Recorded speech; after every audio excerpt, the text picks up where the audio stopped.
Oh man, hello, ladies and gentlemen, welcome to the ZTKFPS Quake Champions Oceania Duel Cup. I am, of course, ZTK, and we've got some really cool games here. I do have to apologize for the delays that we've been having, just organization-wise. I am doing the seedings now for the tournament, and then we should be able to go underway very quickly after that. So yeah, if you guys don't mind bearing with us, we should be with you very, very soon. Here we go. So we've actually got 25 participants currently signed up. Not all of them are checked in, but we've got some very big names here. Python will be playing. He, of course, went to QuakeCon.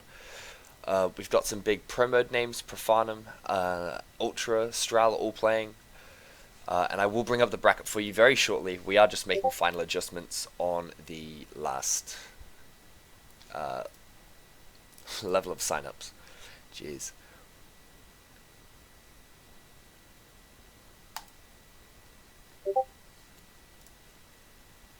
Okay.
Okay, right, so the bracket has been completed. I will be bringing that up for you right now. You should be able to see it on your screens. That might have updated.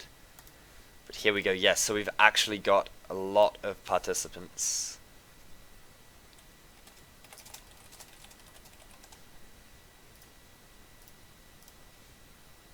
Ready to go. I do believe we've had some guy get in at the very last minute. It's alright though, this happens with all the tournaments. We will be going underway with Quake Champions as soon as we can.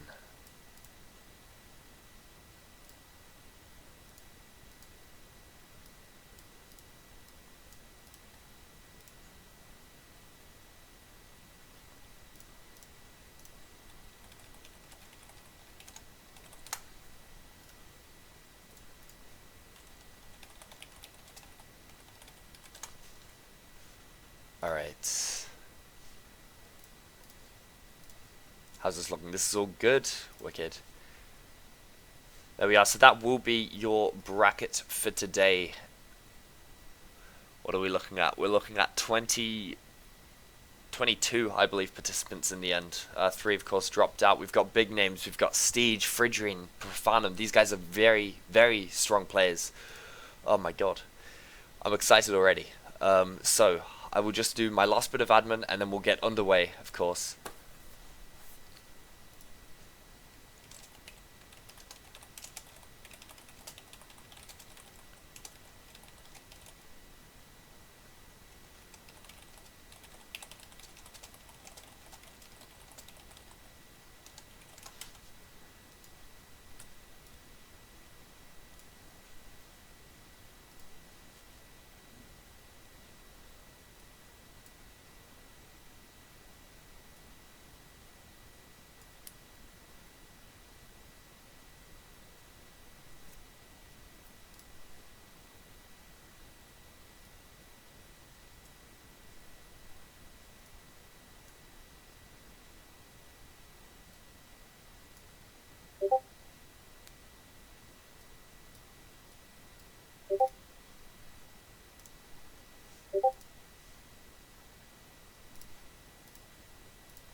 Okay, so here we are. I've just identified the games that we will be streaming on stream for the players to organize themselves with. We will be getting underway in the next couple of minutes. I'll bring us. Actually, no, you're looking at the bracket. It's probably better than looking at a loading screen. We'll be going very shortly, however.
We're lad.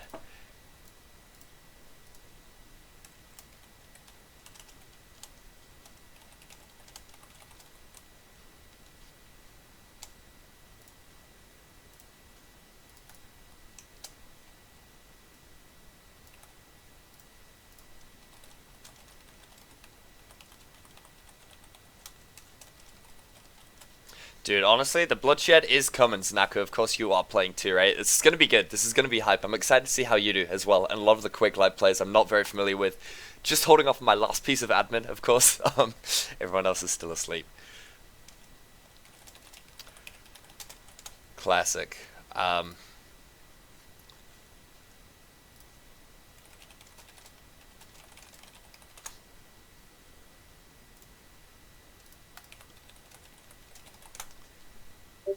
Alright, the tournament is underway.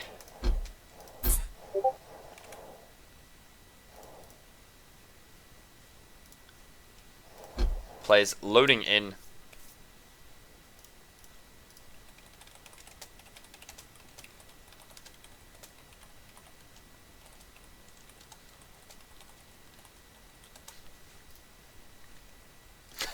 I do apologize for these initial, speed bumps, but we will be getting them as soon as possible. And yeah, welcome to everyone that is tuning in. I'm excited. Very much excited to display the Australian talent, the New Zealand talent that is out there. Thank you very much, Sync, for tuning in for the plug. It's very much appreciated. Big ups to NVC as well for his retweet. Thank you very much for the support.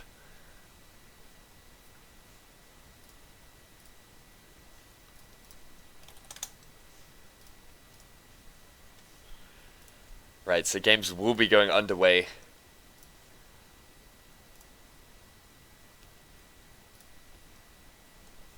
The first game of the match.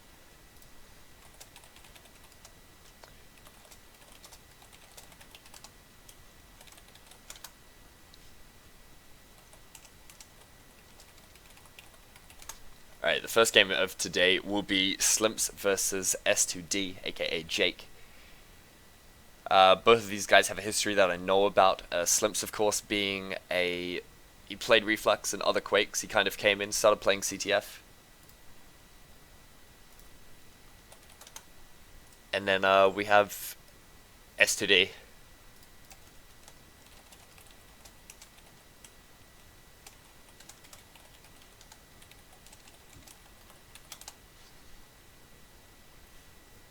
S2D, who plays Pro Mode and other cool games. Came from Overwatch, of course.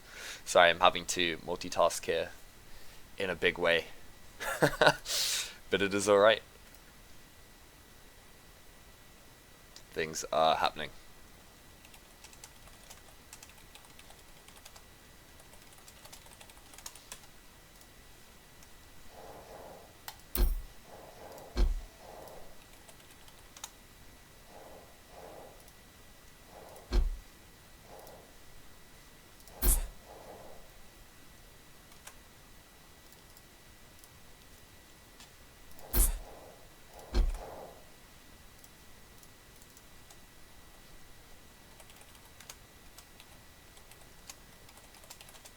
Okay, we are in game. I am in a party with these guys. It's taking its time, but here we go. We should be coming up very soon. Thank you very much for the follows, guys. Should be underway very soon. I know it's 15 minutes past. But, you know, good things come to those who wait.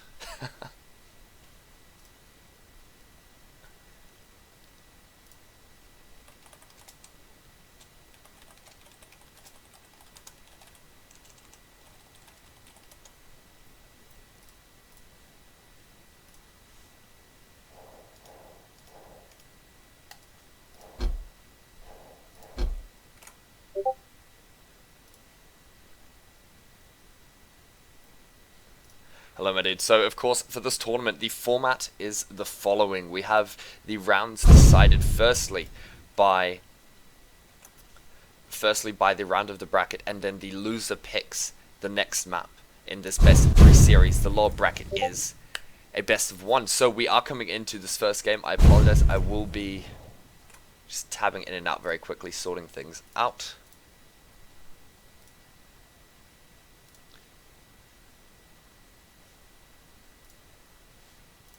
But we are almost ready.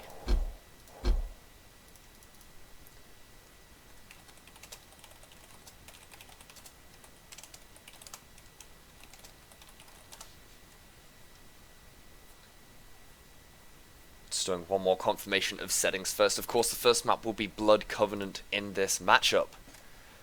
Wow, this is exciting. I know staring at the bracket just gets me going too, but we will be ready to go. I hope as soon as possible. Oh my god. It's happening.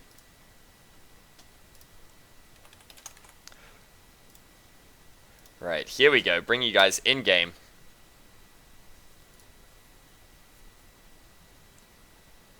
No to the guy in chat. I do apologize. You cannot sign up now. Sign-ups have closed. We've got 20 guys ready to go.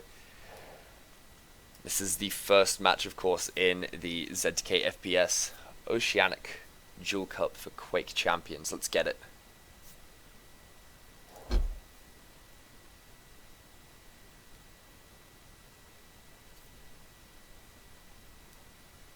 Prepare for draft.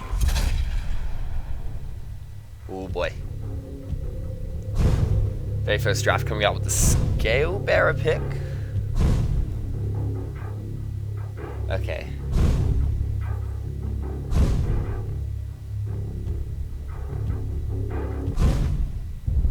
Alright, so a very diverse hero pick coming out from these guys. I think Jake's go-to of the Scale Bearer pick, leading to his Bull Rush ability, the cheese that can be kind of given out there. It takes advantage of Duel's format, where, you know, you have low frags, of course. For those of you who are just tuning in, welcome. The Duel format in Quake Champions is very different to those in past Quake games.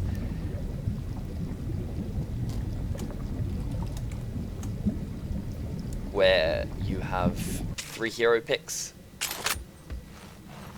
And there are 5 rounds on each map, leading to a maximum of 15 frags. Ooh, bit of server lag. Of course, it's Visa.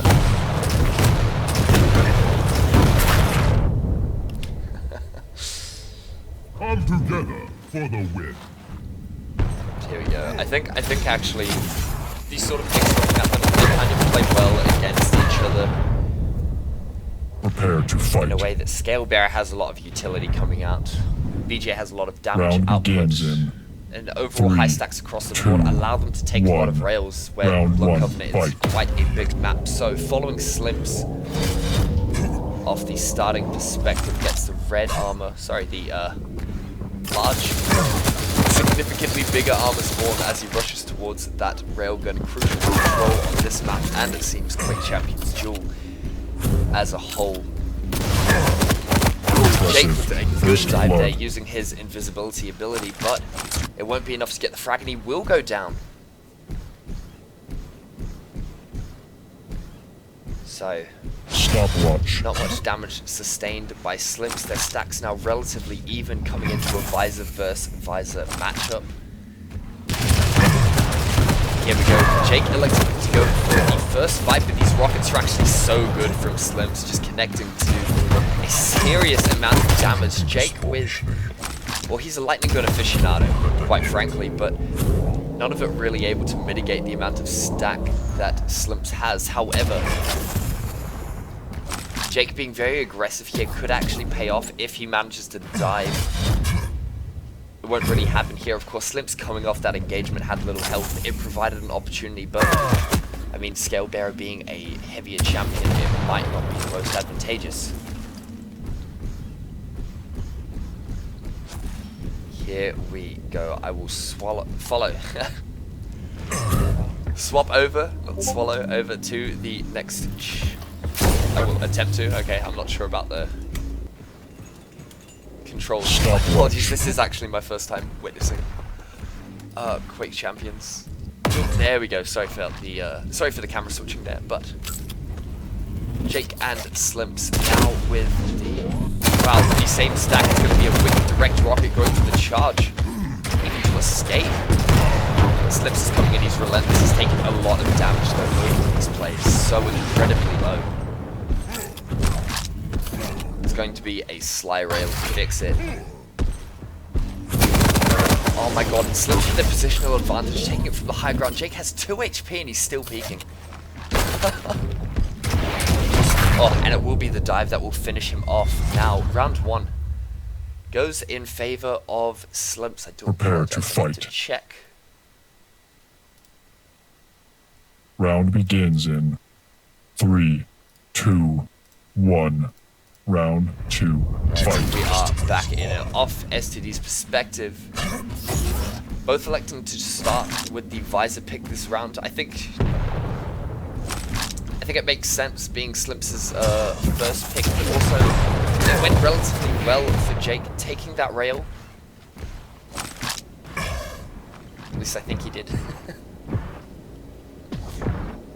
Now playing the strategic game, and this is quite smart, of course. Armor coming up in less than a second. It should be up about now. We're seeing a rocket fight for it. Wow. Stopwatch. Slims getting very aggressive there, but Jake just making the connections. This is actually really, really good. Wow, pushing over this prime lightning gun spot, or he can get this railgun kick. There we go, perfect damage. In terms of elicitation, we could be seeing another fight coming out. Jake, of course, wow, using Visor's wallhack to great effect, being able to dominate the red armor area. I would have thought that a fight could have come out there, but Slims trying to do the double back. Maybe playing into the fact that he knows that STD will have that ability up.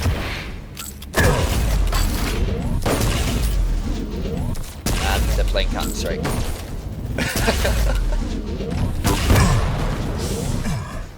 But this is okay. I mean, STD knows that the Mega will be up, so it gives him a chance to kind of fight around a bit.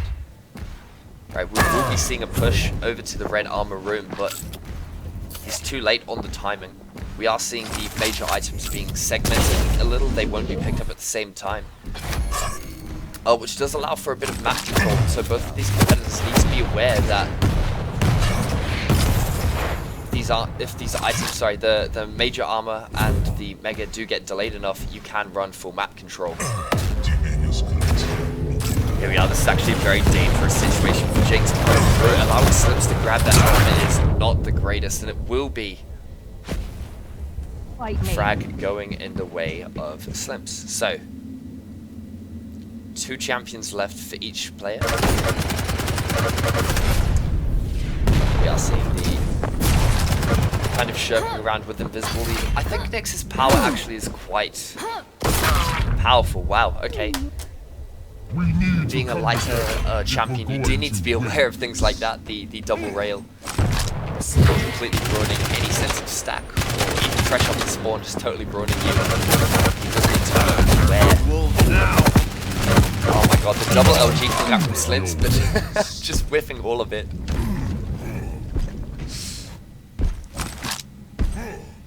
And here we are, what should have been what looked to be initially a tight game. Oh wow. Never mind.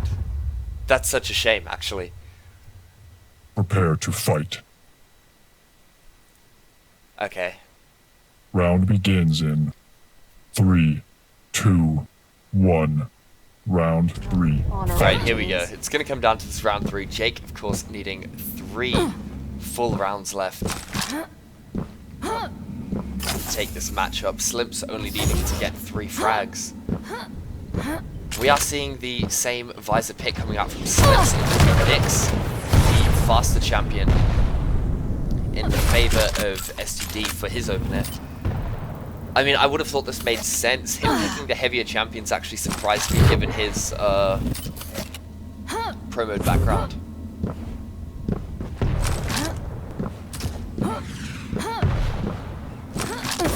Wow. Wow. Slim's just using Visor's Warhack to the greatest ability. I will just swap over to his perspective. He did, of course, get the frag. And now Jake has to play on the back foot a little bit.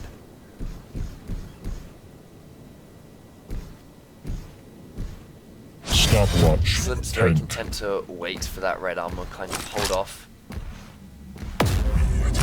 on any big engagement, but it will be a fight up the jump pad. Oh my god! 2 huge directs, that's actually immense. Coming up the jump pad, that's such a disadvantageous situation to do. To actually like voluntarily go into. Jump pads of death, but Slim's just hitting everything. A little bit of frustration maybe coming out, but he manages to control the red armor. Sorry, not the red, geez, new game, the major armor. And a little bit of aggression coming out here, a little bit of frustration, but wow, Slim's 12 HP. Jake's brutal lightning gun. So close, wow. Here we go, S2D actually with the armor advantage. Jake now up the jump pad, oh my god. None of these fights have gone his way, that's so unfortunate. That is of course the first map in this cup. Winner's bracket being a best of 3, but well played to Slimps for that one. So, Jake picks the next map.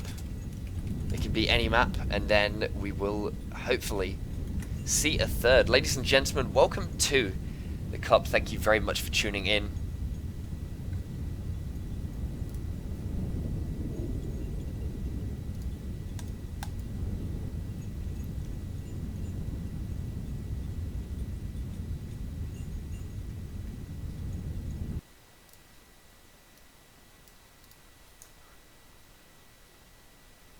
Fugler, is game sounds way too loud? Okay, I've turned that down a little bit. Just hit me up.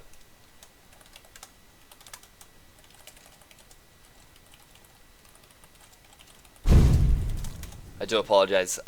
Working out sound levels and things is always fun. Where is Jake?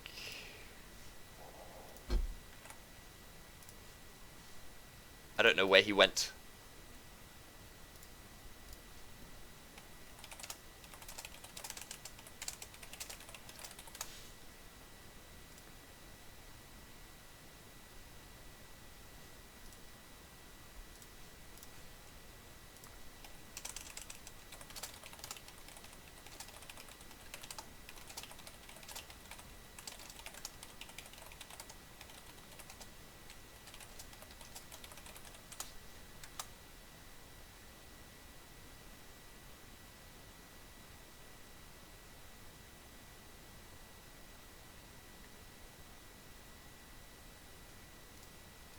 Okay, I have been just alerted to a bunch of admin things.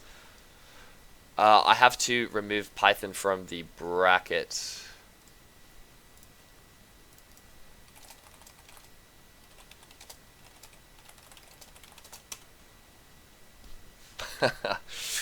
God.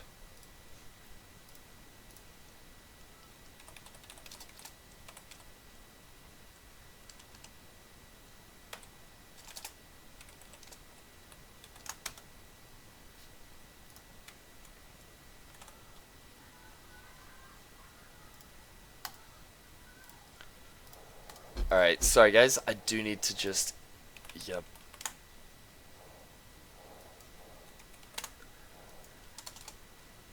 Ah, God. Going through my friends list.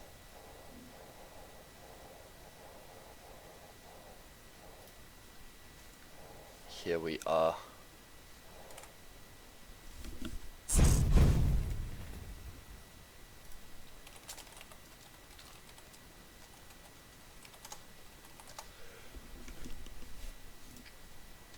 God. Why isn't Python playing? Python is watching the fighting or something. Real sport hours. Real sport hours. I do have to apologize, guys. I will be sorting this out very soon.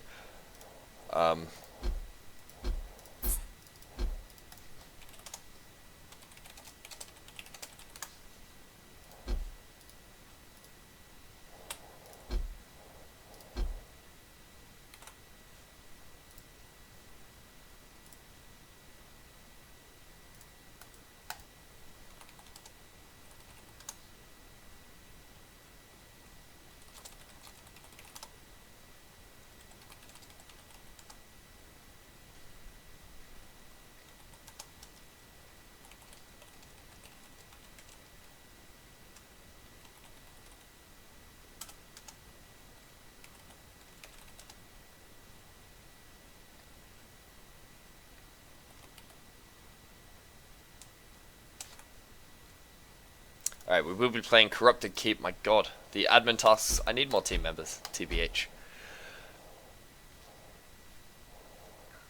3 champions win Browns. 5 minutes. That is the way to go. Yes. Okay.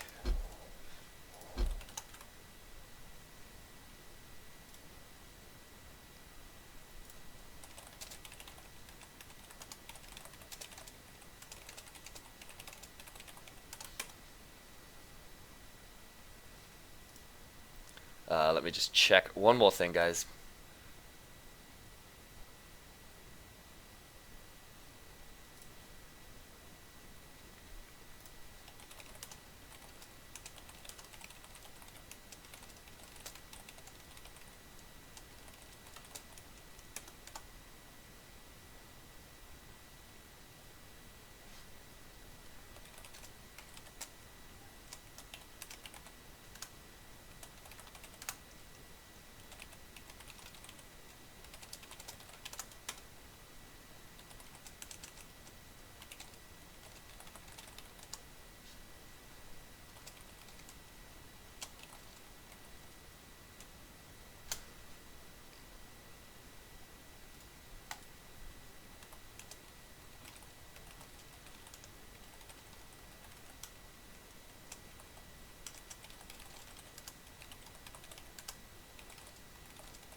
Alright, sweet as. We are able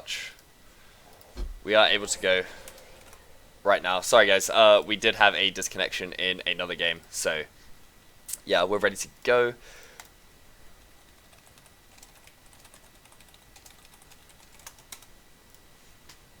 Sweet.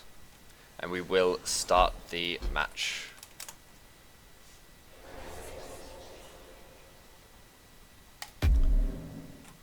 Wicked.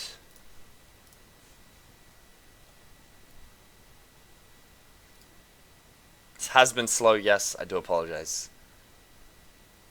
But we're going to keep on kicking, keep on ticking as we go into the second map of the first round of this bracket.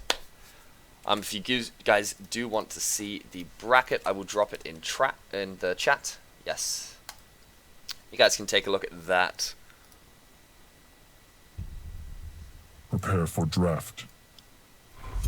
So here we go. Corrupted Keep, a cool map, a newer map, and one without the railgun. I think it's a very strategic pick from your boy S2D. And yeah, coming out with the BJ pick just means devastating lightning gun, and it should allow him to secure a lot of frags, I reckon. Sorlag may be playing a little more to his preferences. But we will be getting underway. Of course, this is the second map in the first round of this tournament. And yeah, of course, I am ZTK. Welcome, thank you all very much for tuning in. 30 seconds until we get underway.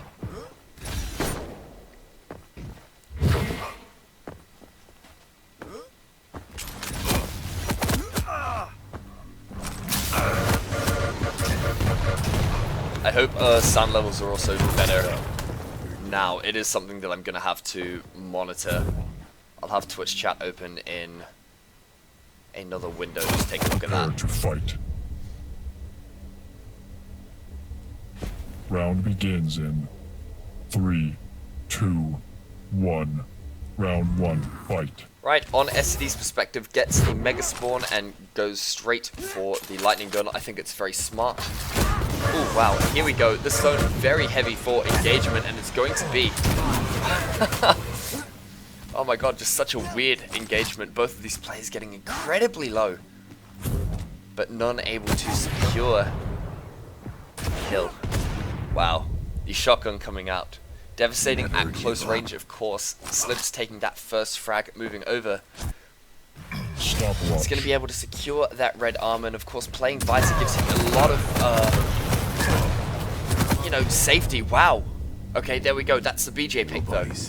Safety in stack doesn't really help when you're coming against not one, but two Lightning Guns. Quake Champions, of course, with very strong weaponry overall.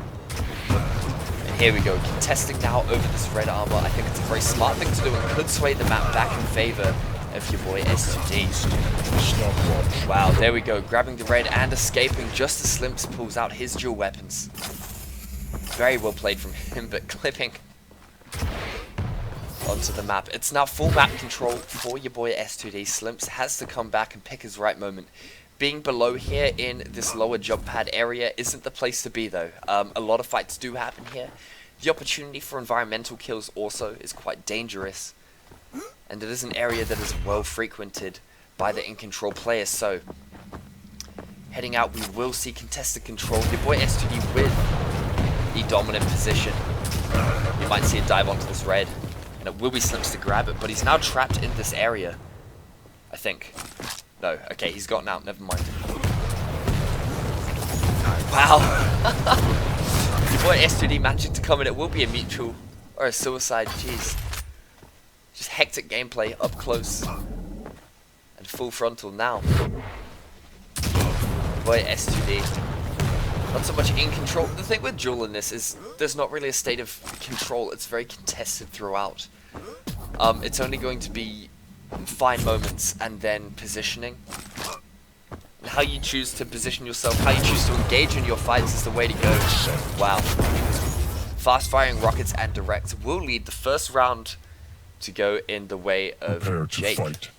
S2D. Round begins in 3, 2, 1. Round 2, fight. Right, following Jake once again with the next pick this time, going for some lighter strategy over the Sorlag initial that he chose. Slips again, like going for this rocket launcher is good, but taking that angle, heading through that small armor pickup, like corridor is actually really, really difficult. It opens you up to so much damage, and I think it's the most risky place on the map as compared to the Tribal corridor, which is barely frequented. We're seeing both players totally ignore the tri-bolt. In fact, the new weapon added in place of a grenade launcher for Quake Champions. And now it will be Slimps with full control, so... Wow, a good direct rocket, 186 damage coming out just with those. It will be the rocket jump. This is fast, but oh, Nyx is just too light. It's too... Soldier on, Billy boy. Too slow to be able to really contest that. Slimps getting out of that was very lucky to do so. But now it will be S2D with the dual lightning gun. I don't know if he's going to choose to unload here. Of course, fighting upwards in a lightning gun fight is hell.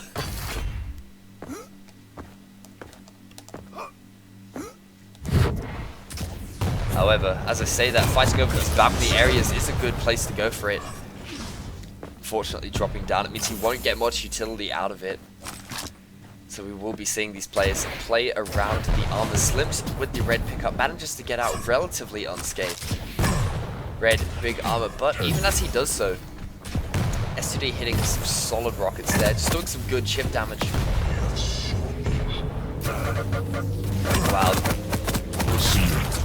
The employment of the visor, I'm not actually sure what his special ability is called, but you know, the wall hack. Coming out and really changing the tide of that battle, being able to use his higher ground. He did, however, get slimed a little bit. It opens up room for a bit of engagement here. Jake trying to get very aggressive, but pushing through. Epic bug game. Bit of internet issues going on there. Sorry, I meant to be nice.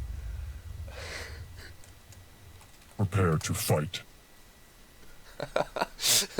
Leads it to be Round begins 1 in to 1. 3, 2, I'm having 1. fun. Round 3, fight. Sim's actually making good use of this visor pick. I'm impressed. I do like seeing a lot of variety, but Jake with the double rocket launches managing to bust it out. An excellent usage of the ability. It's now going to be BJ on BJ. Wow, I'm hitting buttons. Spectator features in this update are actually very well warranted. I like them a lot. Wow, here we go. It's gun on gun action, and Jake managing to take that out. I'm not sure if that was single OG or double. There was a lot of lightning on the screen, but you know, it's the sort of mechanical aim dominance that Jake kind of works on the most from having played him. He's a big fan of doing, you know, lightning gun practice. Slimps, of course, not one to be written off, but a player I'm, you know, less familiar with coming from different scenes.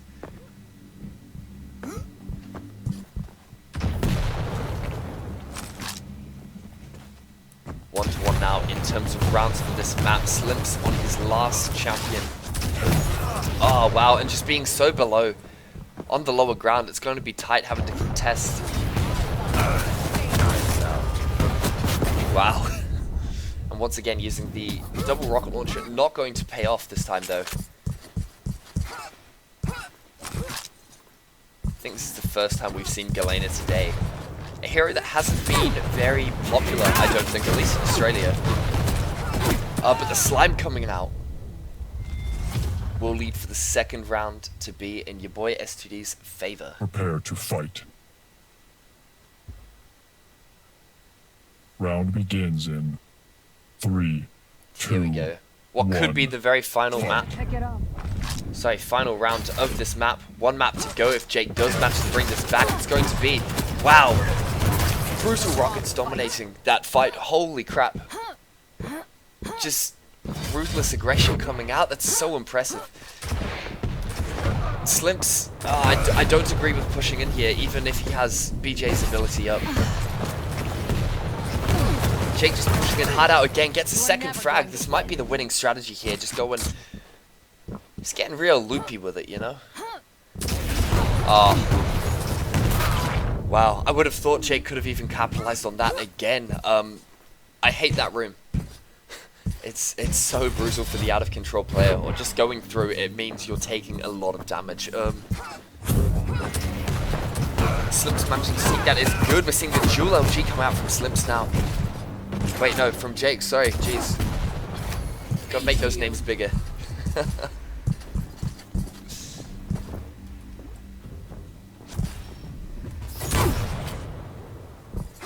I might have lost track there over who was fighting who. It's hectic. It's action. It is all action. I hope you guys are enjoying watching it, and the audio levels are also all good.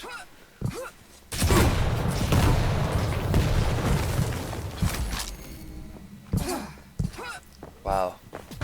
S2D actually solo. The shotgun might end it. Yes, we will. And now it is one champion on one champion. Got to highlight the excellent totem usage to control the Mega Spawn. It's a good lightning gun. Jake just needs to hit something. Oh my god. Even rounds. Even rounds. Slimp's actually so low there. Prepare to fight. This has been a really good matchup, actually. So here we go, the final round. If Slims begins does in win this round, 3, he takes this 2, 2-0. 1, fight. Don't see how this is supposed to work. Jake, of course, this being his map pick, lost the first, needs to come through with some big action. It will be the slime and lightning gun combo, ripping Visor to pieces.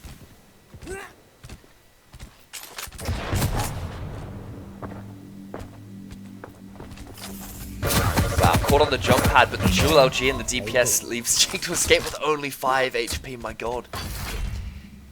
He should be able to collect the 50s, but he's going to go straight for that Mega. Slimps, of course, trading off with the red armor. The big armor. The major armor. Whatever. The green one. S2D playing a very different round to how he did prior. The pace of this one actually slowed down dramatically. There we go, Slimps once again I think electing to go for the red, but it's going to leave him in an area that he's easily lightning gunned from. Electing to go for slime, hitting damage, it's not going to be enough. However, if Jake does decide to go completely aggressive, he will be able to capitalize on this in a big way. We will be following Killer.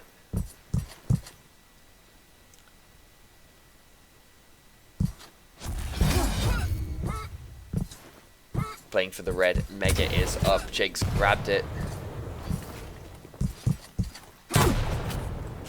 And here we are. He's got lightning guns. He's got the ability up. He just needs to find a place to really pop them in the best way possible. And this might be it. Oh my god, this range is devastating. Electing to go for the rockets to start off with. And here we are. The drop down, nothing really connected. Ability over. And it will allow Slims to escape with the armor. That's not the most ideal way to go about things. It's certainly not the scenario that SUD is going to be happy with, but the dive here from Slims, possibly ill-advised, yes. You win. It will be the damage. Jake takes this map 3-2. It is 1-1 in series.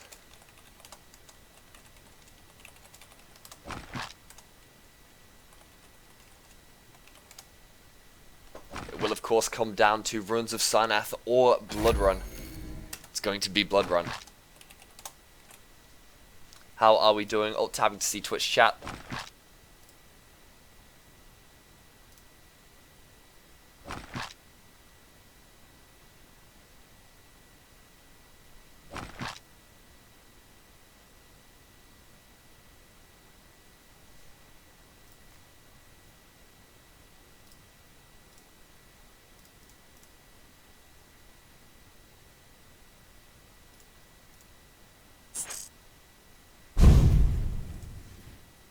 I made a friend, that's cute.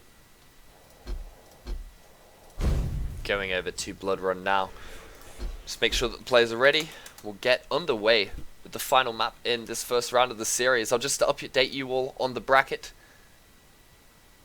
Blah taking out Linkage, Yeti, Quake World Hero taking out Adix, and Bust taking out Shrandi.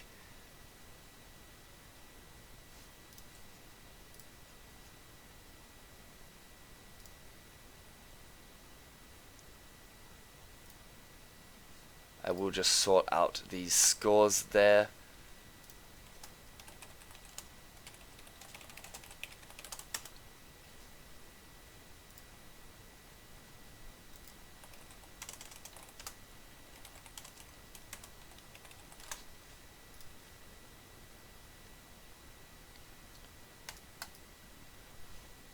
Alright, Tanaku, I have just fixed the bracket. You will be playing the Japanese hero Tahara, or Unleashed, very soon.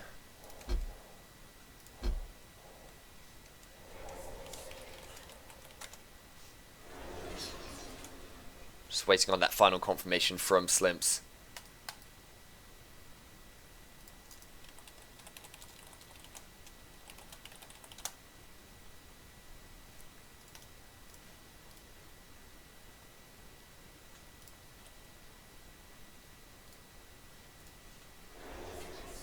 I hope he's good.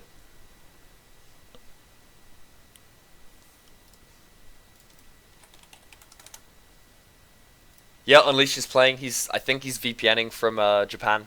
He's played Minimax and taken Nat 2-0. He's now playing against Zanaku.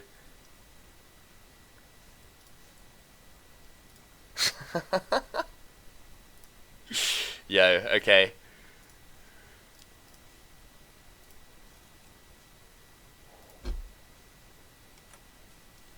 He has pulled a disappearing act. I've messaged him on Steam. Thank you very much, guys, for the follows. It is much appreciated. There might be some mic issues. This headset's pretty shit, to be quite honest. Accepting donations for future cups and sorting out my motherboard. Much love. Big ups, of course, to DM4, donating for the prize pool for this cup. If you guys would like to make contributions to the prize pool of this cup or others, I believe you can do so somewhere. I think there's a link on the challenge bracket. You don't need to. It's all good. Slimps is ready. We're going to get underway with Blood Run, the final map in this series.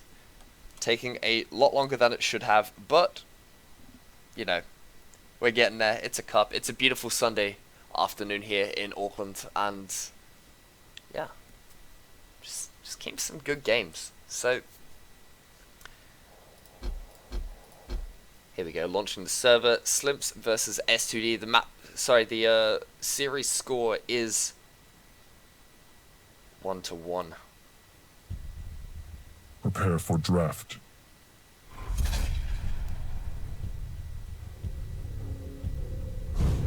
Champion picks coming out. The Anarchy pick on the visor.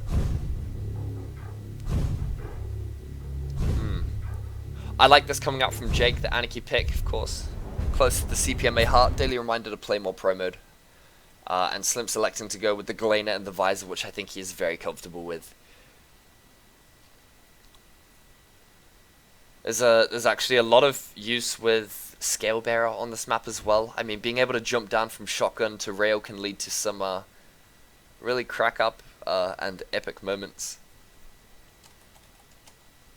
Yeah, crack up and epic moments where he can just use his big boots ability to get things underway. Of course, the unique element that comes with Blood Run and Blood Covenant, I'm going to call it ZTN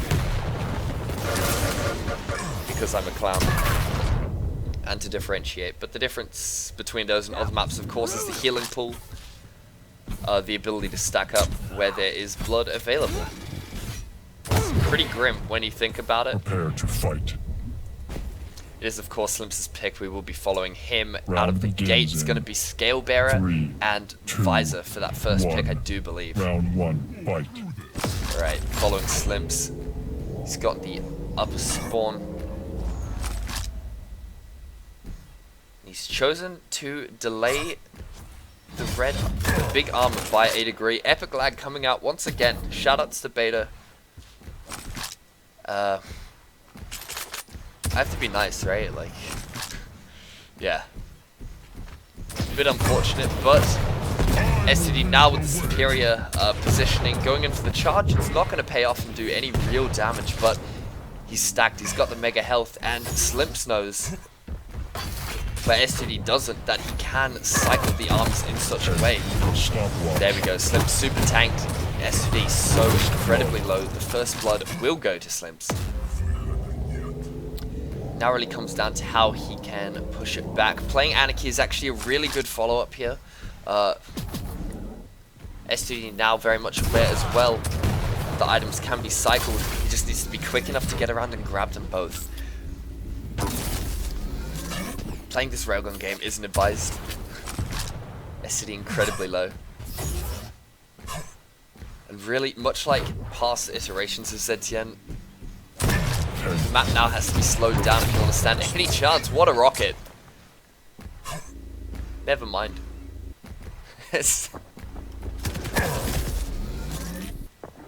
Might be seeing a bit of frustration with that big peak there. The Visor's wall hack just contributing in such a way that is going to allow Stop Slims to dominate. It's lightning gun again, but wow. A solid 3-0 on that first round to Slims. Prepare to fight. I mean, I think this Round is begins in part of the 3, 2, Quake Champions Duel. 1. You know, Round 2, fight. there's only 2 major items that are actually controllable or worth controlling, and so just okay, epic gimmick spawn fight, STD coming out on top, but it's not very satisfactory and you can't play as quick as you might like. STD lagging out, that's sick. Wow. And it goes back again.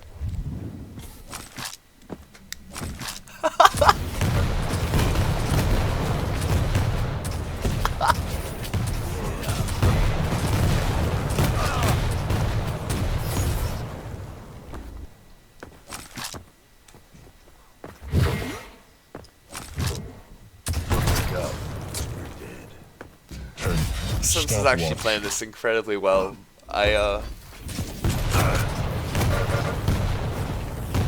Impressive. Jake's chat though is just on another level. Wow. Close range rail, that's sick. So there we have it. That's round 2. Prepare to fight. One more round to go. If Slims wins this, he wins the series. Which is Round pretty cool. begins in 3, 2, 1. SD, of course, having to win 3 straight. It will be BJ straight off the bat, but Slims' visor is actually so good. This is impressive. It's going to be shotgun on rocket launcher. Wow, the mid-air. Nobody said it'd be easy. That's sick.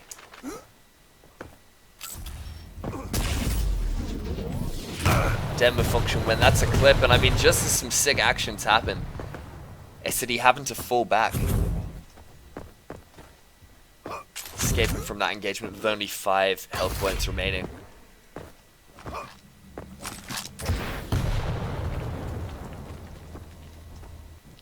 Slims, you can hear him now coming up from this higher area. I think going through the portal is something that, yeah, should be delayed in case Slims does go down. Now it's STD in the dominating position. He's able to hold that rail line there, get some free damage, and then back off to this small arm. Doing good damage there, practically denying the Mega, but he's going to have to escape. There are 225s. Good, picking those up is nice.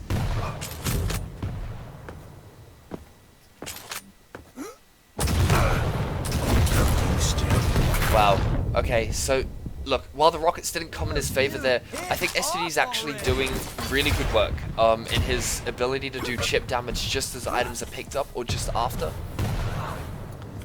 I would actually say that he's very close to changing the tide of this fight if he keeps playing like this and doesn't have such sick lag.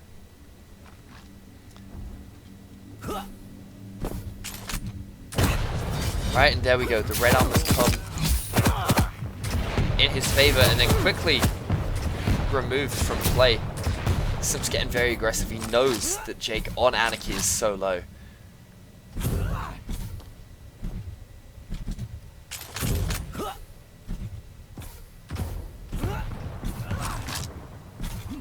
I mean, one thing to worry about is that STD is so low, he is railable as well.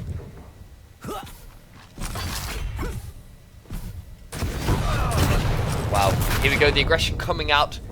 Slims getting a good rocket launcher frag, and this is Jake's last life.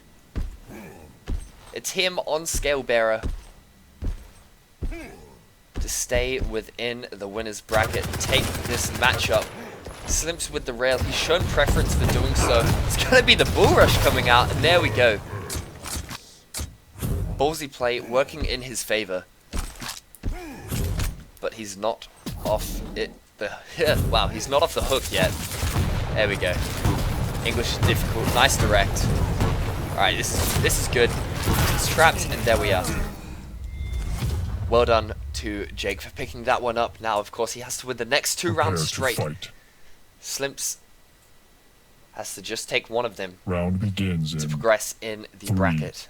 2, 1. Fight. Hard.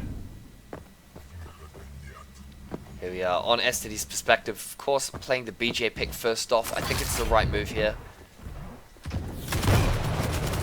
Doesn't really matter if Visor knows where you are, if you're able to find a scenario where, you know, you're just hitting twice the DPS of LG. Or what is it, 1.5 times now. But here we have it. Having said that, the stack efficiency is so low, STD only on 10 HP is content to kind of mash out this aim duel without rail. And there we have it. Slimp's taking the first frag. Oh man, me and Slash are still totally BFF. In this fight. The red armor will be coming up in 10 seconds.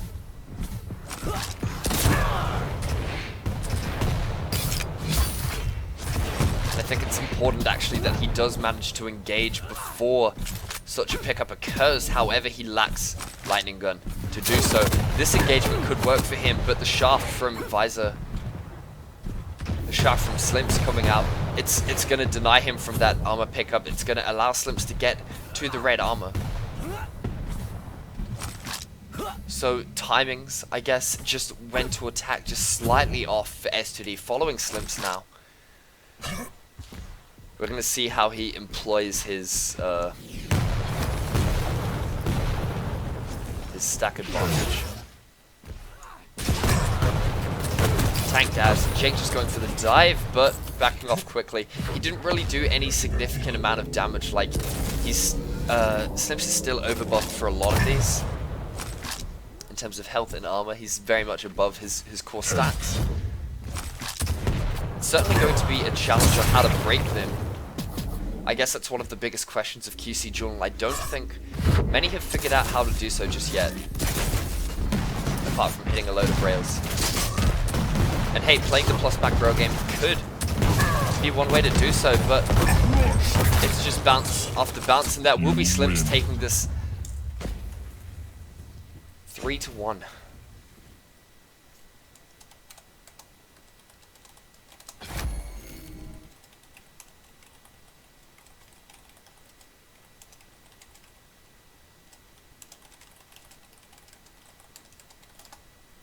And there we have it.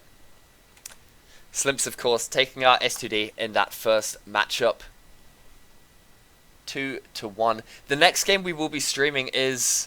where are we at?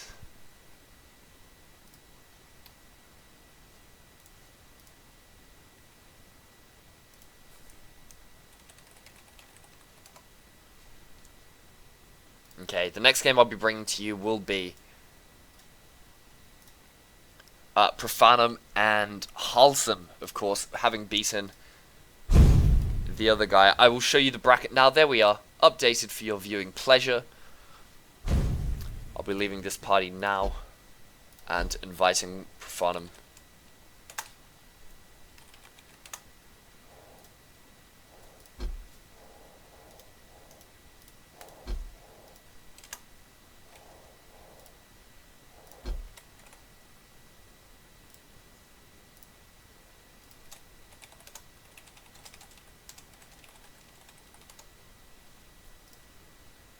So wow.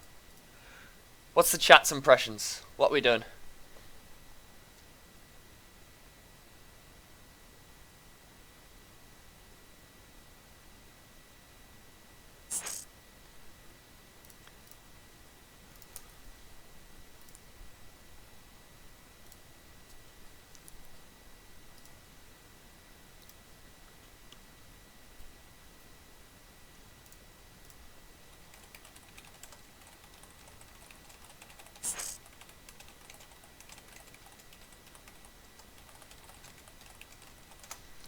Okay, and I will be joining the game with Prof and Halsum very shortly. This matchup's going to be really cool, actually. Both of these guys have been grinding a lot.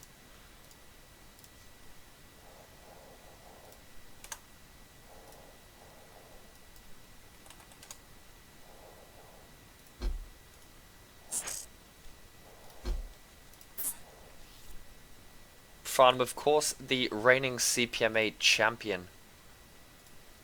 Big fan, took out the last cut. Python decided to go and watch the UFC, so he's actually completely out of the tournament. And he gets into buy slots. So we are in the next round of the tournament. So of course this first map will be Ruins of Sarnath. Then the loser of each will pick from then on.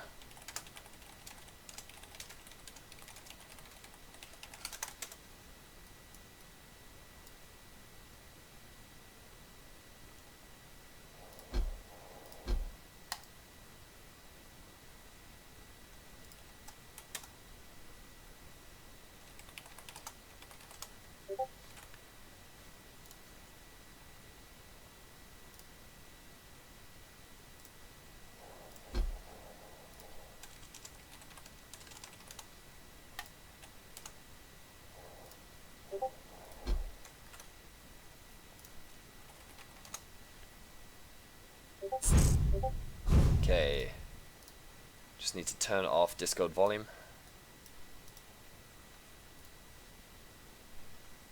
And there we go. How is Dirtbox? He has been grinding this hard. He will be going to QuakeCon this year with Venom.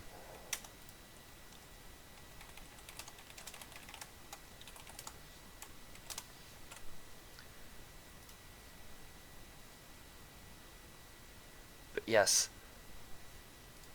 In the losers bracket, I don't think people have played games. S2D progressing, he got matched up in the Python seed, so he gets to go right through. Just a moment.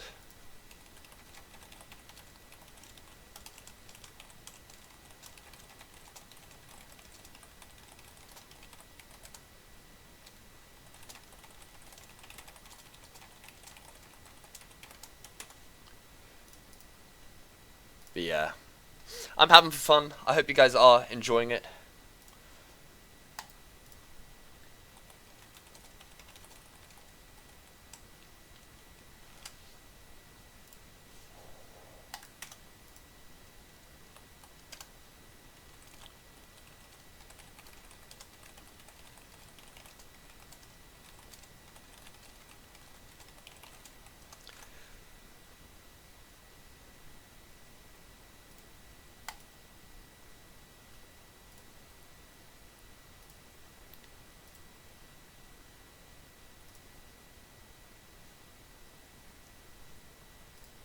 Okay, just sorting out the last amount of admin things, and then we will be getting underway. This game's gonna be really good. Prof and Halsum, I'm fucking impressed with. Excuse my language, man. We gotta be professional.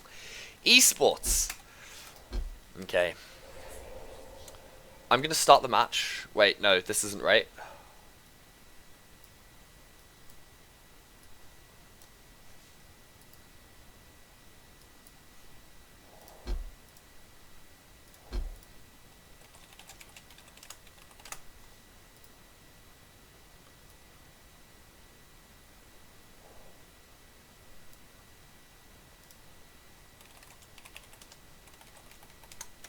I don't know how to do this. I'm a clown.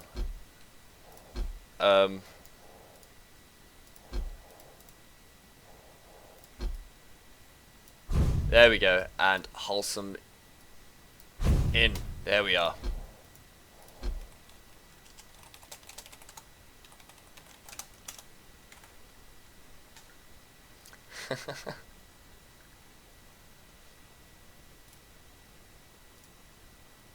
Oh god, is there static? I will put that on. I think it's a noise gate, right? Let me just test that out. Yeah. Okay, well, you're hearing me now, and then it's gone. That should be okay. Let me know if it does mess with too much. I wasn't actually aware that happened. My apologies. It should be a lot cleaner now. By any means, please let me know if you have feedback on sound and things for Quake Champs. I have had to condense my setup a lot.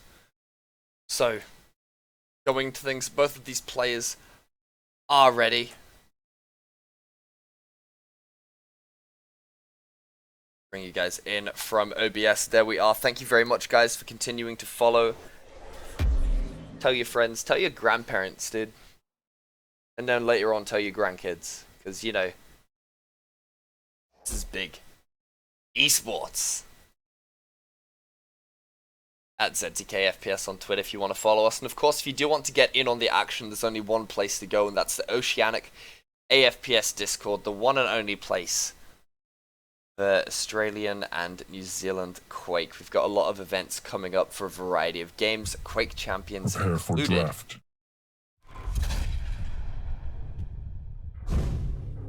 Weaponized autism is profanum. I'm not going to refer to his in-game name. Myriad picks coming out from both of these players so far. Halsum awaiting to make his last. It's going to be Nyx, and these kind of picks sort of make sense, I think. Ruins of Sarnath, a big map, they've made a lot of item changes, but the history between these players is such. Halsum, a Quake World player, he's been playing pretty much at the top of Oz Quake World for a significant period of time.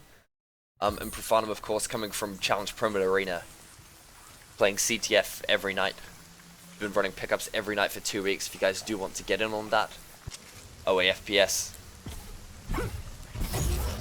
Profanum, one of the best. He's got nutty aim and incredible movement. Halsum, of course, while I'm less familiar. Won't be, he won't be a pushover, to say the least. So, gonna alt-tab check Twitch chat, we're all good? Prepare to fight. Round begins in 3. Whatever, we'll fix mic after this. 1. Promise. Round 1. So here we have it, following Profanum off the start with the visor pick. I think it's a smart move against Halsum's Anarchy, getting that out of the way. It's definitely the way to go, and oh my god, the very quick picks there. Halsum diving to grab that railgun, but could have led to a devastating scenario against that shotgun. I think the major setup for this mode, or this map, sorry, will be around the rocket launcher corridor, playing around through Mega. The connecting hall is very significant. Now Profanum has 20 seconds to do some significant damage, try and chase in, close in on Halsum. There we go. Okay, the red armor being taken by Halsum now and escaping very quickly. Profanum needs to grab some shards, I think, and employ Vice's ability to the greatest extent, but this jump pad is absolute death, hitting a snap rail. That's pretty hella. Following up with another, but Prof is now railable.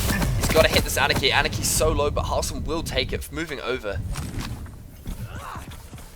is impressive. Just utilizing his, like, again, what it comes down to is positional advantage here. Playing from the higher ground, playing from scenarios where you can hit things is sick. And, wow, a swift follow-up there. Coming out from the Australian Quake Welder.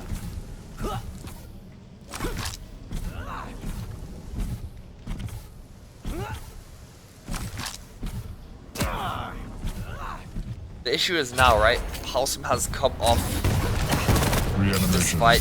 He's not been able to grab Mega. That went to Prof. He's going to escape with Red though, that's good. But the issue is he comes away from all these fights and he's even lower than what, you know, a medium or heavy champion would be. Halsum railable, Prof even less though, in terms of HP. Having some lag issues apparently. That's a recurring theme of the day, but whoa, okay. Halsum showing he's definitely not shabby when it comes to mechanics there. But yeah, I think this map, Ruins of Sarnath, will be playing around that corridor, especially in terms of rotational movement, territorial control.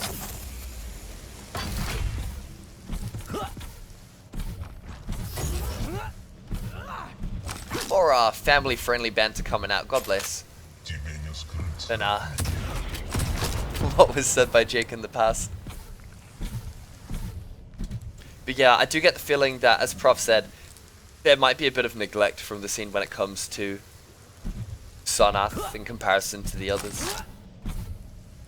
Aussie Quake as a whole, or Aussie Pro Mode at least, has a very aggressive playstyle that, you know, they're more content to just skank it out, rail on rail, lightning gun on lightning gun, and favoring these fight skills over more tactical play. Or if not tactical, at least slower play. There's a reason why CPM 24 is like one of the most popular maps that we play. It's just Shaft City. Right, so it's going to be red. I think Profanum is actually very close. He might dive down, but he's elected to hold off and grab the Mega. Once again, split control. It's going to come down to the engagements, at least for the next 20 seconds. Fine, I'm playing it slow here. Not just a glimpse of a player model.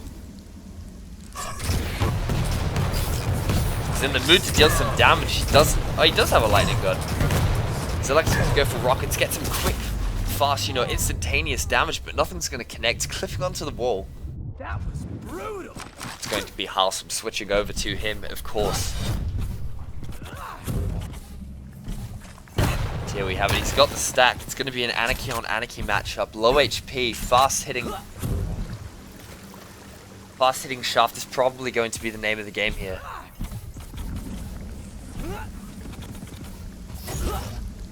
Someone's going to take that out of spec savers. He needs help. It's all bloodshot and shit. Right. Also, I'm playing the territorial game here. I think it's quite intelligent to do so. Farnham actually heading up. This could be an engagement here. No, okay, Halsum moved away. But this is seriously just how the game's going to play out now.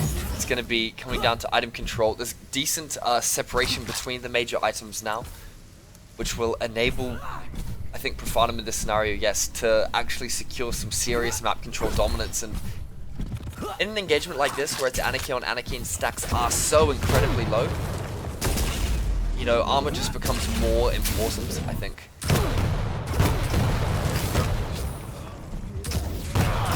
Wow. Cheeky little flick there. Little snap. Going to secure him the frag. We will be seeing a mirror of the first engagement, this time with Prof on Anarchy and Halsum on Visor, so. Stopwatch. Visor, of course, using his wall hack ability, but Profanum Shaft is so strong. Seriously, his aim is one of the best in Australia.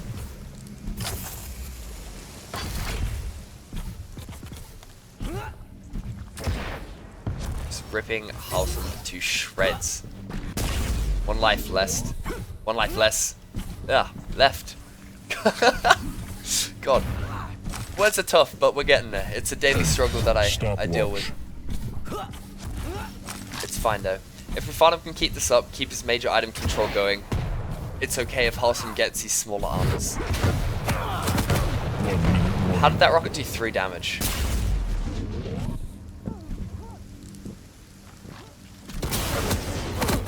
Perfect engagement for the shaft. Profanum electing to back off, which I think is a very intelligent decision. Again, he's kind of letting the major items lapse. Halsum up top, able to grab the mech, and once again we're in contested control territory. Safe. Moving over to Halsum. I want to see how he sets up, because I reckon a lot of his play hasn't really been noticed in the way that he's playing around teleporter exits, he's playing height advantages, he's utilizing corridors, and flows of movement that you wouldn't really expect. Or at least aren't the initial, they're not the initial routes that would pull you around the map. But the time limit runs out. Prepare to fight. God, yeah, 5-minute time limit. Very intelligent gameplay. Part of the new Quake Champions. Duel and Prof actually takes that round 2, by waiting 1. 5 minutes. Round 3. So, Off already.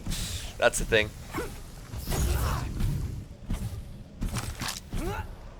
Yeah, like, yeah, that's a thing, Quake Champs, you know? Good bounce. You can, of course, see below the champion icons the relative stack limits. Wow. At shot.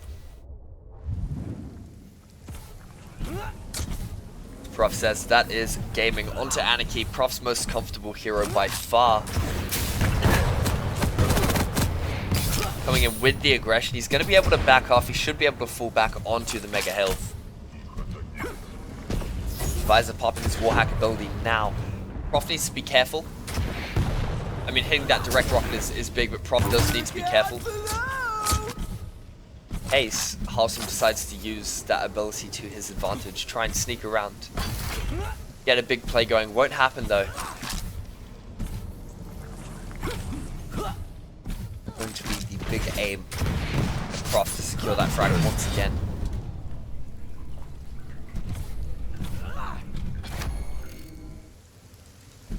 Haha, Tribolt indeed.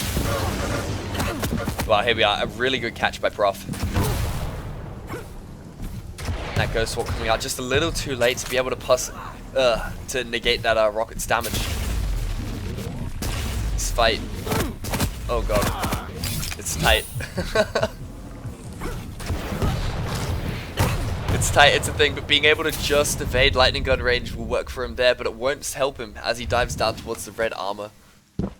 Big armor, the mega armor. It's confusing, we're getting used to it. I called the lightning gun ion cannon for the longest time. Shoutouts to that mistake. Wow, here we are. Prof actually very close. And Nyx, while being able to escape on the Ghost Walk, has less than, wow god, 70 health. It's definitely railable. And it might just be the course of action that Prof takes. He just needs to get close, and playing as Sorlag, we've all seen clips, right? Fast movement, Sorlag goes fast.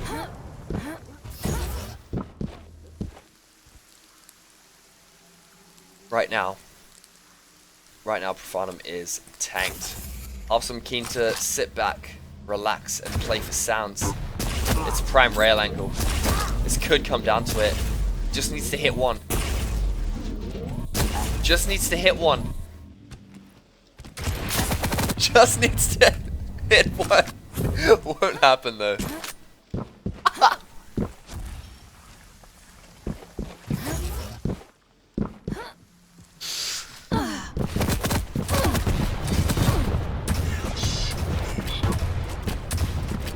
Alright. Farnham is progressing though. He's got the lightning gun. He should be able to take that. And there we go. 2-1 now. Prepare to fight. Round begins in 3, 2, 1, fight. Alright, what could be the final round of this first map? It is Profanum and Halsum. For those of you just tuning in, gaming. STD's just been taken out by Slimps. We've headed into our second map, the first Runes of Sana round in the bracket.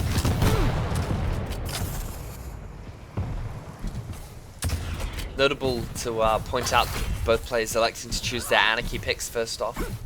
Of course, the air control movement. Both of these players is preferred. Wow, and here we go. Halsum actually has the lightning gun. He's going to be able to capitalize if he should decide to use it. Found him very much on the back foot. He's stuffed, yeah. Okay, bit of lag. I don't think there's been a round without lag, actually. Which is epic, as people would say.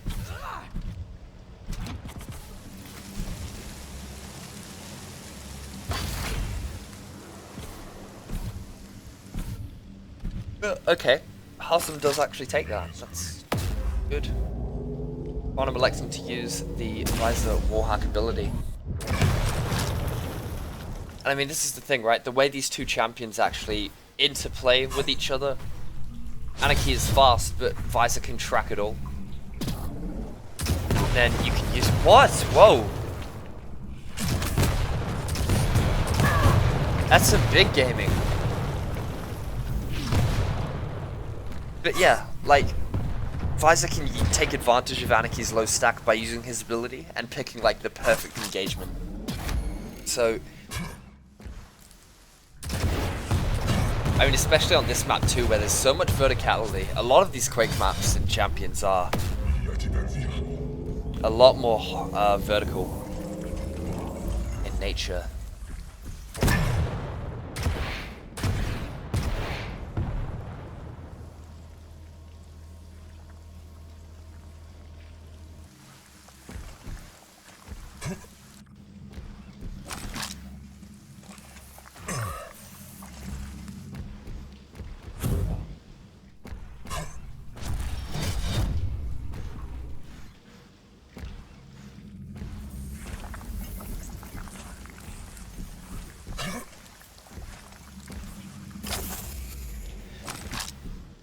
Right, and this is them slowing the game down by a lot. If you want a sleeping aid, I mean, that's the way to go, but, well, okay, I was about to say, you know, 2 minutes on the clock until Halsam wins the round. But, I mean, you can just dive in, hit 2 rails, and win against Anarchy. It's now Visor on Visor.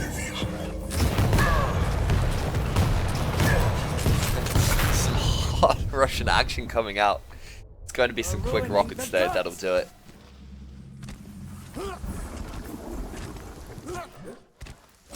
Farnham now on the back foot as Solag.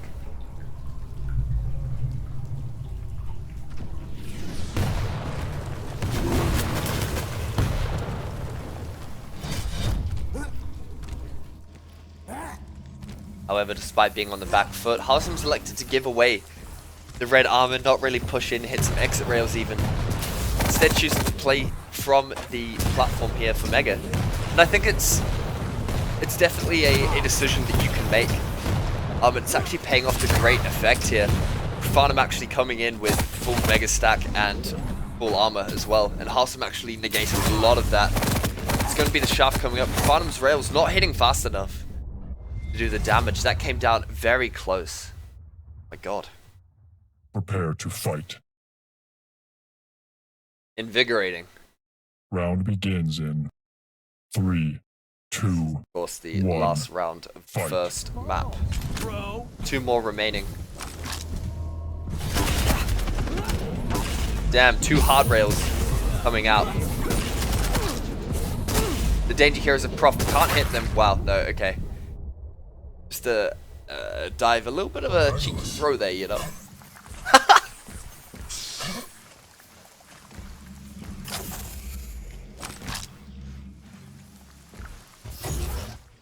Oh my god.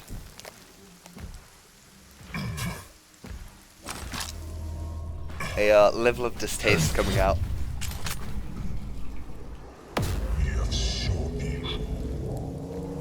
For Anaki's lack of hitbox.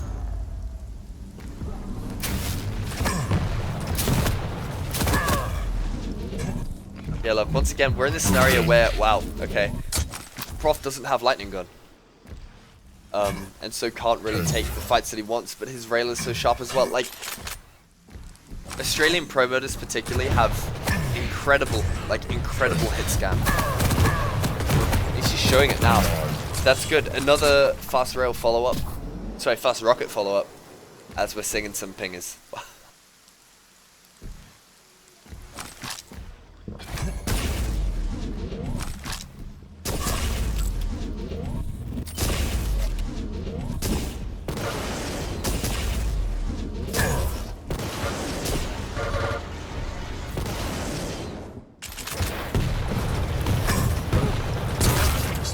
Wow.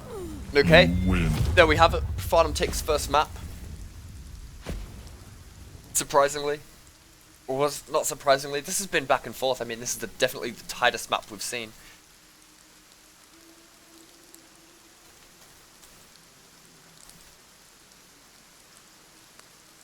Yeah, 3-2 for this first map. to Profanum.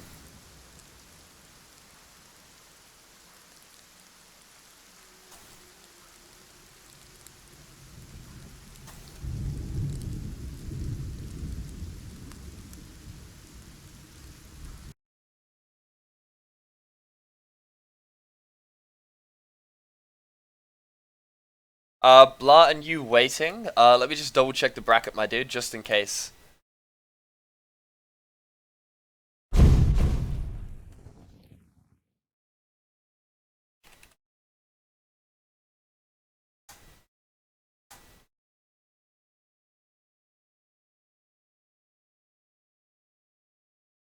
Next game, of course, will be Blah versus Crib.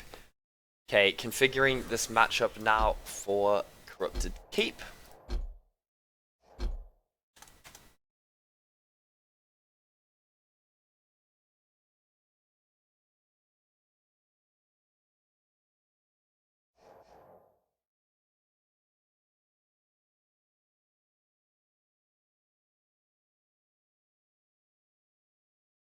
Whoa, big up to all the dudes that have just followed. That's pretty epic, actually. Thank you very much. We do a lot of events. My god. That's sick. I'll pull up the bracket for you guys very quickly as I wait for these guys to get ready. We are seeing a lot of progress through the brackets. Shrandy progressing, beating Yeti 3-0 in the best of one.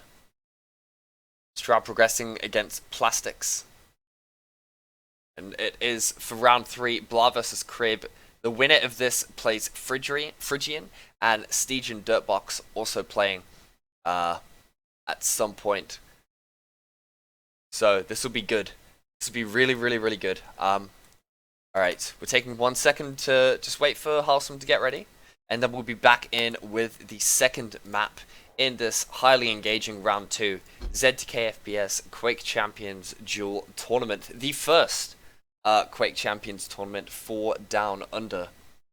I think maybe like the third or fourth overall. New game, new hype. We out here.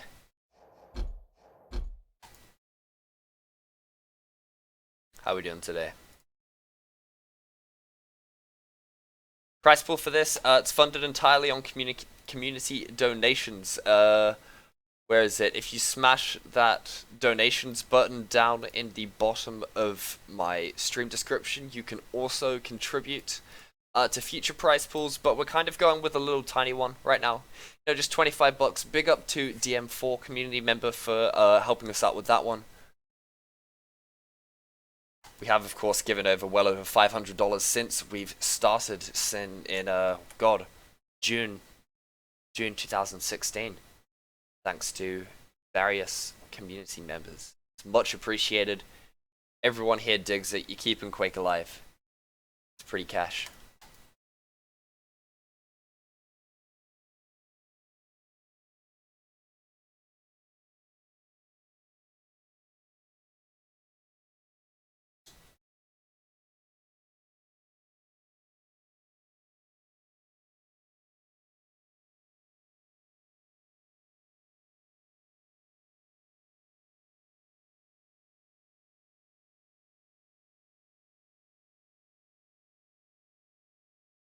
So just waiting on Halsum, and we will get underway.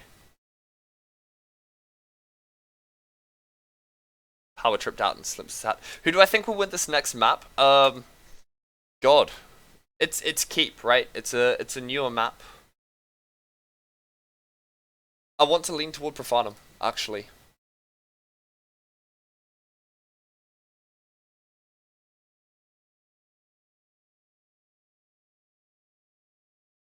I think Prof will win this. His shaft dominance is pretty good, but I mean, yes, he will be much more comfortable. It'll equalize them a little bit. Because, you know, yes, he doesn't play a game with Railgun.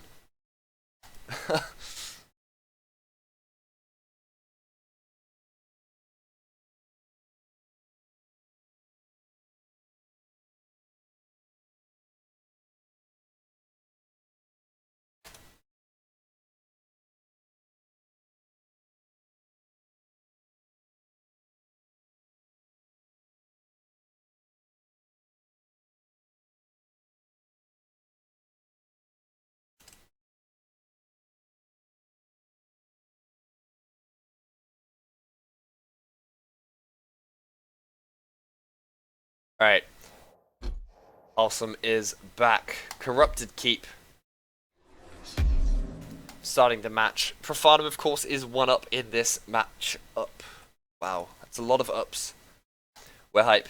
Next game will, of course, be Crib. Shoutouts to 2G. Shoutouts to Elam. You know, big up. But yeah, this tournament's actually going quite smoothly, in fact. I'm excited. This has been fun, I think. It's been a lot smoother than some of the past ones, or the most recent one we did. If you guys do want to check out any of the VODs that we do have, you can see so on our YouTube. I do upload all the VODs that we do have in very poor quality. This is the first time that we're broadcasting in 60 frames, 720p. It's Corrupted Keep and Profs electing to go with Scale Bearer. Okay. Anarchy picks from both these players, no-brainers. The BJ Blazkowicz pick, especially on this map, I don't think is a no-brainer either. Prof go with Sorlag to be comfortable. Seeing the employ of Scale is going to be probably the biggest part of this map, how they choose to utilize it. You know, whether or not it's just for, hey, I'm a big guy, I can take lots of your damage, I know you can damage me lots. Or if it's something more, and they've got something planned with Bull Rush and getting over through, 2 of the items very quickly. Because that's another element of it, right? It's not just for damaging capabilities, but also utility.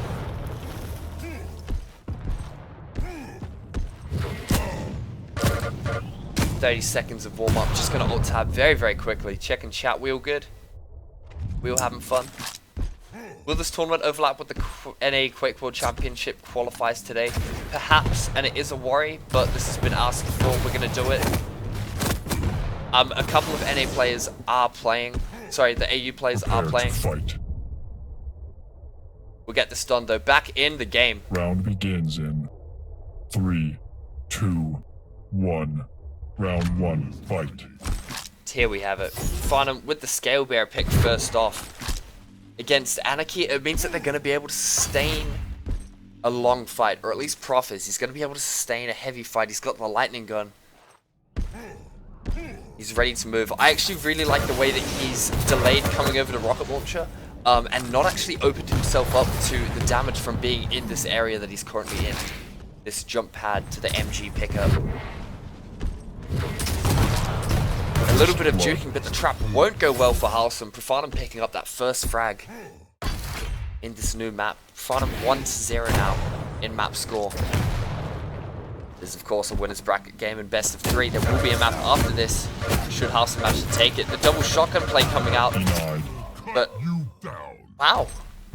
The shaft from Prof is just so strong. He's managing to escape and totally negate the increased damage. It's seriously impressive, but now Halsum has a stack. He's just grabbed Mega. Red's going to be up. These players are going to have contested control.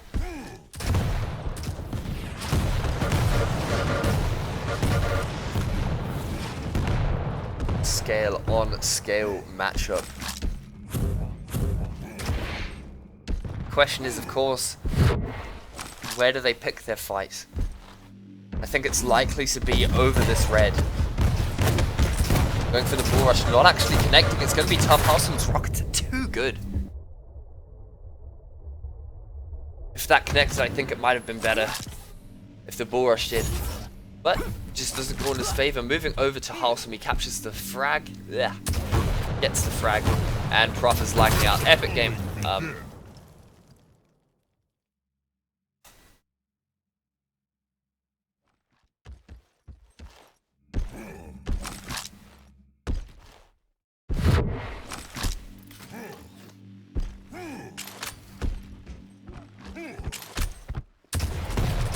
You guys ready for a cool joke? I got a cool one.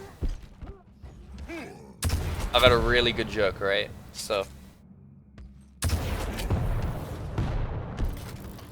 why do they I'm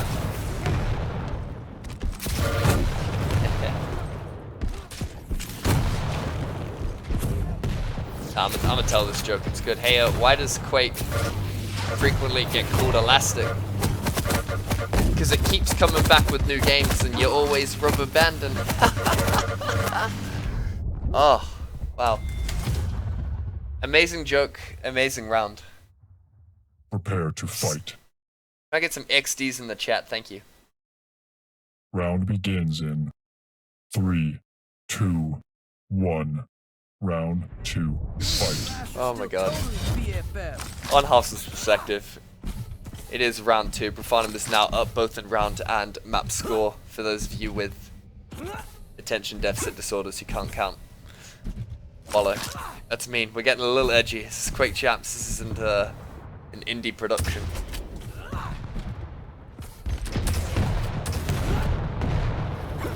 But if we cut it down, it's disingenuous, so who knows? I'm just here to have a great time, honestly. Profanum with the Mega. Red's up, and wow, utilize the Bull Rush ability actually to move over to the red. It's going to allow him to capitalize in such a big manner. Like, just big gaming all over. Getting the frag, having both the armors. Halsum has nothing, and he's going to get torn apart by 7 damage LG.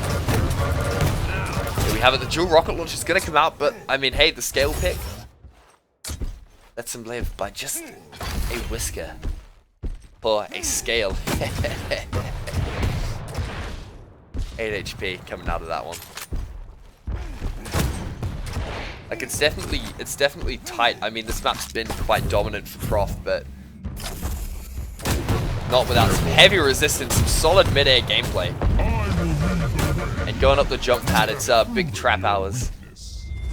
Into Prof taking that second round too. There we go. Prepare to fight. Round begins in Righto. 3, 2. If Farnham takes this, he will of course have taken the series 2-0. I'm liking the scale pick. Farnham obviously feeling comfortable on it. Having great success with it too. It's going to be a fight. Oh my god, the BJ Blazkowicz dual wield ability.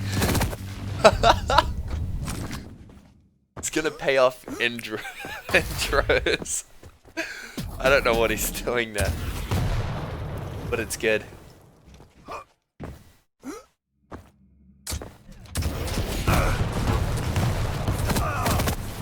Oh my god. A very quick trade-off by Profanum now. Anarchy on Anarchy for this matchup. I don't even know who to favor. Like, I'm actually really happy that both of these players made it through to the bracket, because this game is so good because of it.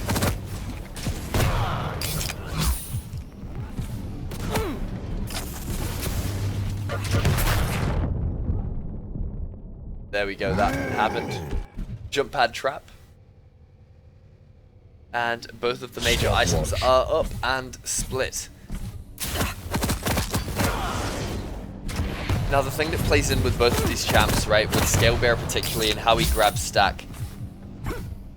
Off the fresh spawn, right, he's got the Mega, yes that ticks down, but his ability to absorb the smaller armors because he has such a high armor pool of, where are we at, 75, right, so he can pick up 3 of these smaller armors, which you can't really control as a duelist.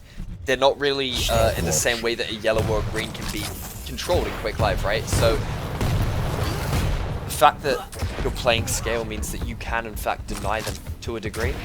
And as Anarchy, where you don't have much armor capacity to begin with, if you come out of an engagement, you want to pick them up. So it could be that by playing the economy game here, that Halsum will have a significant advantage. Another way to have a significant advantage is hope your opponent pings out, which is what Prof is doing right now. And it's, look, Aussie Net is kind of a joke, but it's not. Just for those of you watching from international waters, you know. Clearly you don't It's see not how the this is the supposed players. to work. My god, that's just gaming, dude. Phrygian says it's epic. Shoutouts to Phrygian, of course. If he does want to come on the mic, he's more than welcome to. I'll let him know after this. That could be good. Phylum, I think, is getting babes right now. Or something.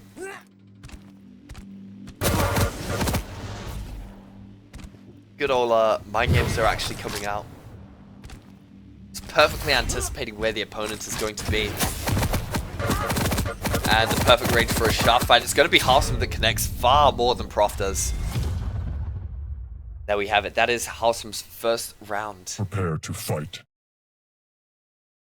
of the map. $1 million esport indeed. QuakeCon 3, World 2, Championships coming up 1. soon. Fight. If anyone from id or ESL is watching, hook us up with an invite. Hook us up, we'll cast it, it'll be cash. I love Quake, you know. Real ones. Tell all your friends. Tweet out ZTKFPS, you know. It's gonna be us. No. Hopefully they fix a lot of the issues. I know 04 has been responsive to the server issues. They didn't even know we were having them, and Dirtbox has been really helpful with that as well. It's gonna be Prof on the chase using that bull rush ability, but hey, he's got the stack. It used to be this hard. Halsum's going down. Moving over to the Fragger Farnham. These items are going to come up pretty much around the same time. I don't know if Halsum actually does want to push in. He's hitting good lightning gun and he does have his ability up still. It could be the way to go, quite honestly, before these items spawn, is to actually hit that. Playing around the red, the big armor. Oh my god, but the double LG. I guess the armor pickup does offset the double lightning gun in a significant manner. Farnham actually coming out with the stack advantage there. Here we go. I think Halsum's deciding to slow down the game a lot. We'll move over.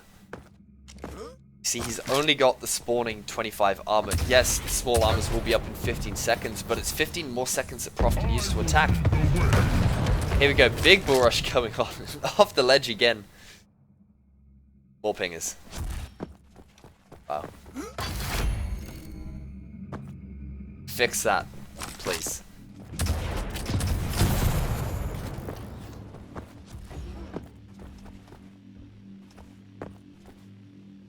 Here we have it. It really does come down to how Farnham's going to utilize his bull rush to maneuver himself into his position. We've seen it before, using it to grab items, and okay, outside of lightning gun range, Halsum is going to have to close the gap. He's only got 37 cells to do it with, so utilizing his ability and actually using his lightning gun isn't going to pay off if Prof wants to grab the red. He gets it for free by and large. Now the mega's up, so you can split the control quite nicely.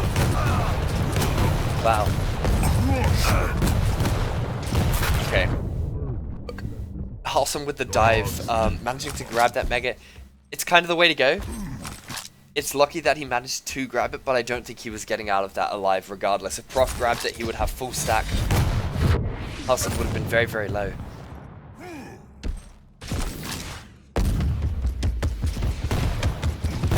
So either way, I think he would have lost that situation. God, what are we seeing here?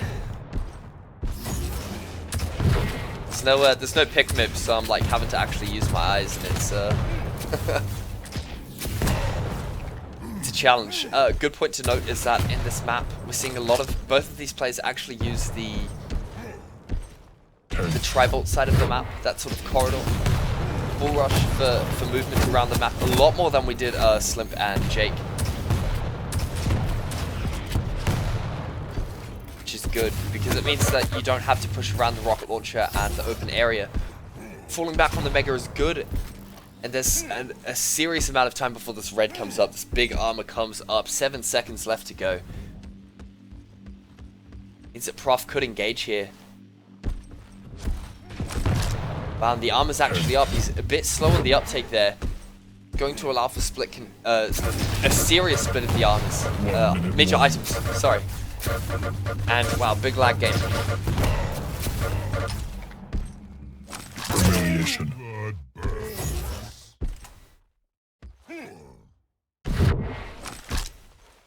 That's just... that's great. $1 million tournament in less than a month. Prof actually doing really, really well there. I'm going to swap over to him because he just stole the big armor.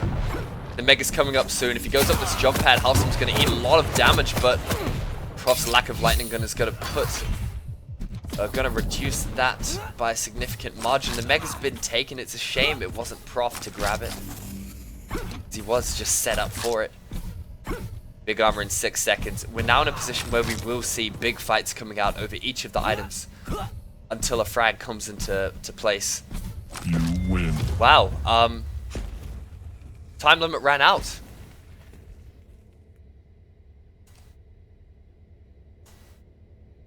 God, I don't even watch the clock, right? That's incredible. Profanum taking out all three, 3-1 on that final series.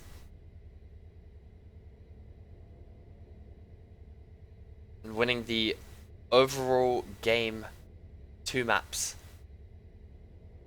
0. Congratulations, Profanum will move on to the next stage of the bracket. Halsum, of course, drops to the lower bracket. I'll bring up the brackets for you. Tabbing now will just get you guys that. Here we are.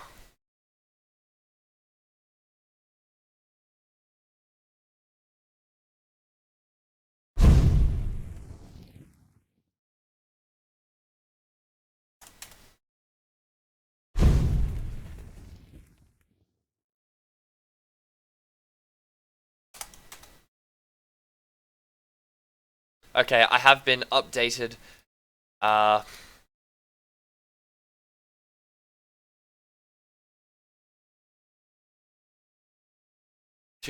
to Zanaku. He progresses into the bracket. It's Zanaku versus Ultra. Just sorted that out, of course. Solo admin life is the dream. And casting 2, it's not the greatest time, but we're making day.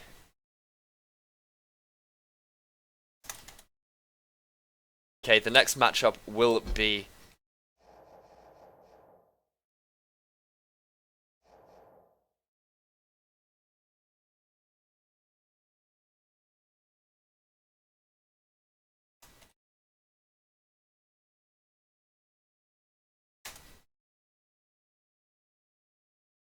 three zero versus Profan. I'm just going to sort this out.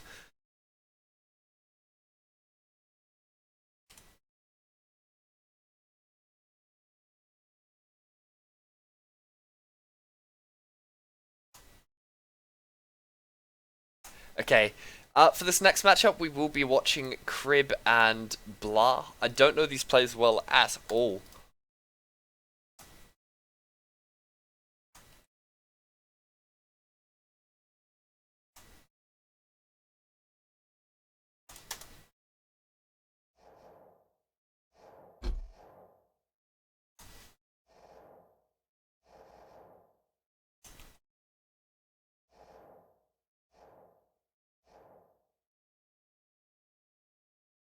Sweet. Okay, Blah is just restarting his game. We will be getting underway very quickly once they are in the game.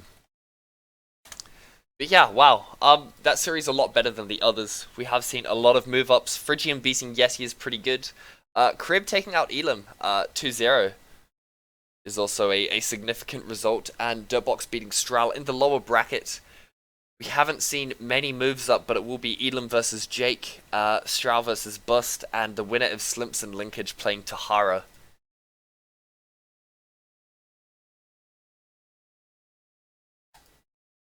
Big up to you guys.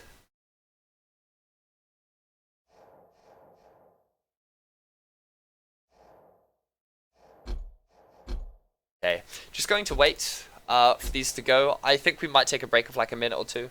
I'll go get a drink, and then we'll hit right back at it.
Alright, and we are back, ladies and gentlemen. Just going to pull Blah into the game. Should be underway. Just inviting these dudes to the party and we will get going. Nice. Blah is in. Custom matchup. Now, of course, because of the match format, the first map will be Blood Run. We'll be playing from there. So,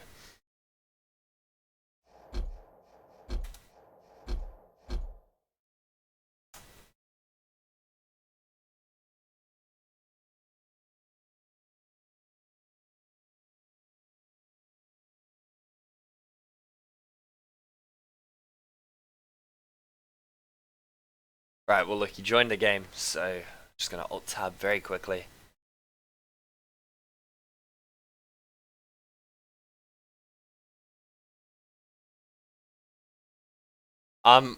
With regards to the games that we're choosing to show on stream, because I have to pre-organize everything, and the way that spectating works and having to be invited to parties, I think Siege and Dirtbox are actually undergoing, or already going.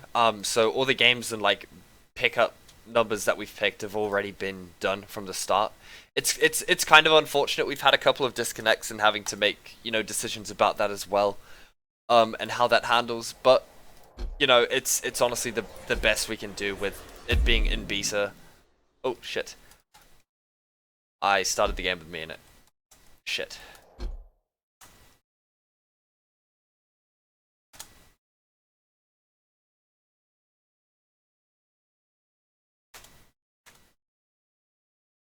I'm a retard.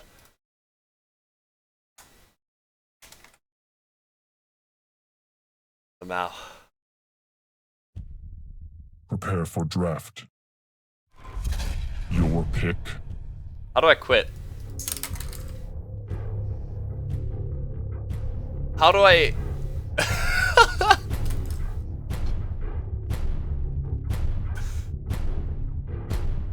Enemy's pick. Enemy's pick. Your pick. Your pick.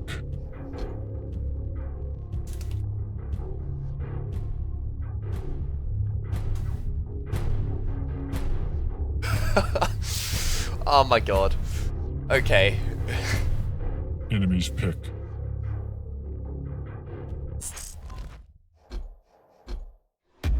Match has been aborted. Epic.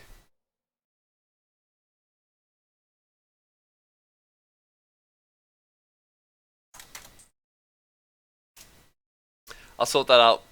My apologies. Jesus Christ.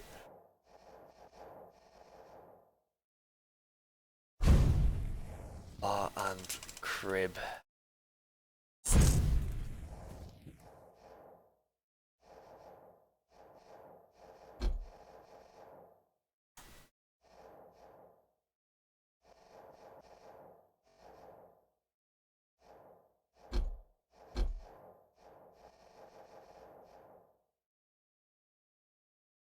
Sorry guys, just a sec.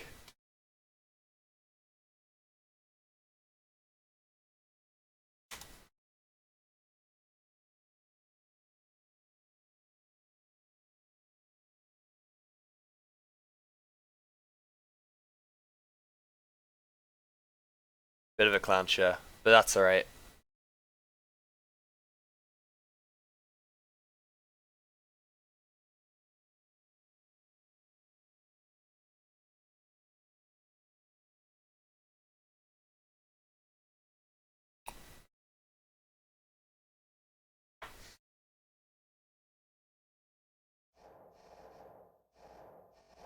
Finding crib, there we go.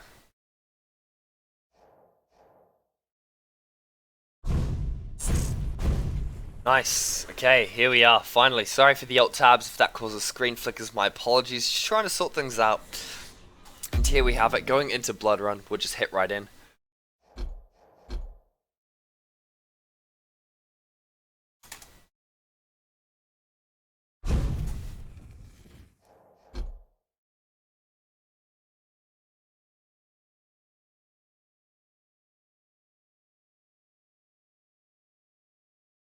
Actually very surprised with the lack of clutch we've been seeing. He's actually right now the most mobile champion. Prepare for draft. I think we might have a bug.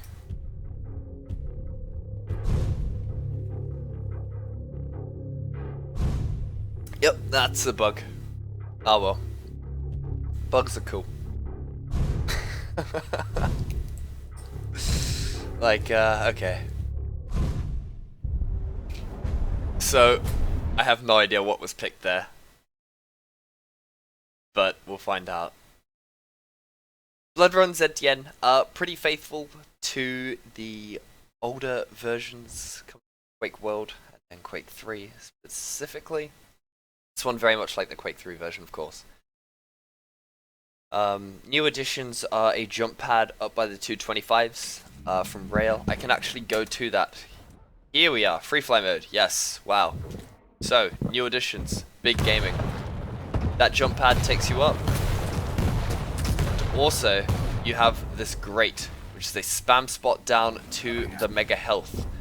It's also available from the shotgun room as well. Wow, this is finicky, right? But it allows the player that's up by the red armor to grab, you know, red, and then do significant damage to the mega if they're able to delay the timings to cycle in such a way. Round begins. It's gonna be good. Wow, that is 3, fucking awful. 2, 1. Don't do that. Round 1. Fight. We are, of course, following it, Blah, and he lags from the start. Amazing. Crib actually grabbing the red, and this is actually one of the scenarios I was just talking about, right? So the mega health, due to circumstances, has been delayed. And whoever grabs red is actually able to solicit, you know, do some serious damage onto the player picking it up, possibly even hitting it direct and negating it at all.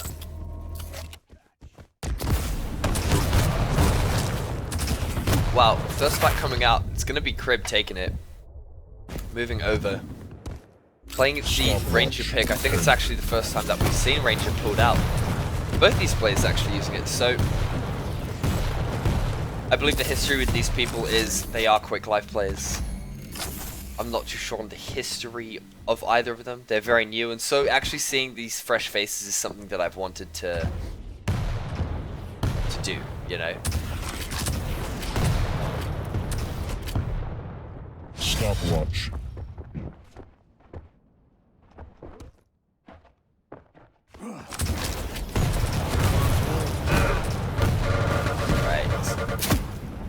Going to be some big dual wielding coming out, but oh, what a wicked rail, still moving, just big gaming going on. Actually totally getting rid of him. That's actually really well done.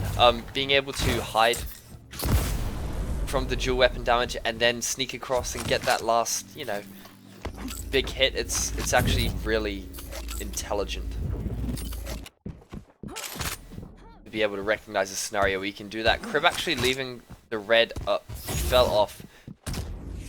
You might be able to sequence this right if Blah has decided to jump down to the lower level. I believe he has done so. So Blah in just a horrible spot, really.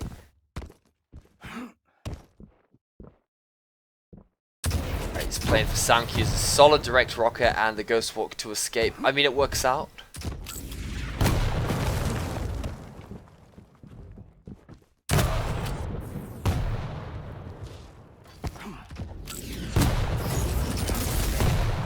It does work out, but Blah's damage output overall isn't going to be enough to cause any significant, you know, concern.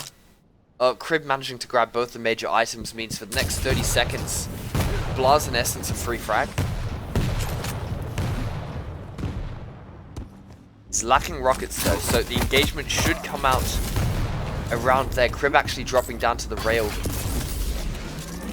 Free damage. Thank goodness he didn't go to the blood pool room with that small armor, because if he did, Crib's just got the high ground. He's got the lightning gun. It'd shred him basically.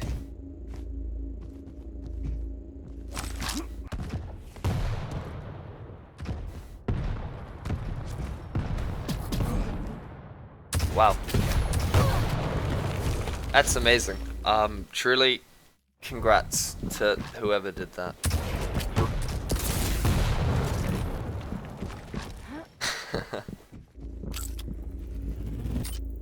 Alright, Crib with prime positioning. Doesn't connect, but he knew he was going to be there. It's just the mind games, you know. Anticipating where your opponent is going to be. And here we have it, the perfect trap. Weapons finally out, and there we have it. Blah falling in the first round of the first map in this Prepare to series. fight. Tournament just about halfway through at this point. Round begins in We are coming 1 in minute to the warning. second 3, round 2, now. 1. Round 2. Fight. They come. On Crib, once again, excellent usage of the Dire Orb. Definitely one of the coolest abilities, I think, in Quake Champions. For sure. Managing to deny both of the major items from Blah.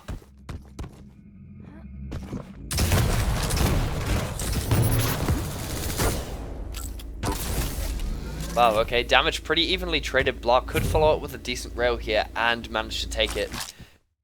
Or take this first frag, but Stopwatch. they're going to slow it down. They're going to cycle both the items. And Crib, not having the Dire Orb up, isn't able to replicate the initial movement in this round. So,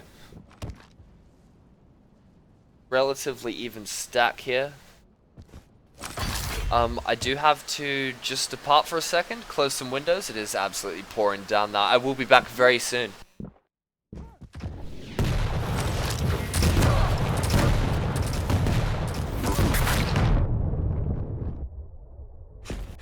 Уже лучше, но до меня все еще далеко.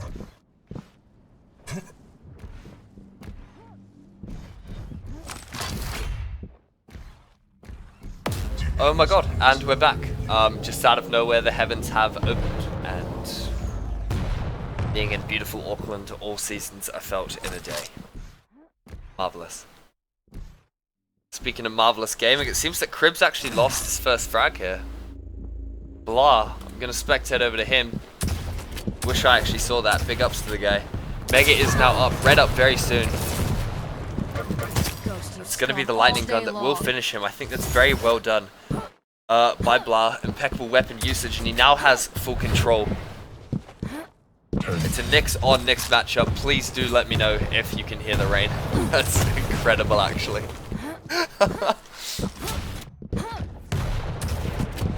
Thank you very much, Elam and others, for the follow. Shoutouts.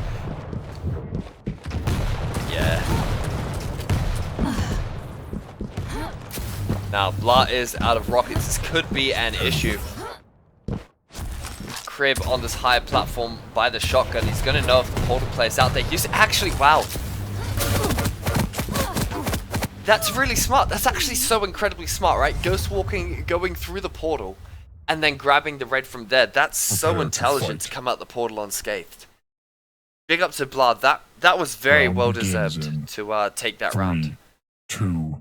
Big gaming coming out. Actually, really well done. That's pretty low.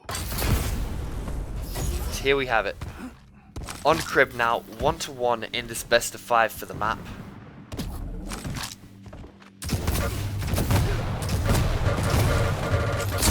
Ooh, and the telefrag coming out. Blah definitely utilizing his abilities to the maximum.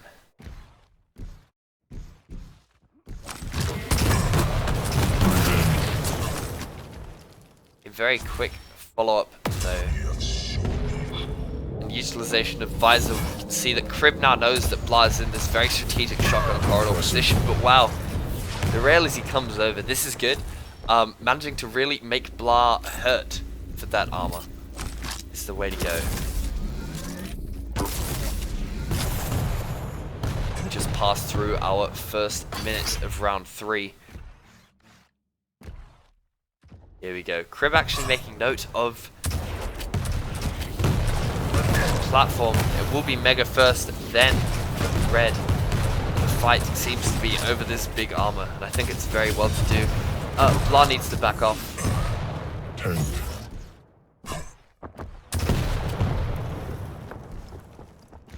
Blah does need to back off. Now, unfortunately, he won't really be able to with much security. as the wall hack from Visor comes through. I actually seriously reckon that grill is gonna present some serious, seriously, you know, serious. It's gonna provide some big opportunities as people learn the game and progress, right? Like it's actually gonna become one of the biggest elements, I reckon. But here we have it. Crib not doing nothing too fancy, I don't think. He's just kind of playing it solid. His fundamentals of controlling the items and being where he needs to be are smart. The lag, not so much.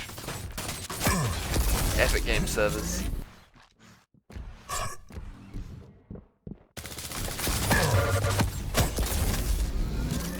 If anyone from it is watching, I can put you in touch with the Pantheon or Pacific ES guys. I would recommend you actually hit up their servers, because this is kind of awful.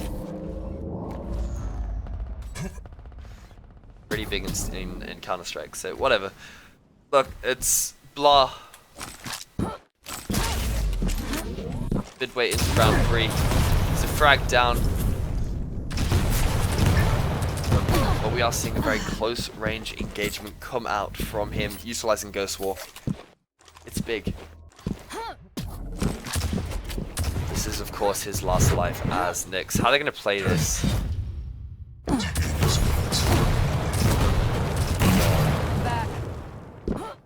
Okay. So look, he gets that frag. It's a Nyx on Nyx matchup.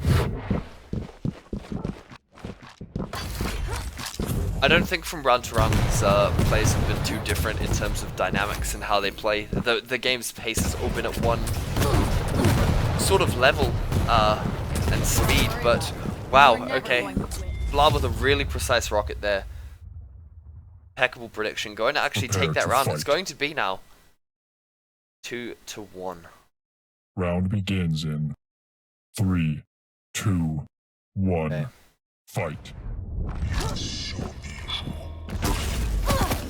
Okay, so Blood totally negates that mega pickup. Well done to hit that second rail. Should be able to get red for free now. Let's Crib on such the back foot. Yes, he has health and mega and the overall bigger health pool as Visor, but those two rails actually really set the pace. These opening fights, I think. And Block can capitalize on this in a big way. Mega health up very, very soon. Crib is down by the platform. He knows it's up. He's zoned on rail-wise. Both of these players actually playing a little passive. Blah coming through with the big dive. You might actually be able to cycle both of these weapons, both of these items here. Oh my god, almost a telefrag. This is so sad. I didn't start this, but you can be sure I'll end it.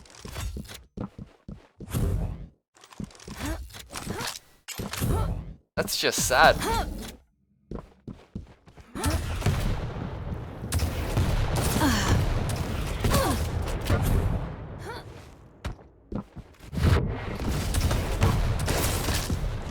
Impressive.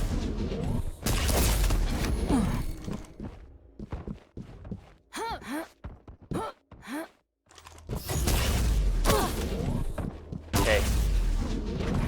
Something really cool there, right, is Blah used the double jump to get out of the way of Crib's rail when Crib was by the mega health room and Blah was under by the 25, right? Utilizing the double jump to take a more unpredictable angle and jumping over is pretty cool. And then we witness, you know, Crib's Dire Orb to grab the red armor. It's a play. I think that these movement enhancing abilities are definitely the best, right? Airborne. Wow, okay, that's cool, that's pretty big. But the movement enhancing abilities are definitely the ones that empower the player the most, I think, versus BJ's damage. Whatever, and it's definitely the coolest to see in terms of what they can do with them. So, very impressed actually to see how these guys are playing with them, even if they're, you know, very subtle and nuanced.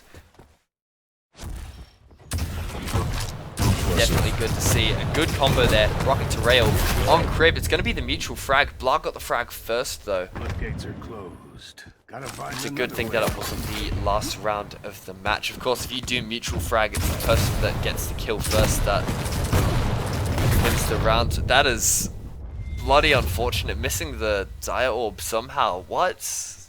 Prepare to fight. Okay. Anyway, it's been a tight Round matchup. begins in 3, 2, Crib and 1. blah. Fight. On the first map, of course. Let's see how we do it. From Blast's perspective, it's a Nyx versus Ranger matchup. I think one of the coolest. Both of these players, both of these gamers, you know, good champions. They're both pretty fun to play. Wow, and here we go. The excellent catch, the 2 directs. One now.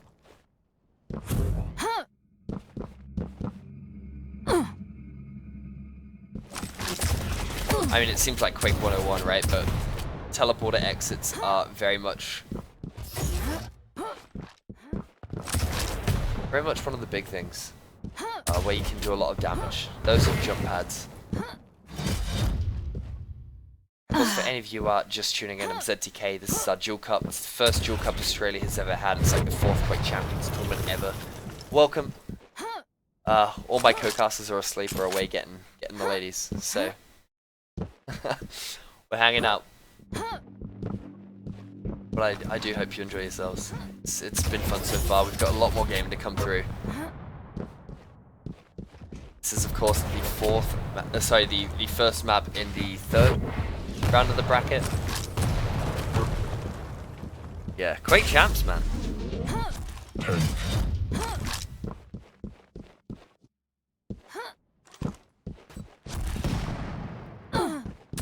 Big. I think that's the 2nd usage of the tri-bolt we've ever seen on stream. I think Carlson pulled it out once and said Lamau.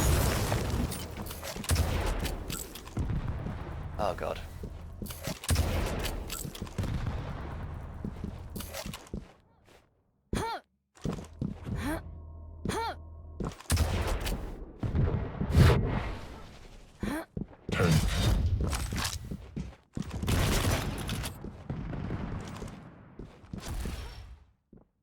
Right, so even stacks. ZTN is slow, man. Like, yeah. I'm a big dumb like CPMA player, right? So, fuck. Maps being slow is just falling asleep. Low key. Maybe some other games would have been better. But it's okay. People gonna get streamed. Gotta rep that 2G, you know, big up.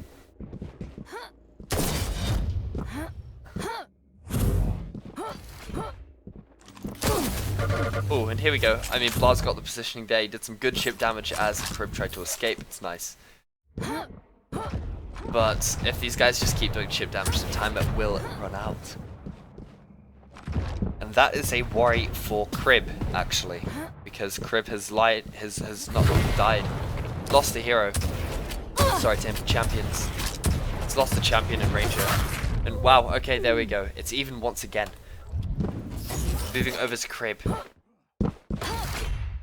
1 minute and 30 seconds counting on the clock, and it's gonna be the telefrag. What an epic gimmick. That's just some sick gaming coming out. I'm such a big fan of the dire orbs insta-kill mechanic. That's sweet as. Oh my god, that's so epic. Thank you guys.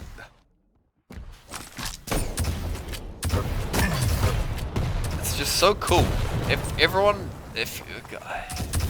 you don't think that's really cool, like, you just suck, alright? That's the best thing I've ever seen. But Blah's now very low. Probably deserves it after doing that. But wow, sick midi. Gets the drop down. No lightning gun, doesn't matter. It's the rail. That will secure the frag. I'm a big lightning gun fan. Shoutouts to tracking weapons.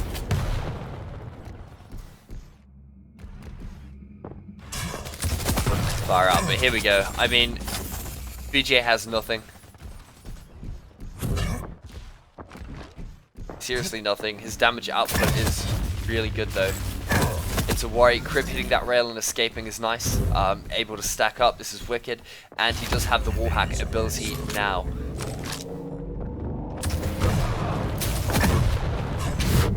Wow, it's the double lightning guns outside of the portal. Doesn't matter though. It's going to be Crib to secure that round. Take the first map. Well done. 3-2, I believe. I hope so. Yeah, 3-2. I'm going to update that in the bracket right now just because.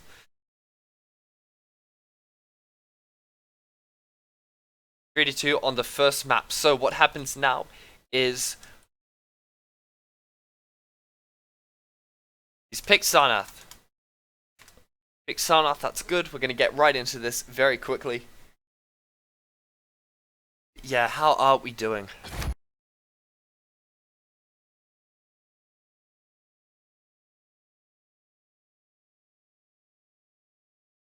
Me oh my, I enjoyed that. Yes, boy. Exactly, my dude. Big ups to Turkey. We're getting wavy in the chat. You know, shoutouts. Ah, shit. Just gotta check my, messages.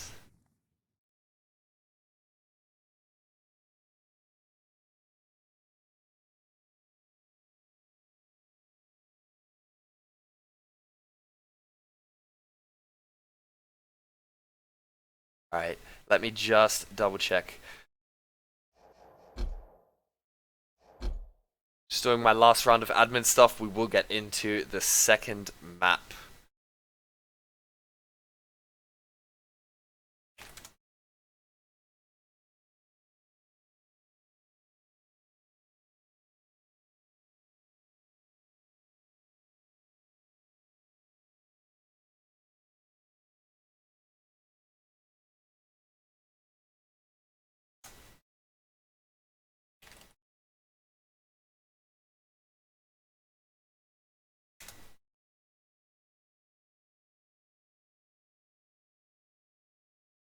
Okay, so just going to pull up the bracket very quickly while I get us in-game, actually. But the next game that we will be watching is going to be Steege and Zanaku, which is going to be very impressive. Alright, launching the server now for the second map. Crib currently 1 up in the series. And both these players good to go. Just tab out one more time. I'll bring you guys back into the game as we watch the veto process. Going to check up on my 20. Sick. Cool. We're going in. Veto process. Blah and Crib. Map 2. It's going to be the hard Nyx pick coming out very quickly. Crib on the Scale Bearer. I think that's quite a good call. Visor and BJ and Scale. Like, the thing with Scale is, especially on Sarnath, where there's a lot of horizontal movement, using his Bull Rush to get in and out of certain rooms, especially when it means you can get back to the Mega Corridor very quickly and start doing damage over the jump pads is actually, like, seriously well warranted. The drop down, especially over the Mega Corridor area to the, God, what's it now? The Railgun? And then towards the red, can do some cheeky damage on the sly. Of course, Nyx's get out of jail free card, Visor's wall hack, both proved pretty essential to a lot of these duels. And put into great effect. It's going to be Blah on Blaskowitz, I think. Start things off. No, he's going to change around. That's kind of weird to watch that, but, you know. We out here. Prepare to fight. Here we go. Coming into the duel, ladies and gentlemen, this is the second map Round begins of round in 3 in the 2, ZTKFPS Cup 1. at ZTKFPS on Round Twitter 1, if you want to fight. follow us. GL and HF for this map. Crib is 1 up. This game has been cashed so far. Using Nyx's movement very quickly. A fight coming out over the lightning gun, of course. Changed the item placement to see that come out. And Blah making a very smart decision to not push through the teleporter. Crib could have been waiting there with Visor and a rocket launcher just waiting, itching for the free damage to come. So, Once again, it's Quake Champions Duel. There's a lot of contested control, not so much map control unless you're seriously bodying the guy. Red armor's still up. In fact, Blah might be able to take this. He will, actually. And that puts Crib at a serious disadvantage. A fully stacked Nyx with Ghost Walk up is formidable to say the least. So, Crib is going to have to play passive. He's utilized his Warhack, I think, to escape, but wow. Rocket's doing just as much damage as Crib's Rail. Overall, it's going to be first blood going to Blah.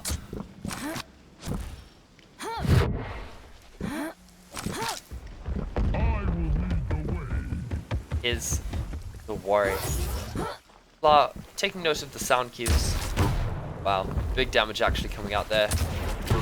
Do so again, he's got all the weapons that he needs to. It's going to be Rockets though. Big Rocket fan coming up with the second kill. That's huge. That's actually huge. Following up so quickly and removing Crib's most tanky champ is big. Right. I mean, it could even go even quickly once again. No, it's going to be the close range slime. Crib getting up close and personal. Moving over to his POV. We'll see how this goes down. The worry, of course, right? Crib playing Ranger has the mobility, but doesn't have the health.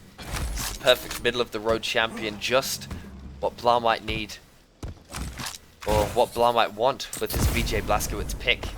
And the devastating hit scan that can come out with his active ability, the dual wield. So, does seem to be a fight over this mega health. Big armor coming up very soon. 2 seconds now. I think Blah's gonna get it uncontested. Excuse me. Crib very much on the back foot this entire period. Wait, no, I'm a clown. I'm actually a clown, dudes. Wow. Okay. Forget everything I said. It's good to go. Just the getting used to the big name up the top. The name could be bigger. I'm blind as hell. My apologies. Crib actually making some very serious inroads. Some very big inroads, in fact, to getting a step up in this duel. It's going to be some big rockets coming out. That rail kills Blah. There we have it. Nice. Nicely done. Proper execution. And the first round does go to Crib. After initially being on such a back foot.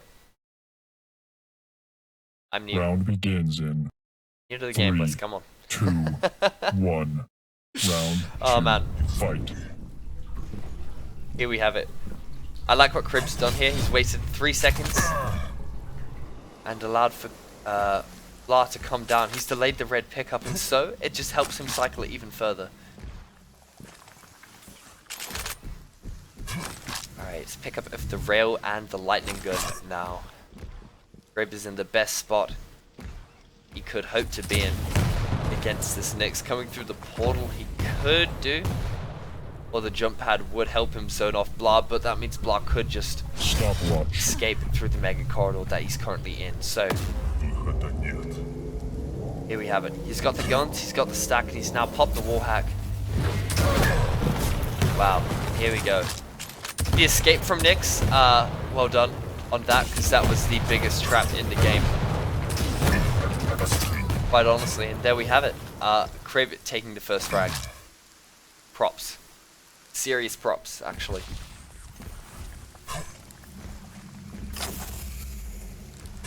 I wish I had a homie to talk to servers, but it's alright. Cashing out on our own today. Look, Crib has managed to do this well. He's waiting. He's got the mega. He knows like Blah has nothing, so he's able to take an even bigger liberty when it comes to delaying the red spawn.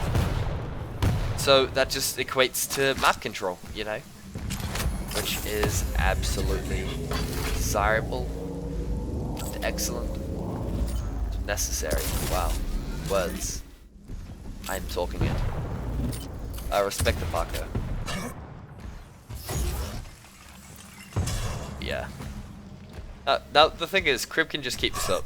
He's got the frag. He can literally keep this up, keep cycling the armors. Killing spree. Until the time runs out, if he so desires. Blah says no. He says, I don't want to wait. I'm gonna dive in, and diving in with the lightning guns. Look, if you hit it, if you hit what you're firing, you know, then props.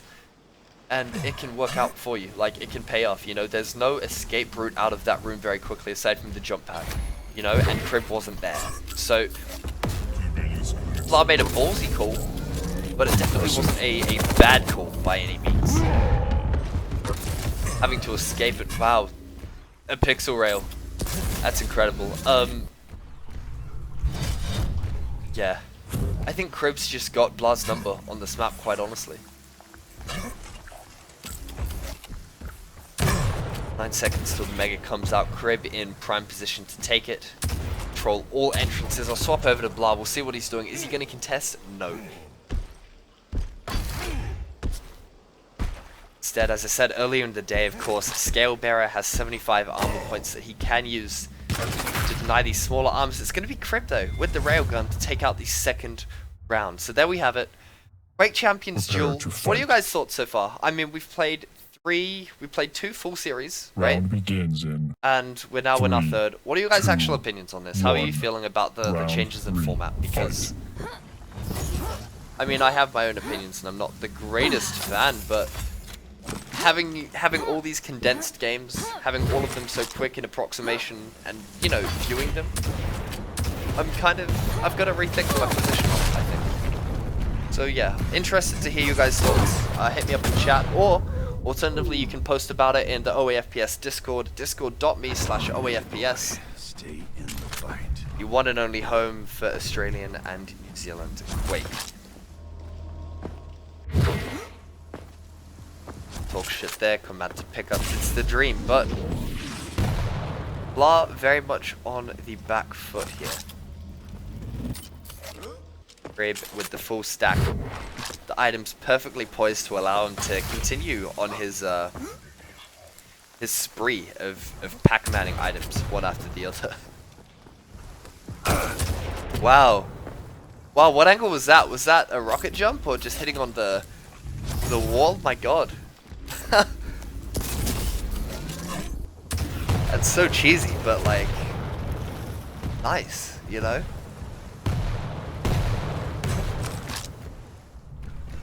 Big ups to my boy.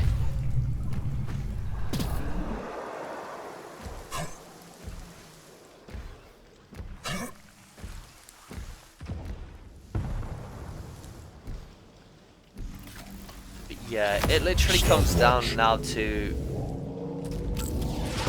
how you play Pac-Man, and Crib could cycle this, but I really actually like this. The usage of the wall hack.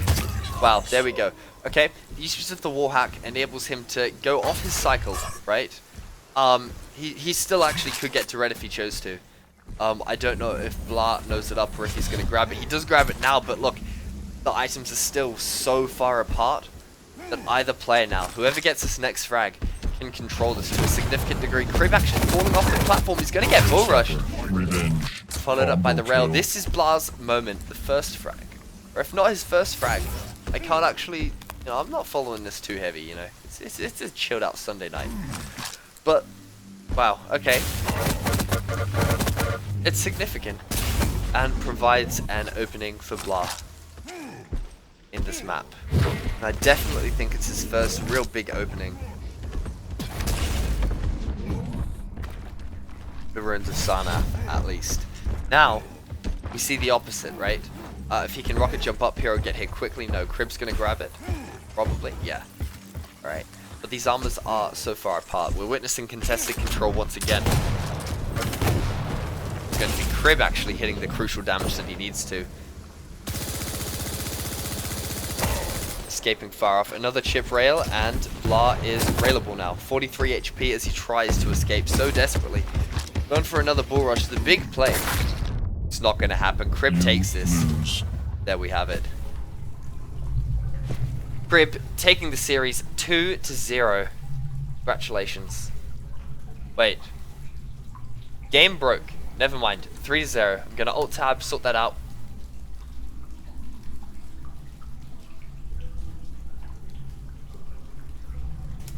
There, and I think that was 3-2 in the first. I'm not sure. Congratulations though. Your quarterfinalists are Crib, Fridrian, and Steege and Zanaku in the upper bracket. The lower bracket is still ongoing.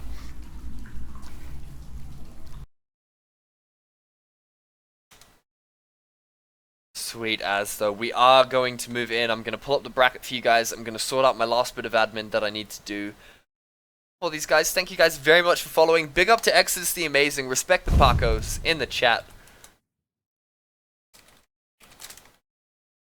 Big up to the Twitch chat boys. Thank you very much for following. Thank you very much to the 60 viewers tuning in. Holy crap. That's big. This isn't a CPMA Cup. Right. I just need to sort out what's happening with one game here.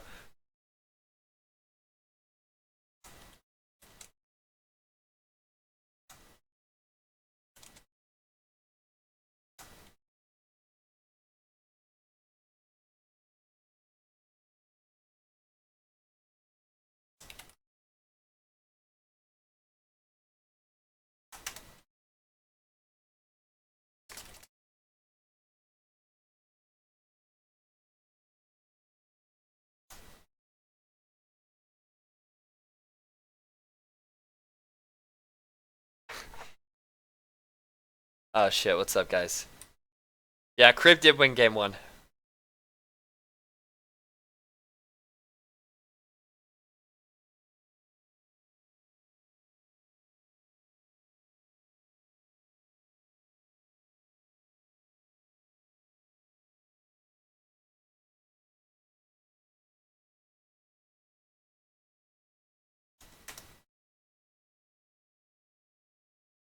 Alright, I do need to find out what's happening.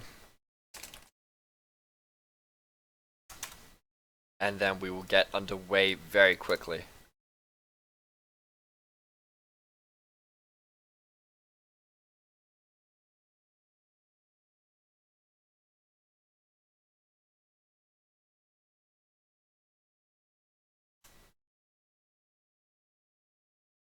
I do need to sort this out. I do apologize for the delays.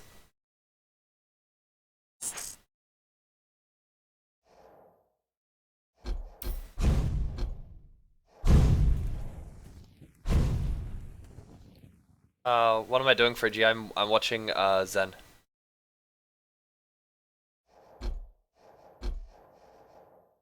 Zen and Stage.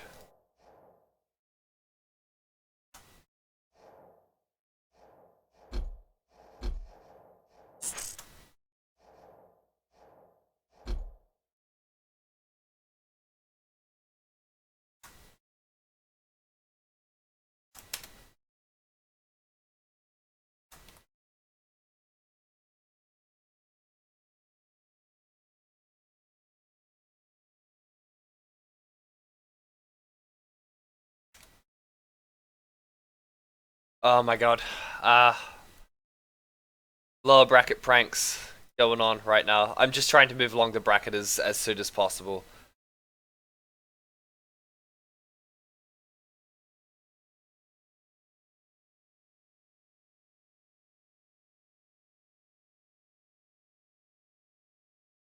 We will be getting in as soon as we can.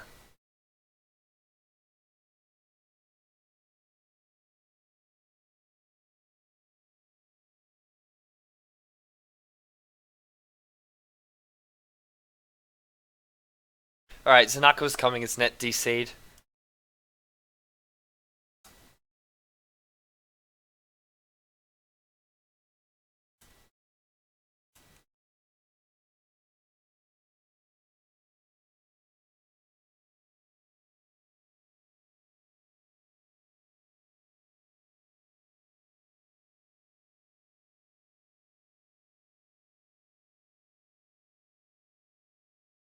Okay, Profanum's actually forfeited. He's uninstalled. Where would one go to sign up for these events you host? You would have to join our Discord. Usually I would make a news post on ESR. But if you can take a look at the Discord that we're in chat, it's one and only place for Australian and New Zealand Quake. I'm here in the Discord. I make announcements regularly. We run lots of cups. And we'll be going from there. I think we might run Quake Champions more. We're definitely running a couple of CPMA cups you can get into if you desire. Phantom uninstalling Exodus reckons is the greatest call. It's pretty crack up. I need to find this result for Tahara and Slimps very quickly.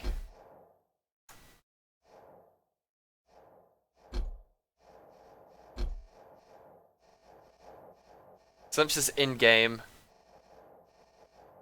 Tahara's in game. Hopefully they're playing, because it's been like 20 minutes at this point, and like, holy shit. That's not cool. I can't invite Zen.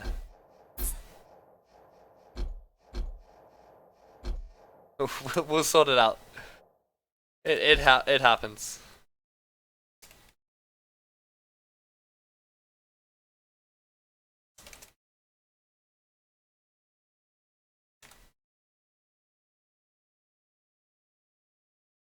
We'll find out.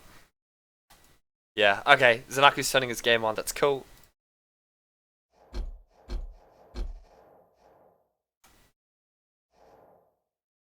Sweet, Zanaku is in the party. I'm just going to establish one last second. Just working out what the hell is going on with this last game.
Oh god, just give me a moment, dudes.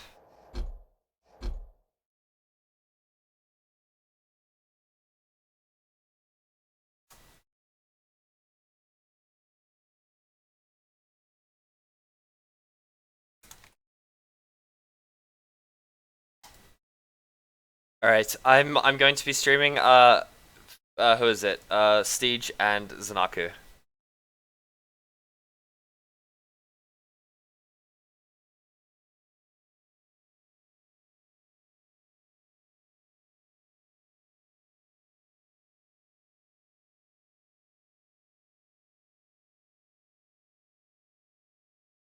God.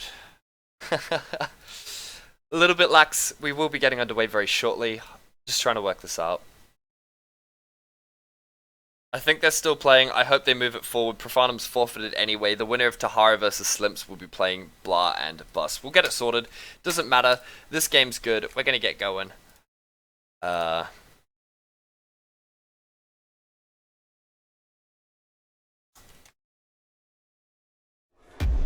Custom game, of course. The next round of the bracket. The first map will be Corrupted Keep. My favorite, actually. Here we have it. Gonna move myself out, move Zenaku in. Hope. There we are.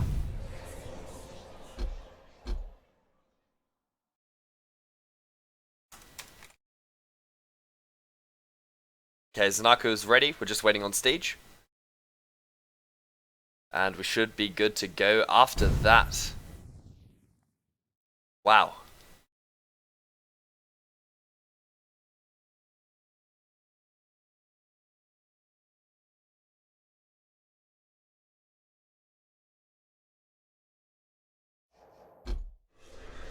Both these guys are in-game. They're changing heroes, it's good to go.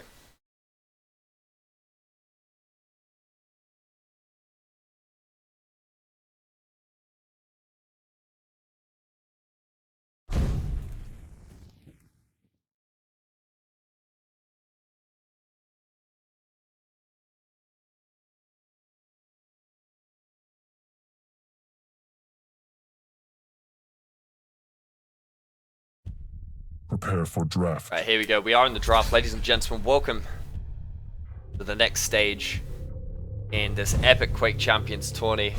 Alt tab and hooning around. It's Crib and Phrygian going on in the next round. Equivalent.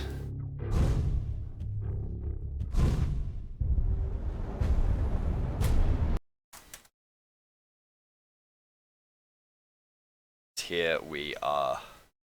Yeah.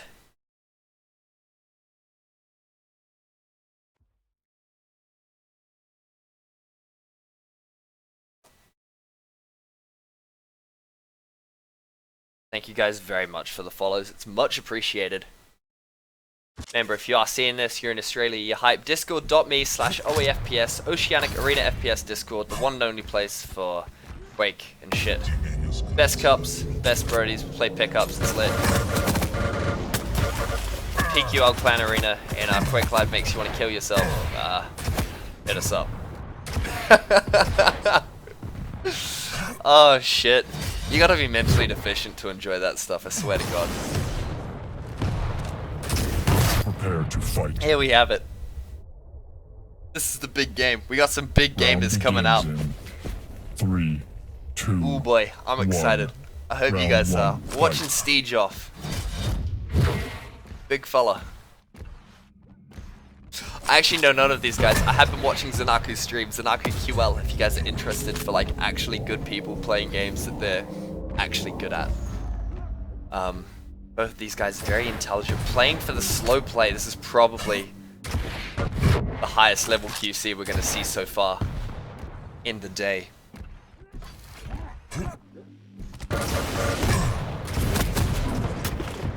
Wow.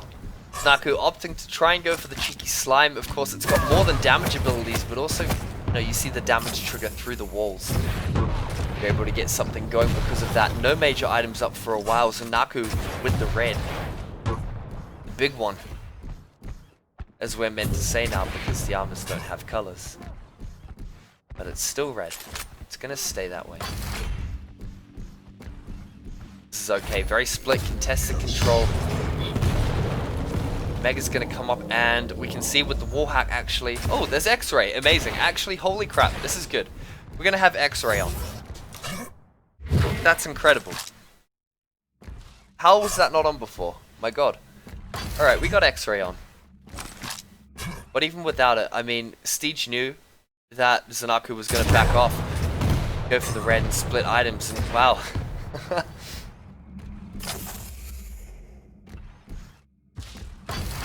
It's tight, an even exchange of rocket damage and then backing it off, playing it slow, not giving anything away in terms of sound. Such a valuable and underappreciated resource that sound is. So, now a fight coming out. Zanaku, is he going to go through the portal? Yes, he will. He's going to be able to get out unscathed.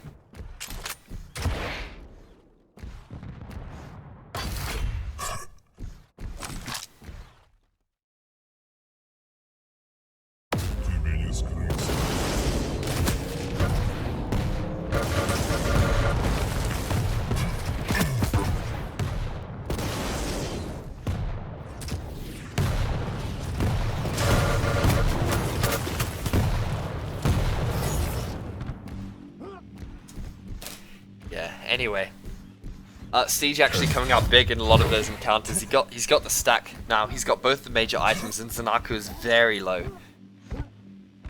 in comparison.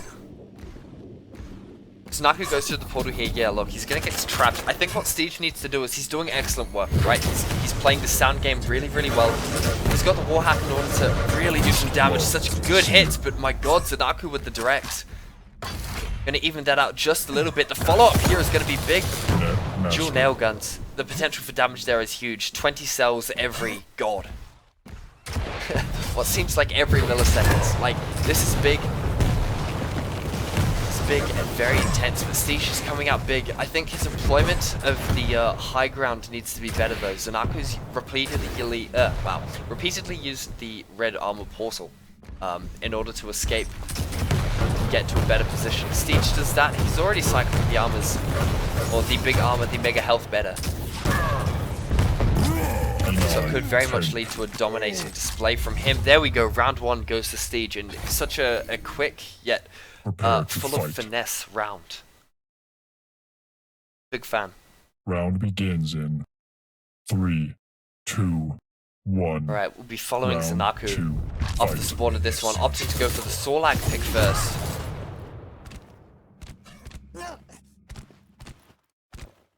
10.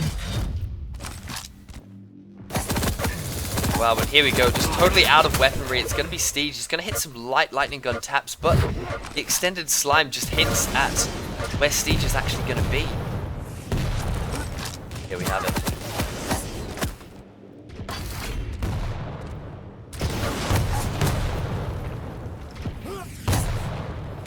Wow, Steege with such a great rocket there. Snaka on 10 HP on the back foot for sure. Deploying the high ground, he should be able to use this nail gun to fend off Steege if he gets too aggressive through a corridor, but no, just totally in the wrong spot for it. Not really able to utilize the nail gun's strengths. But hey, at 20 damage a nail, that's some pretty heavy work. You can get some things done with that if you pick your moment right. It's just unfortunate that Steege, you know, came in pretty aggressive. Wasn't really a place where you could sit up. Huge rocket there. Keeping Steege humble, you know, keeping him honest.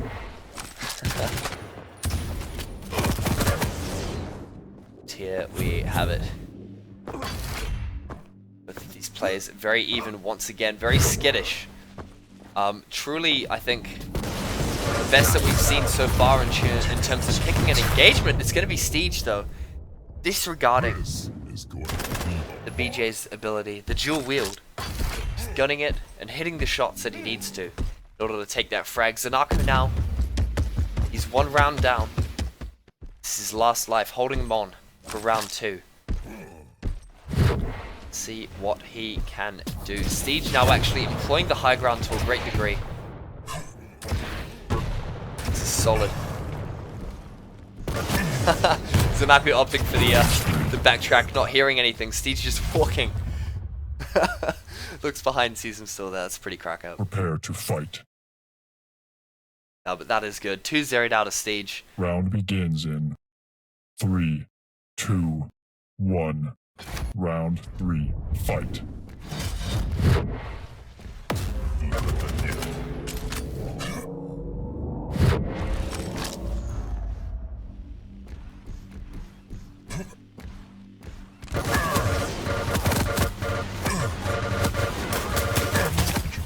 Oh my god. Right, so look, I mean, Steege with impeccable weapon control again. Look, we'll bring up the scoreboard. We can see these stats. He's hitting 35% LG in Quake Champions. Now, there's been some community concerns with netcode and hitting things and being able to register, but I mean, he's hitting a lot.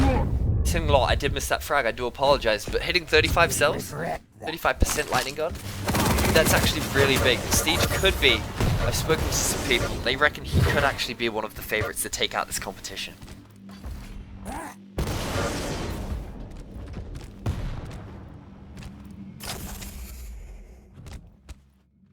Here we have it.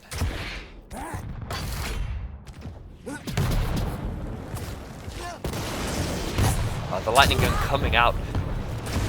Rocket spam is good, the control is good, the bouncing. Oh my god, Zanaku escaping with the hair on his chest. 38 HP. Spawn frag follow-up will actually cause them to lose, which is a shame because that was the biggest frag Zanaku's got in this entire game.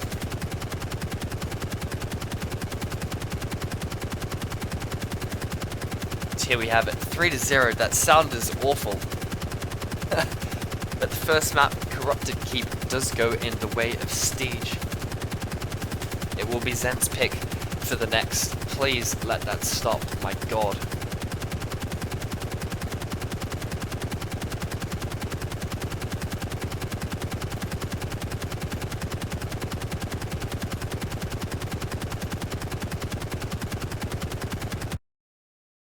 Let's go. Blood Run, he's picked it, that's good. Okay. Sound actually makes me want to kill myself. It's too awful. But we're out of it now. Thank you very much, guys. Oh my god, the following, the community support from this tournament has been epic. Thank you so much. Going to ZTN. Blood Run. Let's get right into it.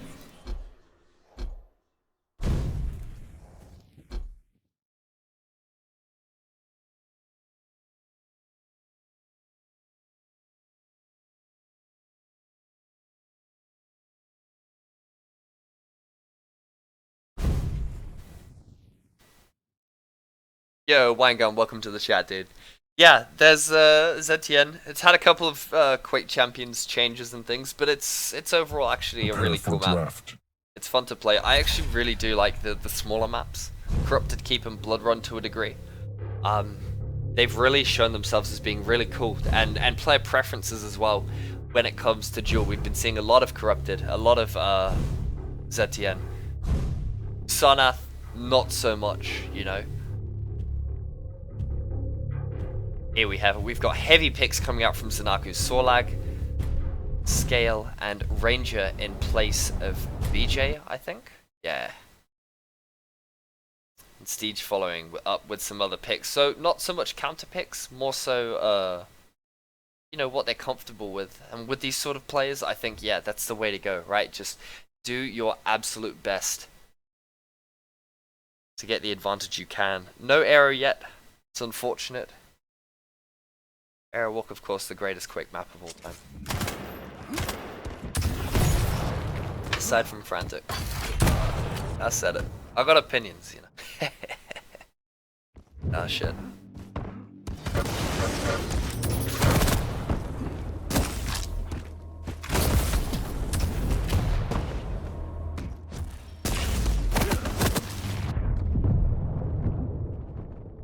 Too much goes on in my head. Focus. Right. Prepare to I fight. think the key takeaway actually from a lot of these matches that we've seen is a lot of players Round see begins great in utility in 3, Scale Bearer. It 2, might just be that he's a tanky 1. character, but a lot of Round guys are 1, actually fight. playing him. Apart. It's Zanaku's map pick, and he's going to be lagging out. Epic game, once again. Recurring theme, totally amazing. Wow,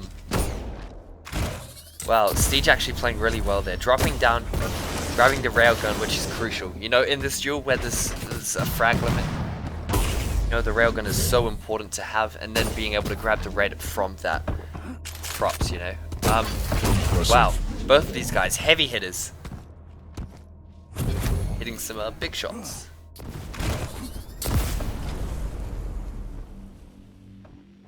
Stopwatch.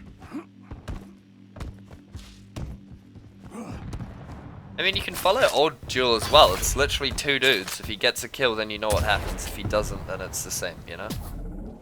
Like, people hype up Quake to be this big thing, and they say, man, it's video gaming chess. It's not. It's literally the dumbest shit. If you count to 25, or 90, or 120, or 35, whatever, right? The game's like, you know, you can play it. People make it out to be harder than it is for the EP. Oh my god, wow. Holy shit, that's big. Oh my god, he used the ability. No, but that is sick. That is actually like proper sick. Once again, the employ of abilities and how they kind of factor into Duel and map design as well. That just takes it one step further than just denying the mega or damaging it. That's really well done. Ah, come on, dude. It takes some brain power to do that.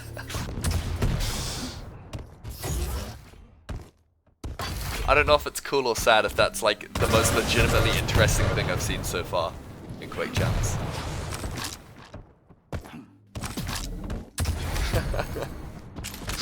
Oh my god.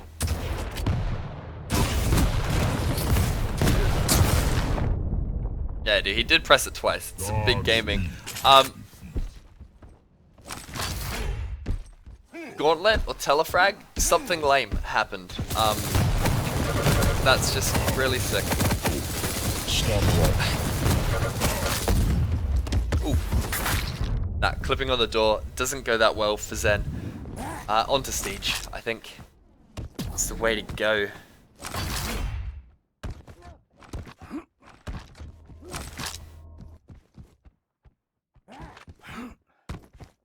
Yeah, shit, I'm so toxic.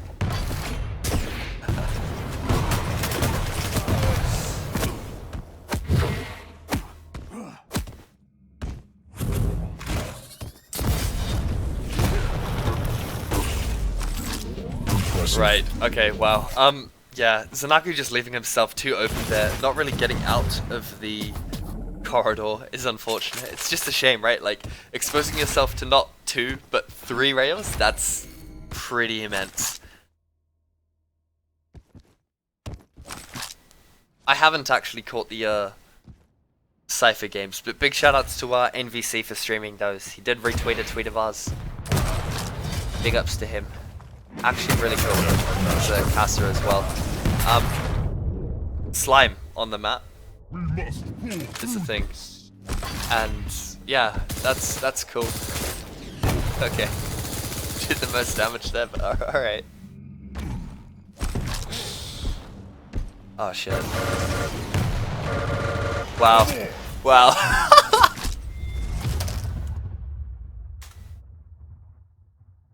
Prepare to fight. 1 minute warning. Round begins in 3, 2, What a game, dude. 1. Round 2.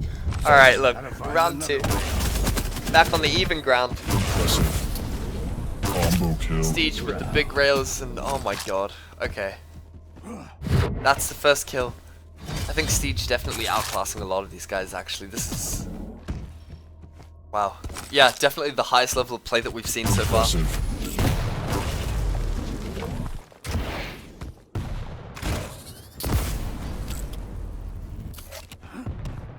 So daily reminder, if you guys do like this, follow, keep tuning in. And if I do get affiliated, my subscriber emoji will be Tim Willits. That's a promise.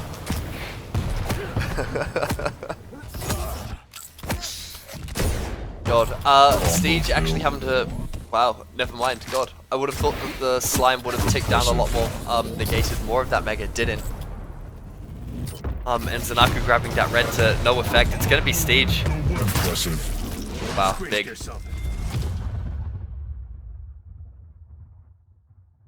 Prepare to fight. Round Shout out to your boy begins in Timber. That is round 2. A very quick round 2. 1. Round 3. Fight.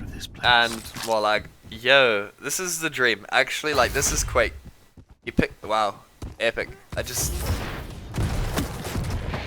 not gonna mince my words on the subject. It's just truly like a beautiful thing.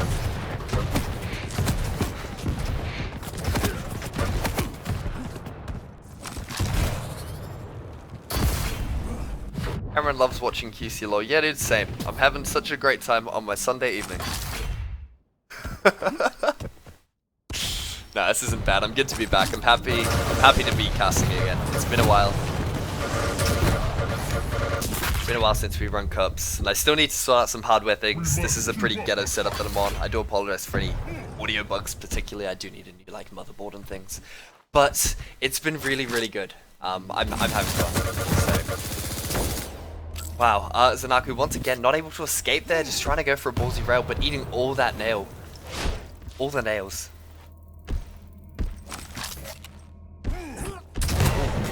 Damn, caught off guard for once. Zanaku getting a bit of slime damage done. He's gonna have an idea of where Siege will be. He'll have that anyway though. It's going to be big. I'm actually gonna swap over to Zen. I don't have follow killer on, I'm kind of watching POVs and... Zen got a kill. Gotta swap over. It's not even NZ net though, dude. You know what I mean? Like, yo, there we have it.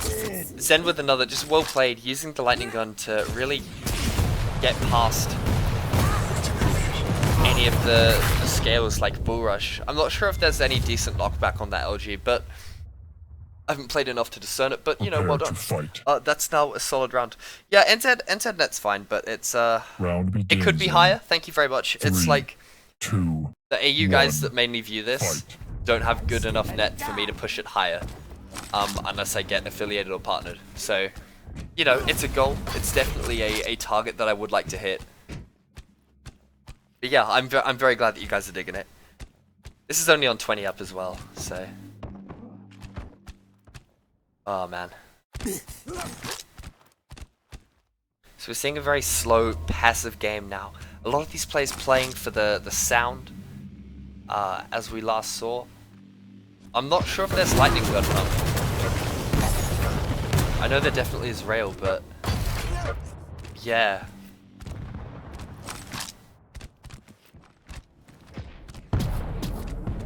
Pass the blunt, jeez. Shoutouts to Fizzle. Gone but not forgotten. Wow, Zanaku just absolutely getting trapped in here. I don't know why that's foggy in that area, what the heck. But Siege coming up big. Siege coming up big now once again. Wow, it's going to be the direct rockets though that do it. A very messy, very scrappy fight there. But Zanaku does manage to bring it back. To the slaughter.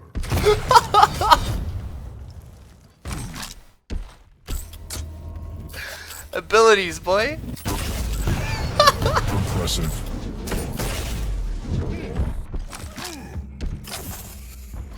Someone clip that, dude. That's Quake in 2017. It's just big gaming.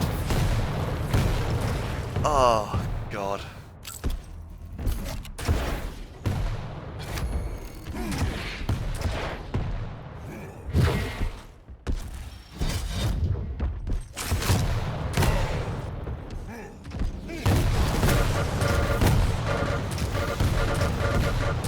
Right, here we go. The tracking is big. He doesn't actually... Oh my God, Zen doesn't pick up the 25, so... Wow, it's a good thing he was actually able to get out of there, because that was very close. But yeah, Zen actually using his movement to get out of these scenarios is very important. Because he is on the back foot here. Stage seemingly has his number.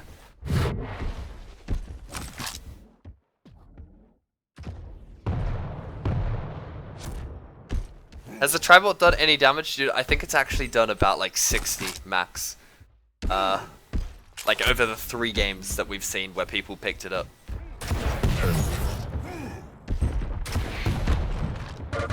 Ooh, damn, tasty. Yeah, I know. Alright, big fighter for red. This is a pretty traditional one. Siege electing to go in instead. Try and play off that aggression. It's a good maneuver, I think. Very nice to see. It will be this engagement though that Zanaku I think will be making his last stand. Playing for sound, he's totally caught off guard. It's going to be Siege that pushes in. Totally has his number. There we have it. You win. That is game. Ladies and gentlemen, the first map. Or second map. Christ, Siege won both. GG's. Siege takes that 2-0. Well done.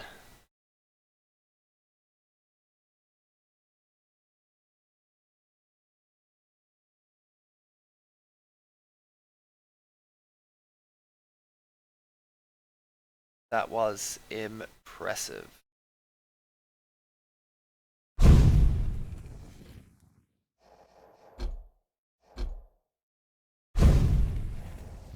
Okay, I will be leaving that party now.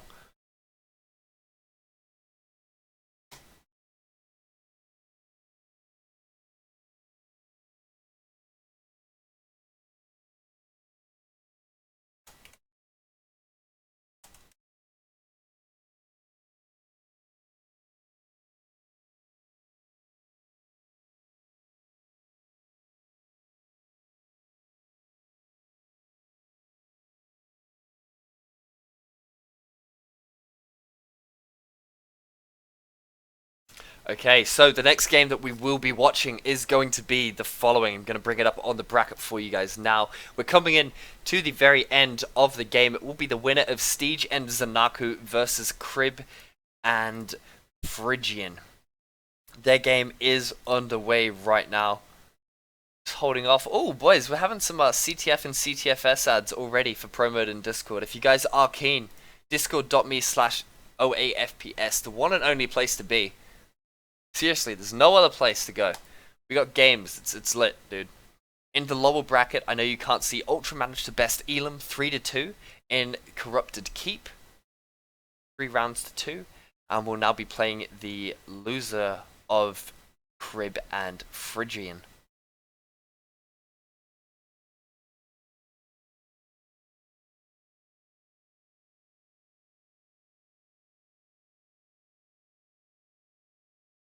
Cool.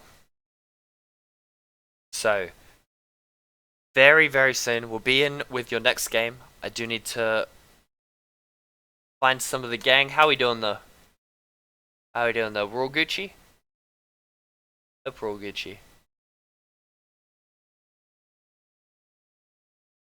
Yeah, no. If you guys do want to enter cups, we run them pretty regularly. We have demo packs available for all of them.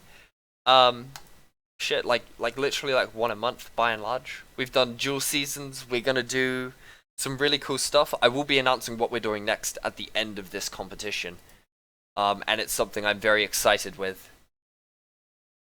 Holy shit, we've actually gained like 40 followers today. Thank you guys so much. It means a lot. Let me just check my Streamlabs very quickly. Just before we go into the next game.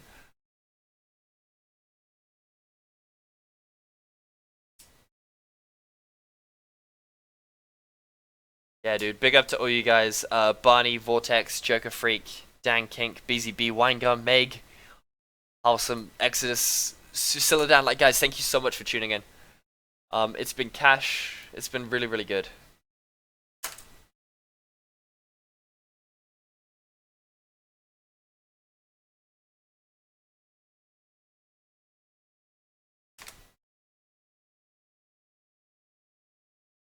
Alright, I've just gotten an update. I've been invited to a lobby with Crib and Phrygian. They are 1-to-1 now.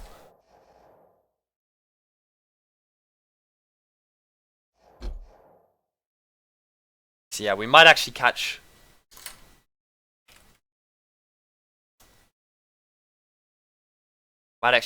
the last end of...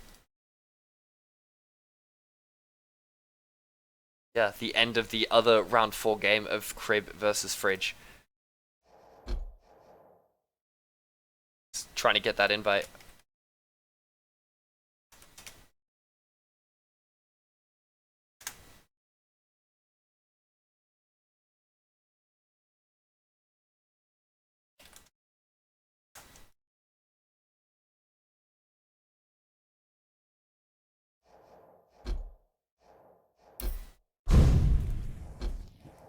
Cool, and I need to spectate.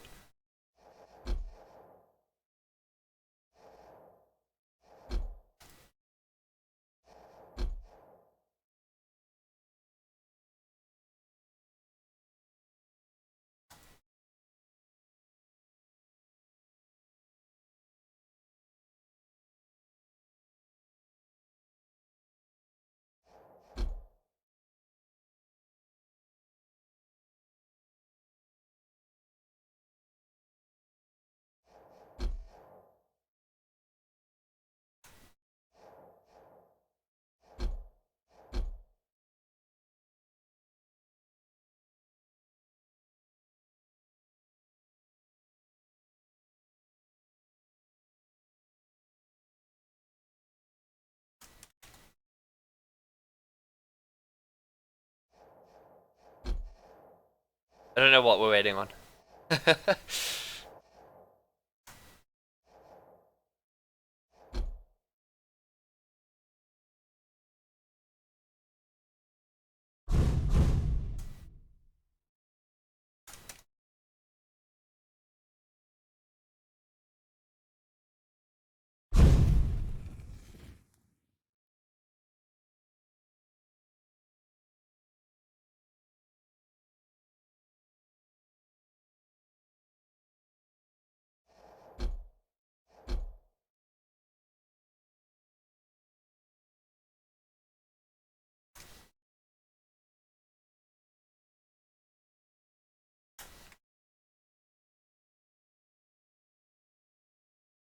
Prepare for draft.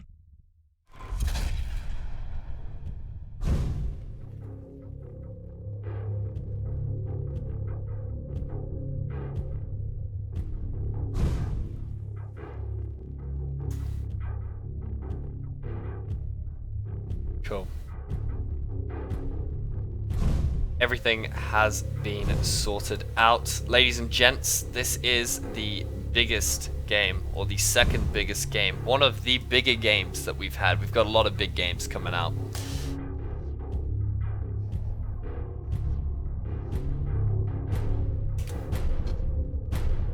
BJ and Visor versus Nyx, Ranger and Visor. This is going to be big. I know these players are 1-to-1. I don't know what maps or what scores, but seeing them on ZTN gonna be huge. We're in. We're in Duel. Thank you for bearing with me for all the admin tasks that I have to do. We are currently a one-man operation, by and large.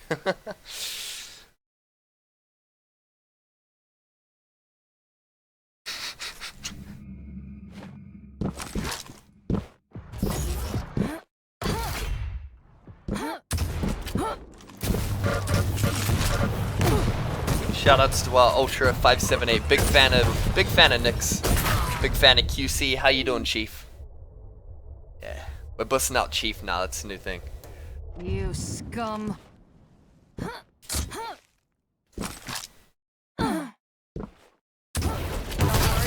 to fight. Never going to win. Round begins in 3, 2. Good luck and One. have fun to these guys. Round 1, The world fight. doesn't need another hero. It needs a monster. Right, I'm gonna watch Phrygian. I haven't actually seen him play before. I've played against him and wanted to cry though, so.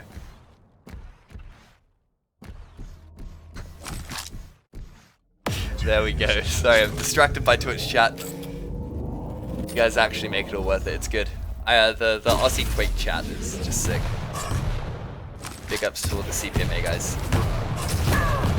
First blood. So here we have it, Phrygian managing to take his first frag.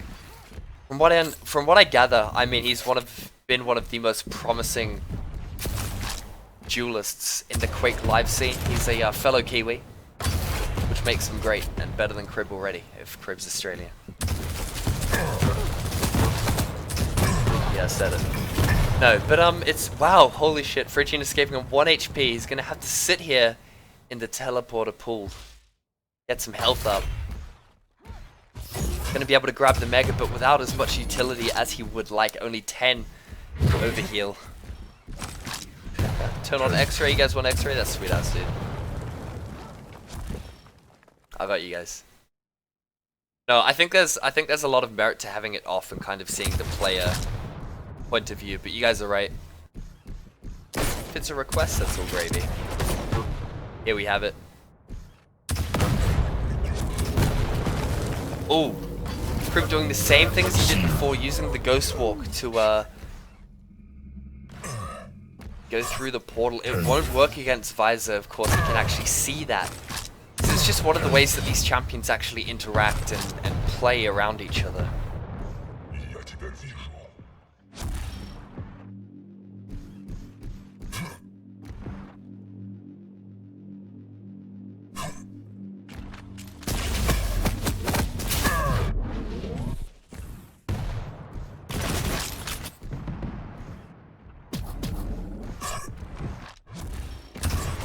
Man. Combo kill. Okay, big old combo.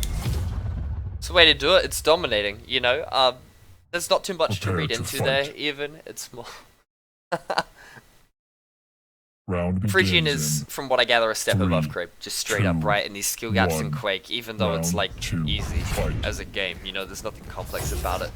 These mechanical skill gaps can lead to such an accentuation between ability and how well you can employ your ability. So, wow, very ballsy, very retarded. Nobody said it'd be easy. Wow, okay, that happened. Crib playing the slow game, having it pay off for him, but like, ugh, it's just gross. Okay. Painful to be a dream. Too real to be a nightmare. Wow, the direct die orb into a chained... That's just epic, dude. There's no way to describe that to me. prepare to fight. Okay. Round begins in 3, 2, I can't believe it. 1. Round. Alright, whatever. 3.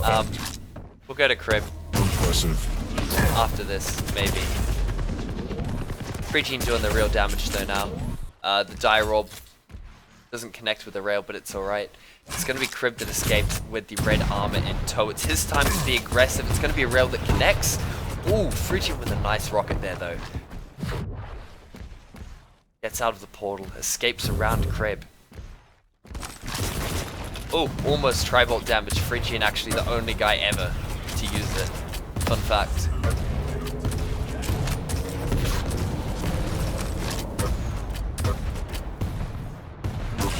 Phrygian's not very good at aiming.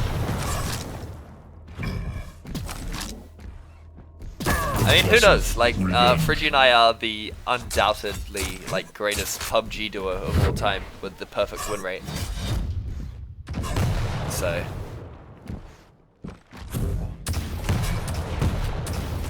you know. Now, this is okay, though. Crib, yeah, he lost that frag there, but he's got a round on the board. It's still very much an even thing. Both of these guys can follow their dreams. Do what they want here. Wow, Crib doing some excellent corner damage. He's got the bounces, he's got the damage out. Oh, if he can follow up. Looks like he's not going to be able to. Phrygian's going to be able to retreat over to the 50 health. The 225s, because this game has been simplified. And to the small armor.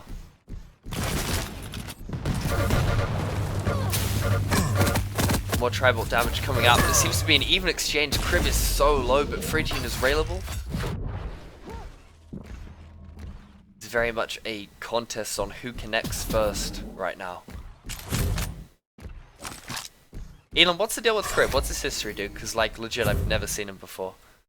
Aside from shit talking in last night, really. Different scenes, you know, man. Hit me up with some. What's the goss on Crib, my dude? Right, here we go. A rail exchange here. Nothing major. Phrygian still attempting to be the only guy to connect some tri-bolts.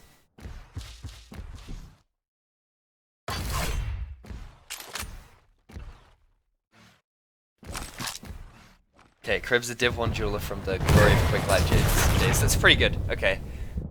So he's definitely holding his own. He's not locked into this bracket. This is pure gaming skill. Phrygian, his excuse for today is he's using shit headphones or he's playing with speakers or something. He's been saying it a lot, just in case he does get caught out here.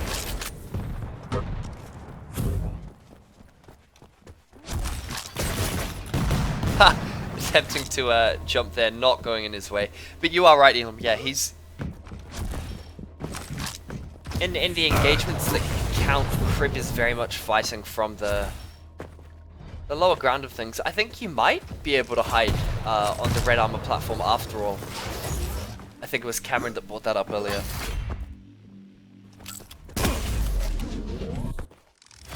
Hey, dude, I give dough hoots, you know what I mean? Ooh. Ooh. Tight rail there. This is Crib's chance to capitalize. Phrygian actually grabbed that health bubble before the regeneration of BJ actually happened, right? So it actually got totally sucked up into the regular passive ability that BJ has.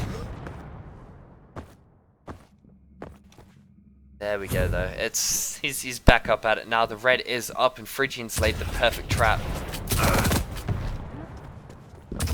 Perfect in that. It's going to be Crib to push in. Ooh, caught out. Not connecting. Crib is going to move over to him. Yeah, speaker's messed up his jump. Oh, man.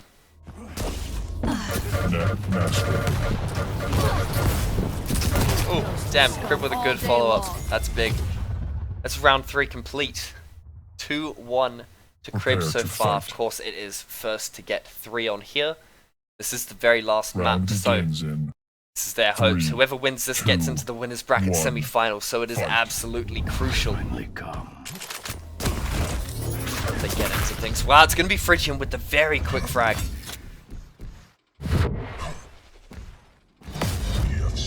There we have it. It is his game to make.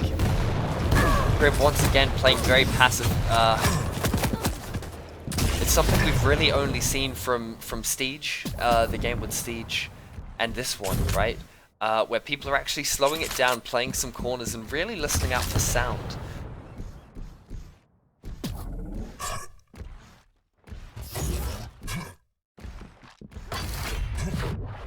The blood pools do regenerate health. Yes, it's common. All the maps named Blood, so Blood Covenant, Blood Run, all have the same sick mechanic. I think they're doing it by texture set as well. So like the lockbox one has slime, and other really cool, interesting things.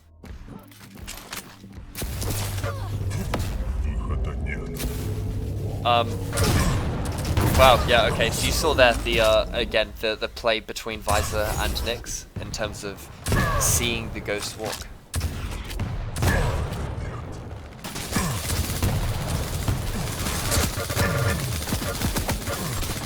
TDM and Quake Champions bores me, Jake. I'd rather do like I'd seriously rather run like a Quick World TDM Draft Cup or something. It's, yeah, you know, whatever.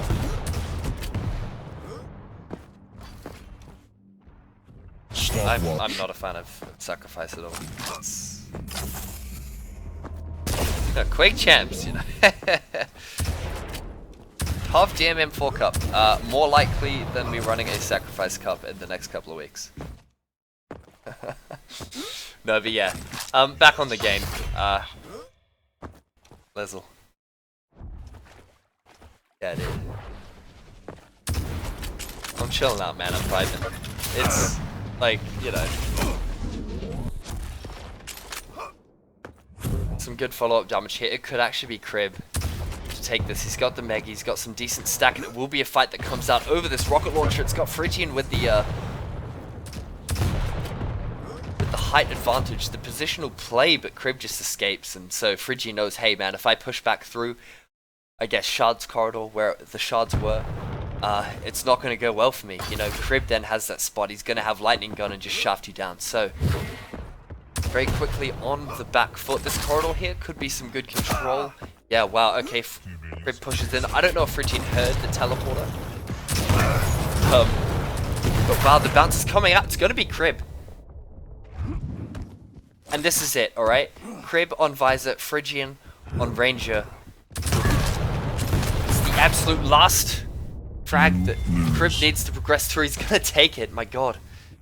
So quick, so swift. There we have it. Crib progresses through to the winners bracket final, facing off against Steege. Phrygian won't be gone though. He is in the lower bracket, the best of one series.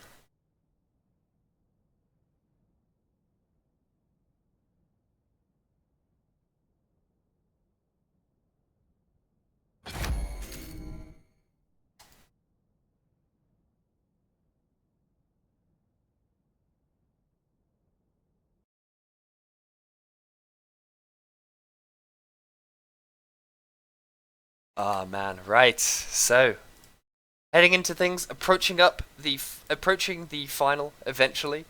Just waiting for the scores to be reported in that regard.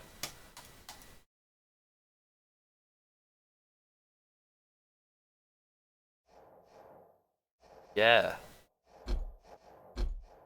Crib's party leader, he's left. Crib's left. Going to invite Crib, going to invite Steege. And we'll get things underway.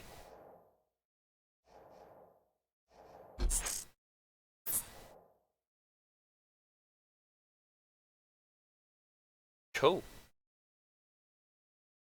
I'm surprised, this tournament's actually gone very quickly. We've only been live for 3.5 hours and we're already through. This has been one of the smoothest running cups we've got. Which is nice. In the lower bracket, for those of you wondering, of course it's cut off. Bracket's big.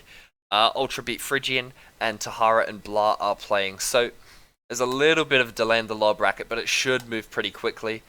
This Crib and Steege game though, it's going to be cash. This is where it's at.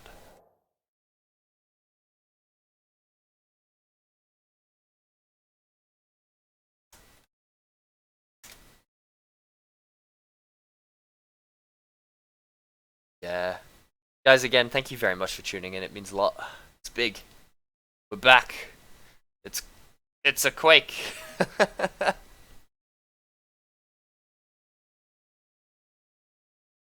Ah, shit. Wonder when they're going to make Duel good. Amen, dude. You know, wrong chat, wrong chat. Big ups to id Software. Bring me to QuakeCon, dude. I'm keen. I gotta get esport babes in the States. Alright. You know. Pranks. Aussie humor. Alright, so, status update, waiting on Stage. I'm sending him invites. I think he might be AFK for a bit. We'll sort it out, we'll get him in as soon as possible.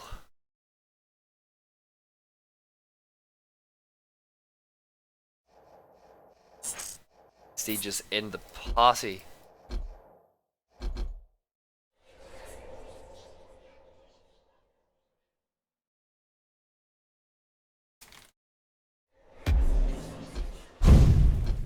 Alright. I'll move these guys into a custom game.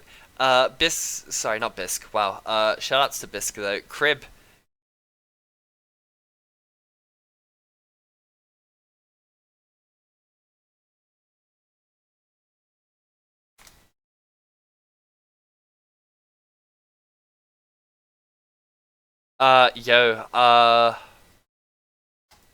Ultra, you gotta play Phrygian now, dude. In the lower bracket.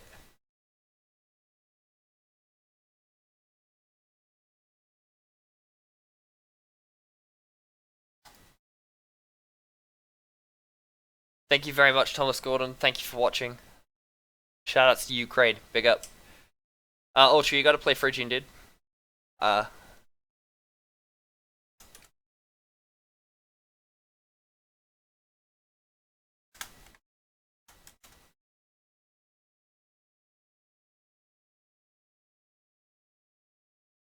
Going to sort this out.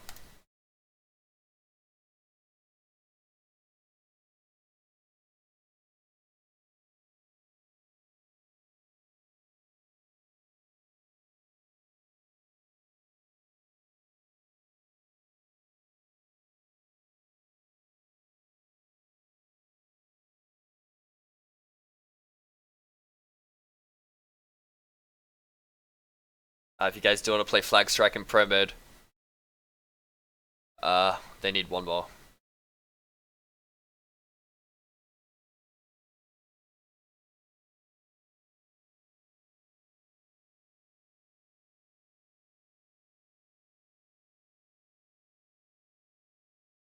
Ultra, if you're not on by 6:47, you get DQ'd, my dude.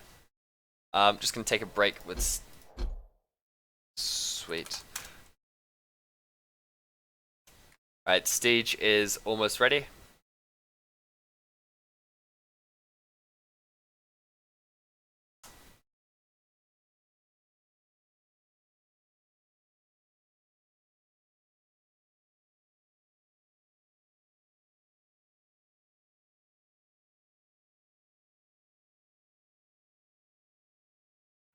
Alright, and we're almost done with admin. We're getting into it, boys.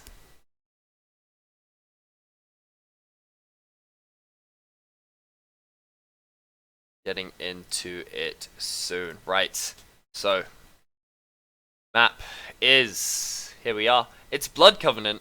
We're back, we've looped around. Just gonna double check with Siege that he's ready and we're good.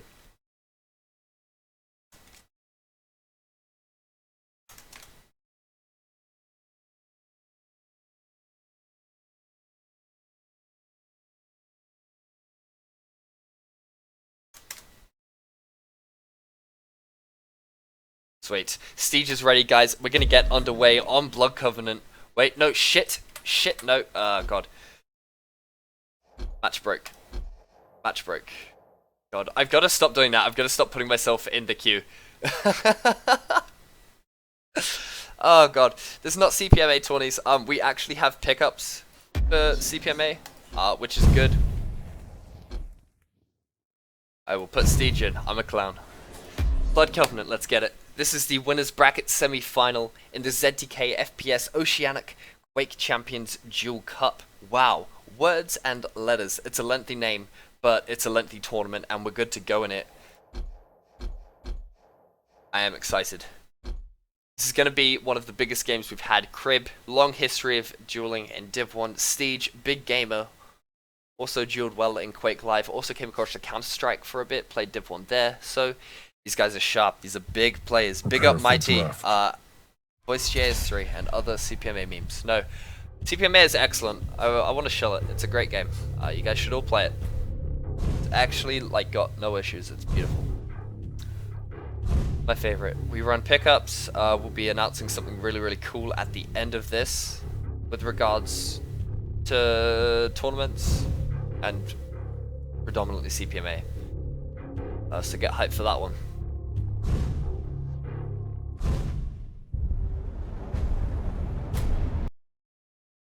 Playmorepromo.org if you do want to get in that. However, back to QC, my one true love.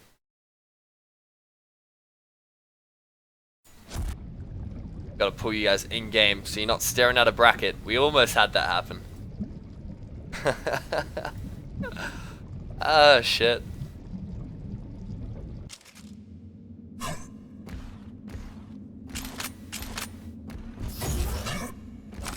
Right. In the warm-up stage with the classic lag. So exciting. Like, when people teleport, it's like, where's he gonna go? You know? You don't know. It adds the edge, you know, you're like, ooh, this game's now good. Prepare to fight. It doesn't need more Slash. We haven't seen Slash at all. Round begins in 3, in this cup. We haven't seen Slash at all. Round 1, fight. And it looks like we won't be seeing it now on Stage's perspective. Wow, and the snap rails. Not snap at all, but you know, he's lined them up, he's hitting them. Big mouse clicker.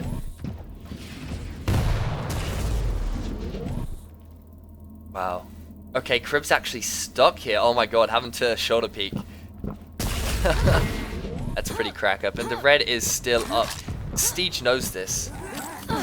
Oh wow, but Crib's actually gonna steal it. So yes, Steege has to ghost walk.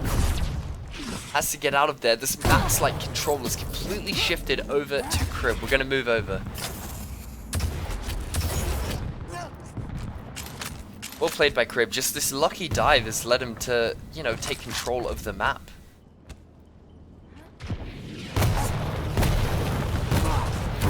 Wow, there we have it. First frag goes in the way of Crib. Big up. Here we have it. He's got the red, the big armor, sorry. It's gonna fly over towards the mega health. He's got 4 seconds to do so. I'm not sure if that's pingers or just playing for sound. It's probably just sound. And Steege is too late. It's too late towards the red. He's got no timing on it, and so it's gonna allow Crib to grab the mega and potentially even secure another frag here, even on the way. X-ray is now on, of course.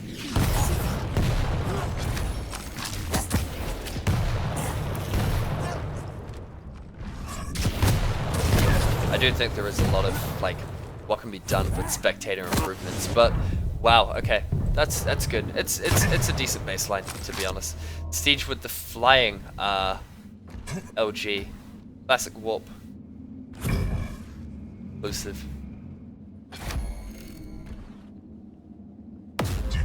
Stopwatch. Wow, and the Warhack playing perfectly into the hands of Steege.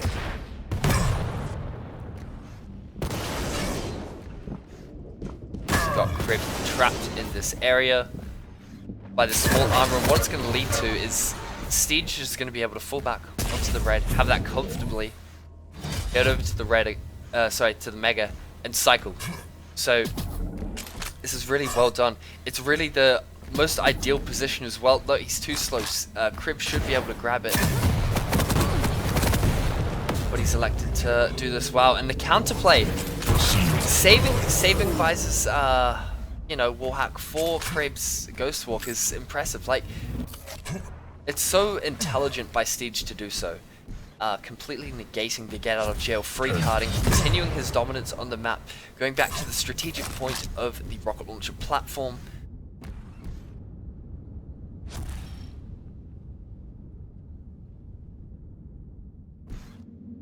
Screams, you know, Steege running away with things, and it might be possible for him to do so.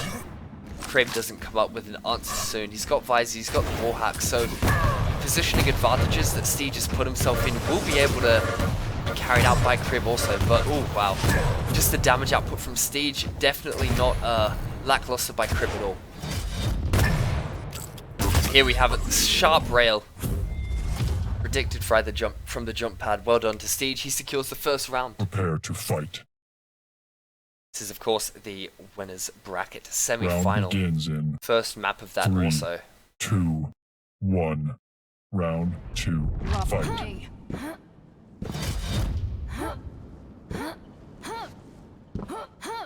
Doing some Nyx play.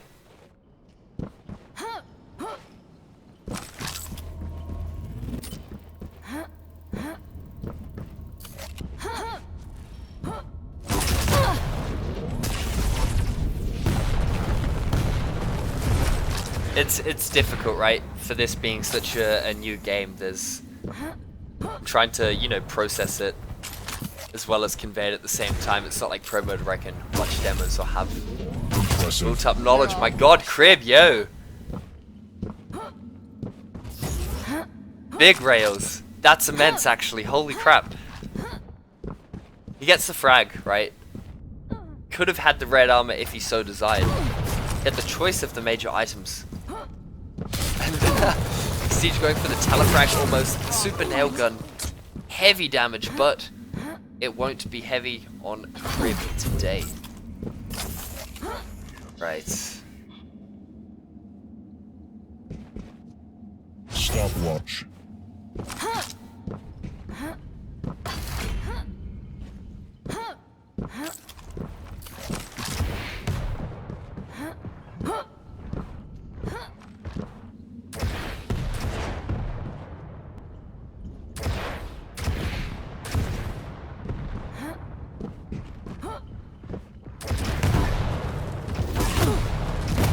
Impressive. Scum Yeah, if you all guys want day long. CPMA, the mod can be found. We've got a link to playmorepromode.org, but Prepare guys, to fight. it's Quake Champs, boys. Come on, come on. Round begins in 3, 2, 1. Round 3. Is any- Fight.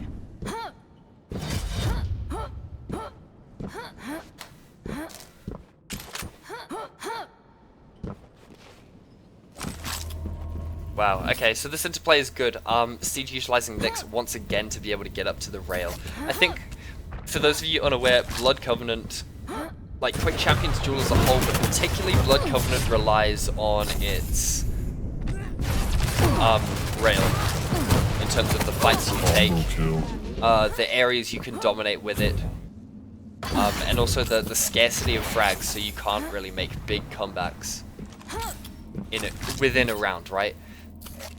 So yeah, it's quite worrying to see that Crib's having difficulty getting to it, at least initially, right? Like all of these frags, Steege has gotten the first kill in the prior rounds, Like you for years. and it's worrying for Crib in that. My god, yeah. Crib's inability to get it and make use of it until it's too late. Like getting that first frag advantage is so big. So yeah, there's something to factor in. Combo kill. There we have it. Because I planned. Steege win. takes the third round. I'm This is the winning first because I map. planned it that way.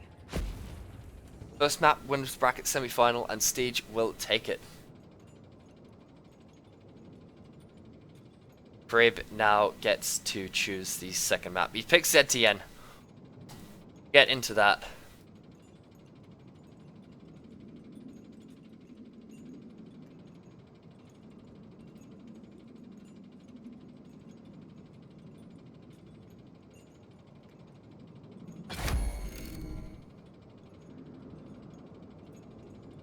All right.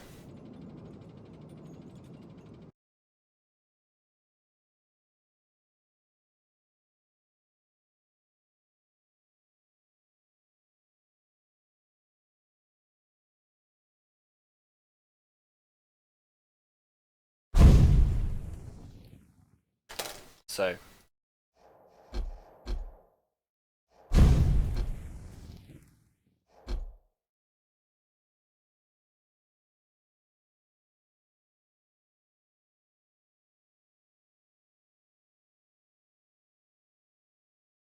Vortex, if you're looking for what server to join, there is a listing in the info channel, discord.me/OAFPS if you want to get into Aussie Quake. If you want to see the shit talk, that's the way to go. But yeah, God, it's hard. It's hard being the pillar of community and casting and adminning at the same time. I will just double check over the tournament chat channel, make sure everything's running smoothly.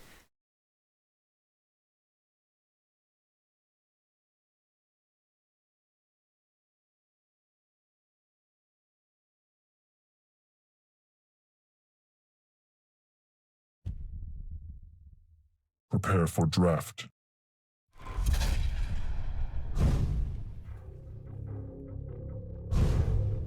Right. Only seems to be going smoothly. Everything is good. Holding up quick, but also holding it down for the boys. That's the dream, dude. Straight up. Shoutouts to Mad Supervillain. Tweet at him at Hundux. Big ups, man. Alright. Winners bracket. Semi-final. This is the second map. Steege is 1 up.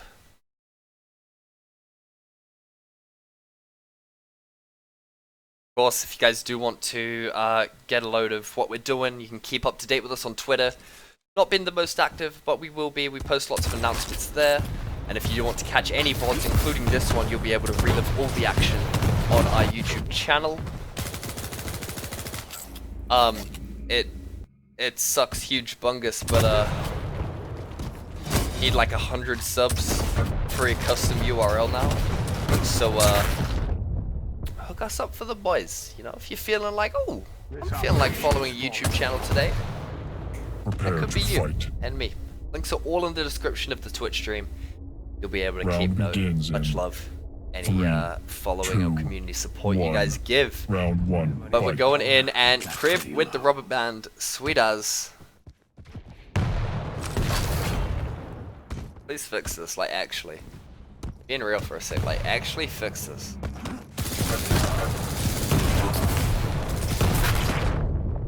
Sick. So Crib can't move for the first 2 seconds. me. Siege, the lag. Here we have it though, Siege making a very fast rocket jump post-frag, coming to the shotgun area. Strongest position on the map, of course, with the height advantage. And both these guys actually playing very slow. Wow! The prediction there for Nyx and the Ghost Wall, I didn't even realize X-Ray was off. That's so good. Oh my god.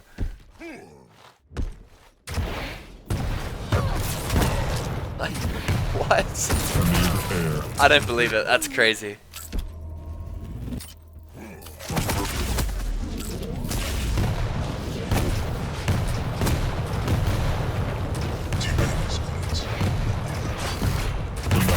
Wow, here we have it. The big dive coming out. It's going to be the first round. Going in the way of Steege. A very Prepare to quick fight. and swift judging round. Round begins in 3, 2, 1. Round 2. Fight. Yeah, no, here we go. Wow, just missing the mega pickup. That's going to be detrimental for Crib. And there we go. The first frag coming out so quickly. Oh my god. Like, the incentive with the armor and the mega pickup being the same, right, is that you're inclined to go for each, and then, I don't know, have an even stack or something. Excuse me, but, like, you know, the incentive then comes to, how can I mind game them? Are they gonna, like, it's a very weak level of mind games, but are they gonna pick up the item? If not, what gimmick can I utilize to, you know, put them off guard? How can I further control? These are all sort of things that they need to factor in, right? And going for that dive is one of them. Wow. I think, was that lag on stage? That's impressive. That actually impresses me a lot, that dire orbital teleport there. But, yeah. Ah well, that's what we're seeing.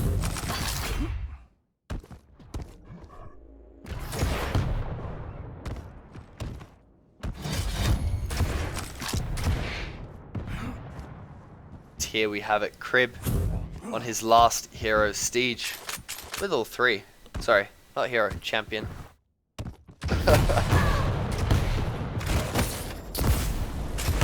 But yeah, wow. Okay, Crib did really well there to hit those shots. The incentive there was for Steege to play the die orb high and use it as a point of delay, right? So he spawns up there, he's got high, he's able to process like where Crib is, but Crib being able to hit that rail is really, really big. The shot sat down entirely, doesn't matter though. Prepare to fight. Steege hitting big from below, Round big begins rail. in CPMA 3, Discord Addy, 2, discord.me/CPMA. Big ups to round those guys 3, too. Shoutouts to Zero, Naper. God, who else is there? Terrify, Magikarp, all the admin team that they do God's work, you know, big ups. Actually, like, some of the most helpful people in getting this far with production and tournaments and shit. Very grateful to have them help out.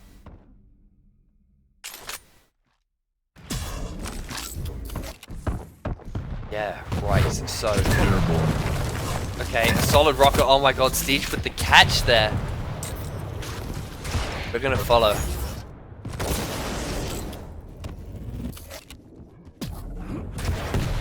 We will follow Steege. Okay, Crib not really in a position to punish the red armor pickup. I don't think he's want to go for it either. It will be a bit of interplay around this Mega, but they're both too early. So we might just see an awkward aim battle duke it out.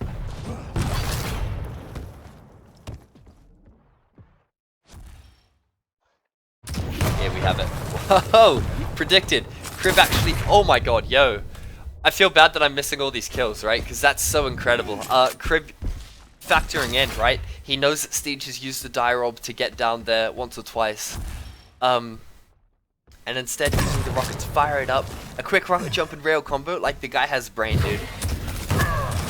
That's real smart play of him. I'm impressed. Respect Crib, you know? Impressive. However, for all the respect that us in the chat might give him, Steege is giving him absolutely none of it, doing serious nail gun damage fresh off the spawn. It is tight. It's a tight scenario for Crib. He is, of course, 2 rounds down. These 3 champions that he has selected, he has selected, are all that holds him off the losers bracket. Of course, the losers bracket has to win 2 best of 3 should they make it to the grand final. Winners bracket just has to make 1.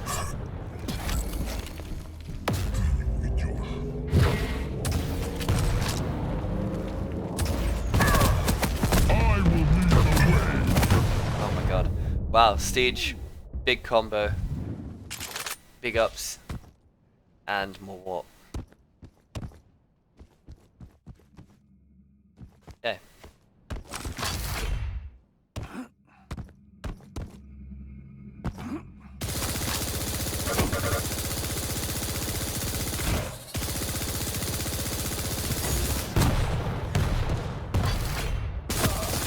Right, attempting to plasma climb, not gonna happen. Because you can actually nail jump with the nail gun in place of plasma. Yeah, Steege once again, as the optimal position, is awaiting a rocket jump. Has perfect control over the red and into the mega corridor, of course, such as ZTF, but it's going to be Crib from behind. Big rocket's not big enough though. Steege hitting up with a loopy frag. That's right, boys. Busting out the slogans. Here we have it. I think, is that Crib trying to go for a cheeky telefrag? It might be, but the bull rush is just too real. And there we have it. That is Steege winning the next map.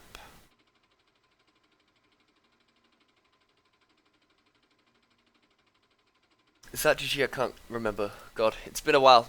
Blood Covenant into Blood Run. Steege takes it 2-0.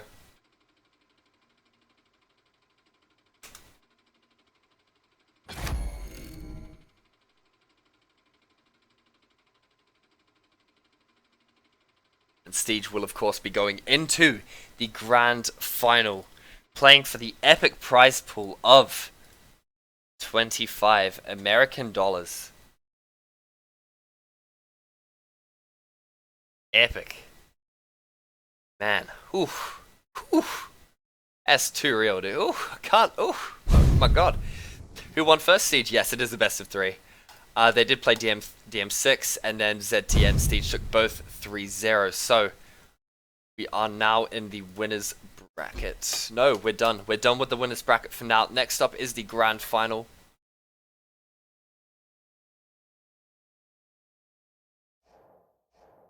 Let's check out the store. Let's check out some cosmetics. What do we got? We got some backpacks. Let's pick these up. Ooh. Live on stream. Let's check this out, boys. We got case openings, modern gaming. Here we are. Alright, loot boxes. Let's pop them. Ooh, boy. Epic legs. Epic game. I'm equipping that. Oh my god. Oh my god. Let's see. Oh boy. What do we get? Duplicate armor shader. 5 of these. Oh my god. Oh. That's sick, dude. Oh my god. Thanks for the gaming. Back to the bracket. As we are. Oh shit. That was good. God bless.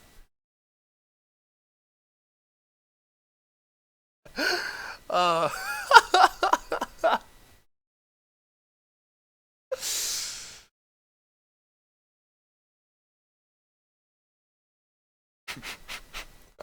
I'm sorry. Oh man. I need to get the status of Phrygian and Ultra, and then Zanaku and Tahara. I'm waiting on those. It's a little unfortunate while I do so. I do apologize for the wait. I'll be sorting it out as soon as possible.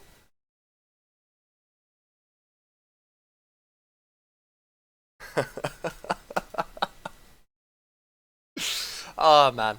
Alright, so look, we are coming into the closing stages of the tournament. I want to sort this out. I'm just kind of flitting around trying to work this shit out. Zanako's in-game. Tahara-san is in-game.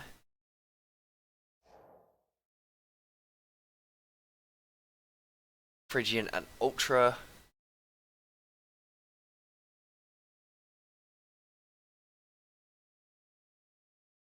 Phrygian and Ultra, just got to double check with them.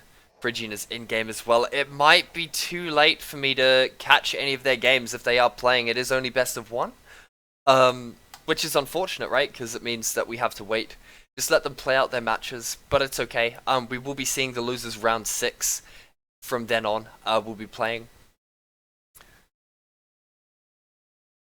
But we will take a short break until then. I'm gonna go catch some food. I've been casting for 4 hours now. Hungry as a dog, my dudes. Yeah, we should be back in the next 5 minutes or so, I would say is a good estimate. Thank you very much for tuning in. Thank you for bearing with me, as I do have to administrate competitions and things. And yeah, big ups for your support. It's been fun. Quake Champions, we're here. But real talk, before I do go, you know who the real Quake Champion is? It's you. Much love. Alright, we'll be back soon. Gonna mute my mic, gonna find out what's going on, and I'll hit you guys up as soon as possible. Thank you very much.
If I don't see some action soon, I'm gonna start flipping tables!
Yo, hello, welcome back. Wow, might have been a little loud, but we're back at it. Thank you very much for the follows in the meantime. We're here, we're ready to go. Just waiting on an invite from Zanaku.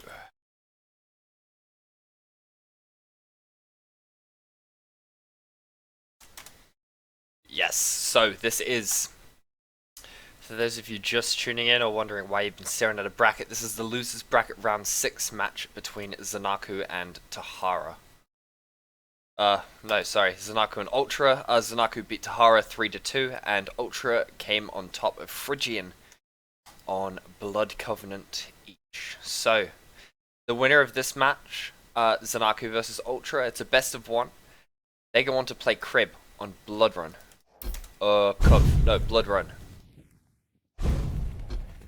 From there, the winner of that gets to go into the winners' grand final. So, here we are, tabbing about just a bit. My apologies for the flickering. It's not the greatest.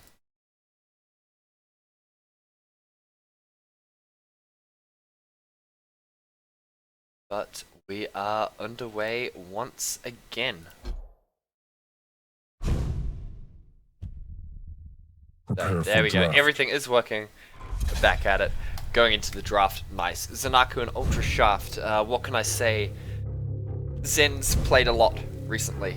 I don't know his history in Quake Live too much because I'm not a Quake Live player. He has been one of the, what I understand, one of the higher tier players when it comes to that.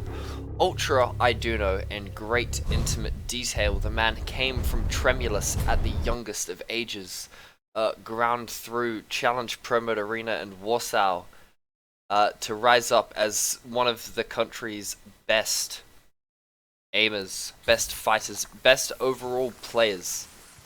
For these sort of pro mode games, one of the champions and major contenders for titles when it comes to when it came to Reflex, and placed very highly in the Reflex League that we ran.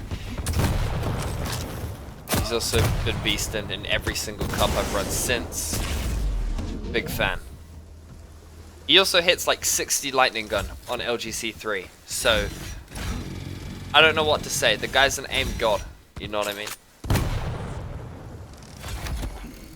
Actually crazy.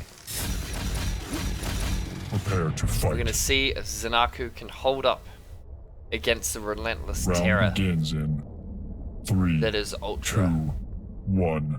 This Round best of one one, map. fight. It's Ruins of Sarnath on Zanaku's perspective, of course. Unlike the other matches we've been watching that were in the upper bracket, these 3 rounds will determine if they stay in the competition or not. Ooh. Ultra a little slow there to get to the Mega. It's going to allow Zen to have full map control with a sufficient delay between the 2 items to actually control. It's not going to be contested. Zanaku's in the perfect position in terms of stack economy in order to push a fight. So here we have it. It's the lightning gun coming out. A true merge of Dire Orb abilities and the shaft that will shaft the shaft man. Wow, and here we have it. The dive once again. We've seen a couple of dives, but none this successful. It's going to be Zen outgaming Ultra Shaft in the brain with the relevant fights. And see, this is the issue. Ultra now, he has similar stack as Zen coming off that fight, but he has no weaponry. Zen just needs to hit this rail and he's won the first round. However, both of them are incredibly low. I don't know if Zen's going to elect to go for a small armor. No, he will go for the big. That's a big decision because it means that he can test the item control. Stopwatch. But if Ultra came down there, he would have been able to deal like significant amounts of exit damage on that. Wow, here we are. I will lead the way. The slime, the absolute slime coming out, hitting the scale bearer. I thought that was really good from Zanaku using the Dire Orb to actually drop down. It seems minuscule, but it means that Ultra can't shaft him out. And I mean, he knows that Ultra's God, what's it called? Bull Rush ability isn't active right now, so he's able to charge in, deal some damage, and really keep Ultra on his toes.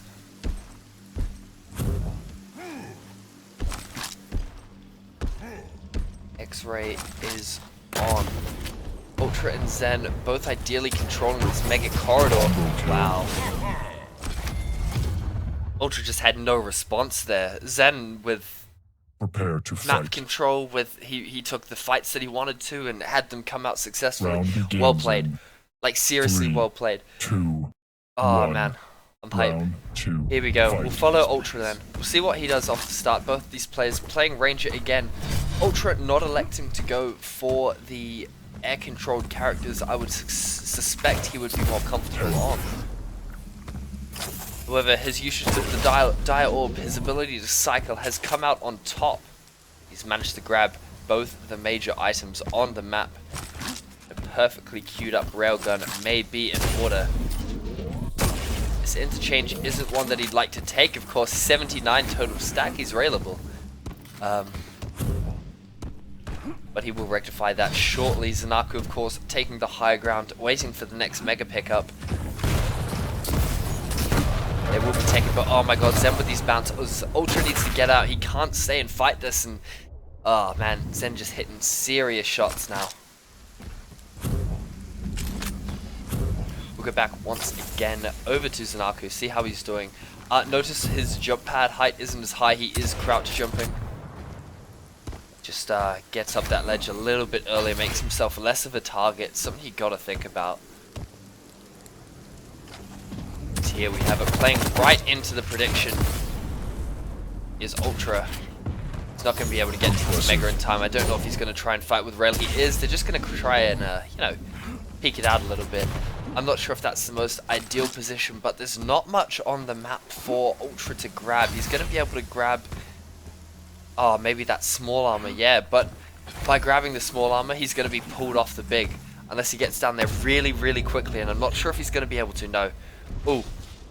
No, okay, playing the trap, playing it safe, that's good. Okay, he doesn't have the stack to contest, so by waiting by the jump pad, that's the way to go. It now really comes down to what he's going to do here. The snap rail, try and escape. If Zen didn't hit, then that would have been alright, but the fact that he did, it's not great either.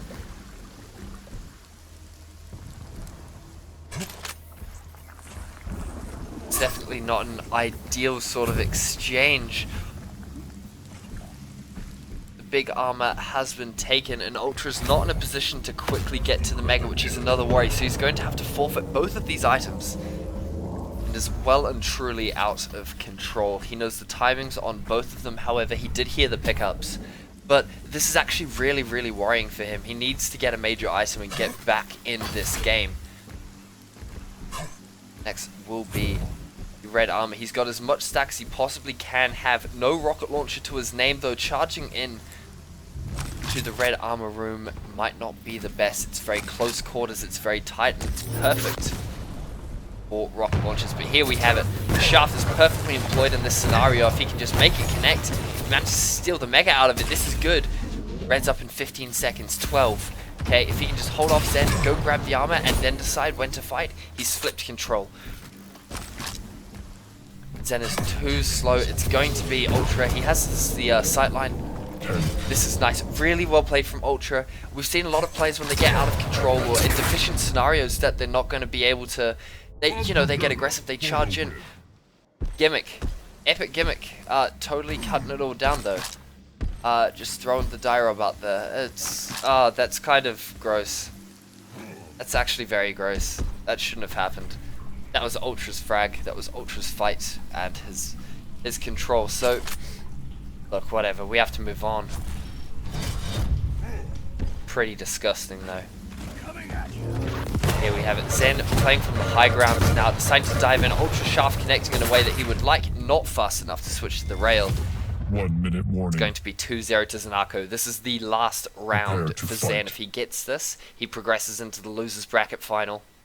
Playoff Round against begins in Crib, and if Ultra 3, 2, Ultra needs a lot to 1. stay in this. He needs to Round do a lot. fight. So we'll follow Ultra, we'll see what he does.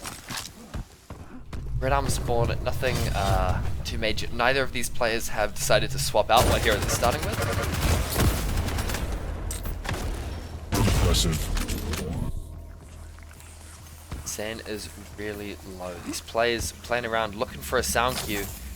Zen's not going to get one. Ultra's going to back right off. And this is actually really advantageous for Ultra to be in.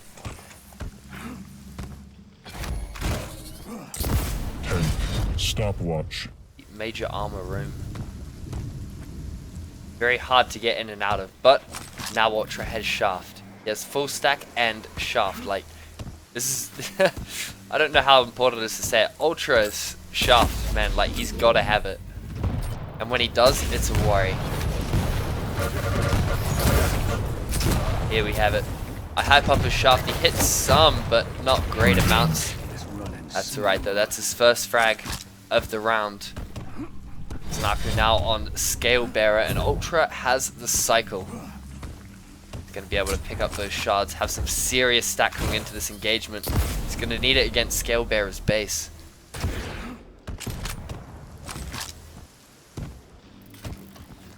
Here we have it. Ultra not really playing around the... Wow. Okay, the bull rush coming in. Ultra doesn't really play around the Mega Corridor and the interlinking between the two exterior rooms. But it's okay. It's working out for him now at least. He's managing to take these fights in such a way that he's having significant gains off it. He could even push for a quick frag here. He's playing for the sound cues. Zen through the portal. There's going to be a big fight over Mega. The ranges are perfect for these guys' weaponry. nothing really connects from Ultra's side of things. Zanaku actually with the cheeky prank. Sneaks up behind him, secures that. So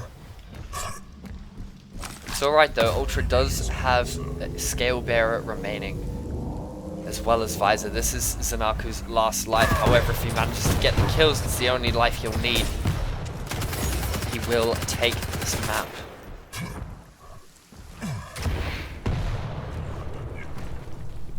Here we have it. Let's see. Zanaku again playing the high ground. He's kind of having free range of this mega corridor. Let me show you actually. Look. So, whoa, there we are. This corridor here is big. This one right here. And Ultra not going for it, not stopping Zanaku from rotating through it, is really, really big when it comes to map control and dominating frags. It's kind of allowed Zanaku to stay out of Ultra's sight. Here we have it. Ultra playing the trap game once again at the jump pad. It's a smart thing to do. And here we go. It's a very close range rocket fight that's going to come out. He's going to be able to grab the item. They're smashing now, but Ultra has 15 HP. It's going to come down to a rail, and it's missed. Oh my god, the mouse shaker frustration there. Oh, that is a shame.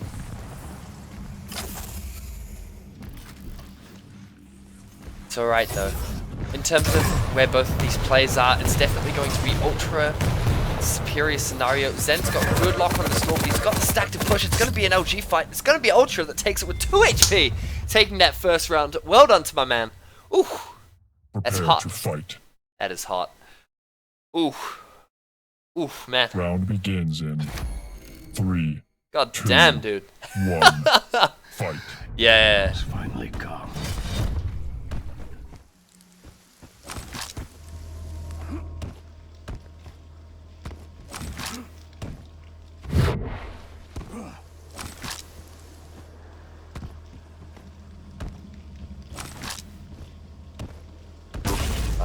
Okay, so this start doesn't really have much to it.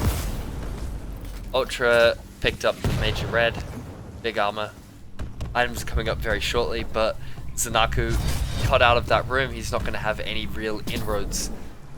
This is his opportunity now, actually. Holding that mega corridor. If Ultra decides to rotate through, he could do some damage. He could get a rail here.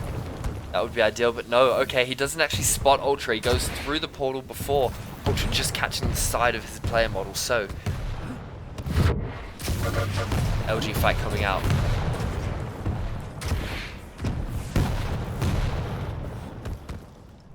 And okay, backing off to control the items. This is okay. It's a major item split. Both of these guys are very even now, and I believe both of them have all the weapons that they need. Yes, they do. On Zanaku now. It's going to be Ultra that comes in with some sick lightning, some sick rockets to come through. Zanaku's so close to being railed. Speaking of rail though, it's going to be Zen to hit. Both these players now very even once again. Ultimately, a state of perpetual contention is going on. Stopwatch. Tension. Wow, not contention. Jesus Christ. It's been a while, dude. We're working out at the gyms. Not so much at the library these days, but I've got to get back at it, you know what I mean? Oh, Lamau. No, this is good.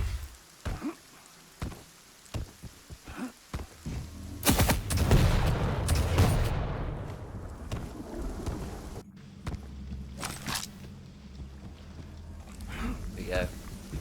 Stopwatch. Looking for that rail frag. Even a tag. But ooh.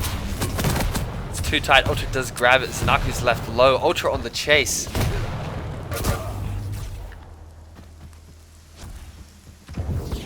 Oh. Oh. That's meaty.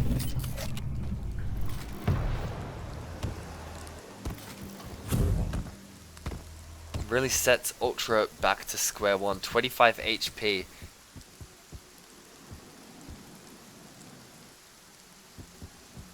No health bubbles in sight. He's got to be so careful here. Zen is full stacked.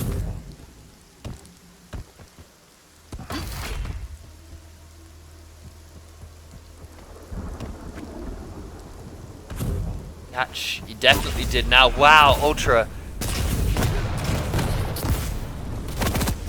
I can't believe he's actually going for this. He's got no stack whatsoever. He's still going to take these fights. The red is up and the mega also. Ooh. Ooh. NLG. Not going to happen. But it gives him an opportunity to go and grab the mega. If he gets it just in time, no. Zanaku's going to grab it. So the whole desire of giving up a frag, mainly in other Quakes, right? Giving up a frag in order to reset items, take fights when they respawn so you can come back and steal one away. It doesn't work out for Ultra here. Oh god, what a shitty spot to be in. That's Zanaku. One more frag coming out, and he's taking this. I'm gonna move over to Zen. Ultra has one life to do this with, to hold him in. He's gonna dive right in with the bull rush. Dire Orb counters, of course. It's just like a Yu-Gi-Oh game, dude. I do this, yo, but my trap card. My Dire Orb. But no. Okay, look, Ultra somehow has all the stack here. It's gonna be tight though. This is gonna be so tight. Ooh. Man, tight rail. Okay, Zen's now railable, or he was. Okay, he can get directed now.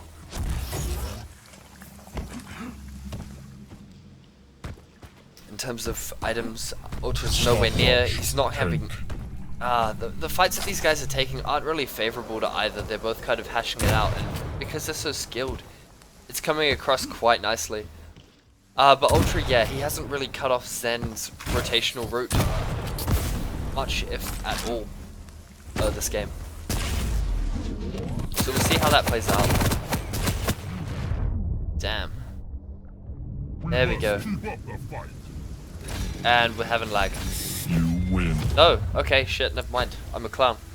That is Zanaku taking this map. It's a lower bracket, round 5 or 6 or something. 6, yeah. It's 3-1 to Zanaku. Congratulations, dude. You will be moving on.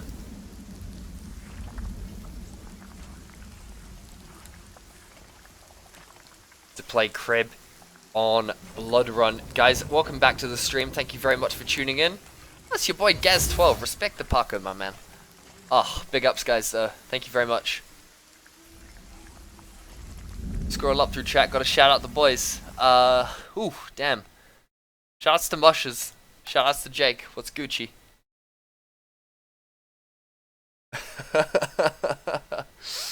Big up, guys. Time is up? God, dude, I don't even know. It's just like... That's the thing, right? That's the thing.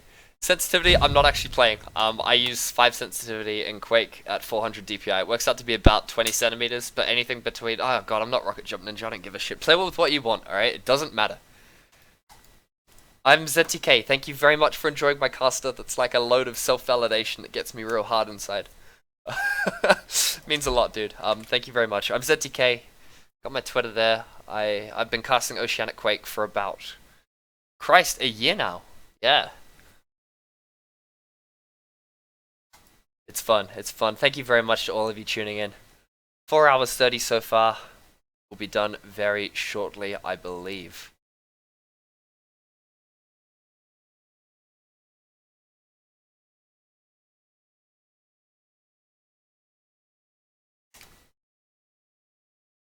Yeah, we've got Vader trying to join the CTF that the promo guys are getting into. That's pretty great. Shoutouts. Who do I have in the party now? I'm with Ultra. That's a shame because he's out. Yeah, alright.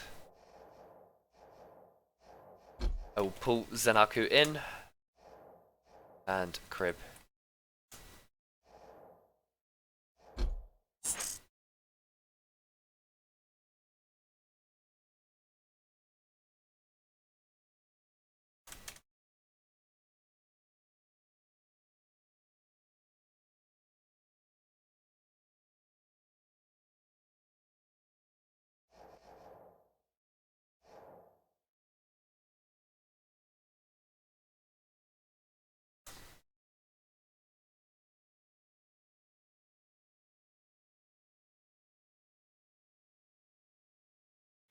We're just gonna sort it out. I'll bring up the bracket for you guys. Seen a couple of new faces. Well, we'll get rid of that chat. We're back. But yeah, we've had so many participants play today. This has definitely been the biggest cup that we've held for a one-dayer. And I'm so glad we had best of one in the losers bracket, because that's, oh god. It's moving. It is moving. Just trying to get a crib in game. I think everyone's kind of going for a drink or whatever. Which is well deserved. We've been playing for ages. That is not for Xenotic, my man. We're not grinding that at all. there's a list of arena FPSs that don't exist, and Xenotic is on it.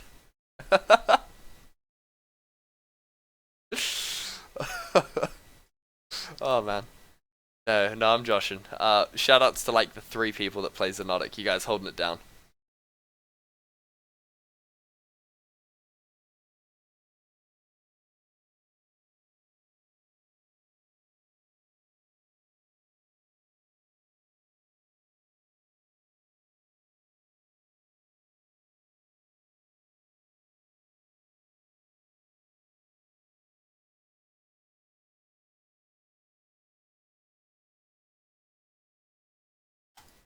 Yeah, we can put that there. We can put that in the list too.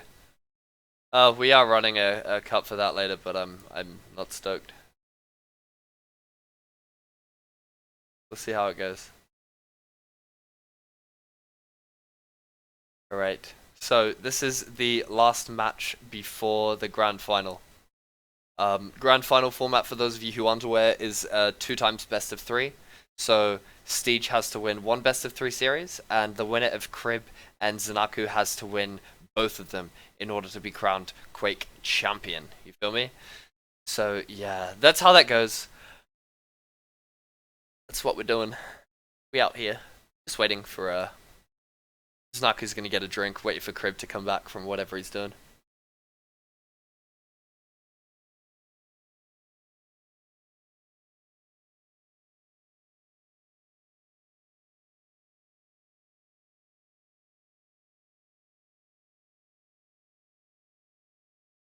Yo, Crib. Hello, test. Yo, Crib. Hold up. Crib, my man, are you playing more? Or? Yeah, I'll play. Sweet as dude. Fun. Sweet, I'll invite you when you're on. All good.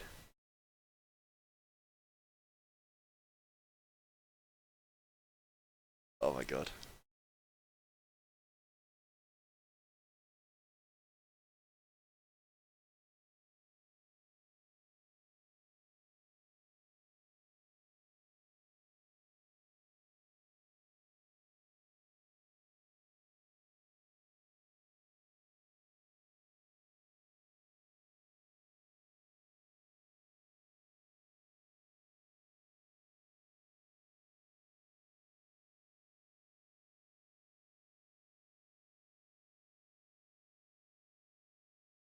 Alright.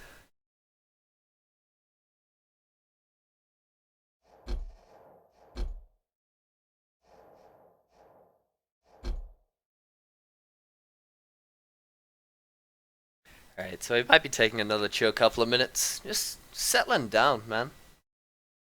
Watched a lot of Quake today. You know, you guys deserve a break.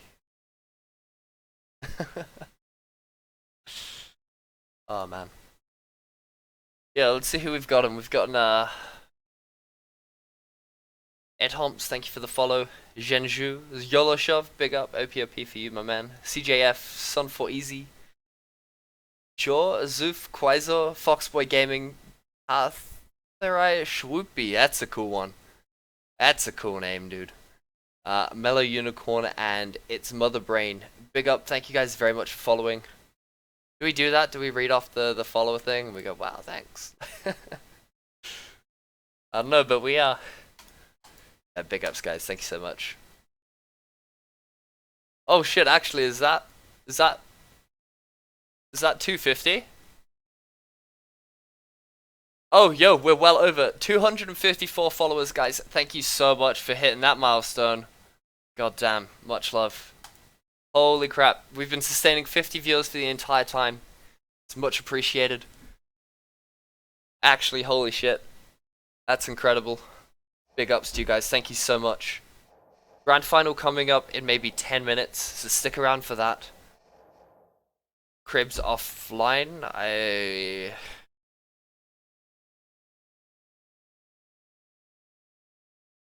I think he might be restarting.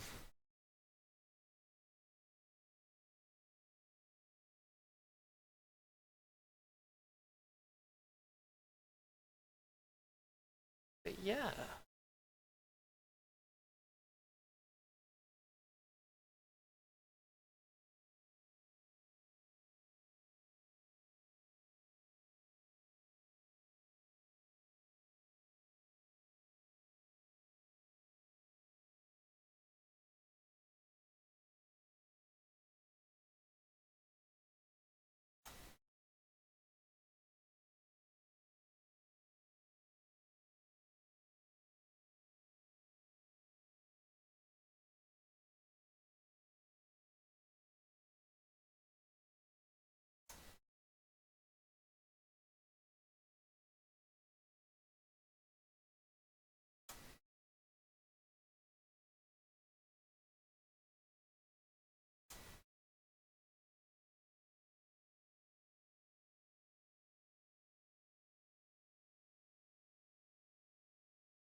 Bracket XL, I'll dump that for you now.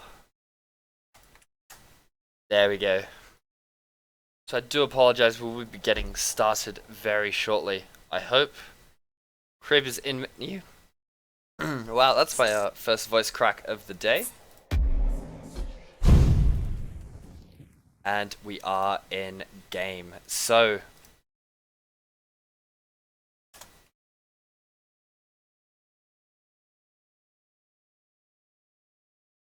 alright guys, just one moment. Gonna do some plugging on the Discords, you know, big up.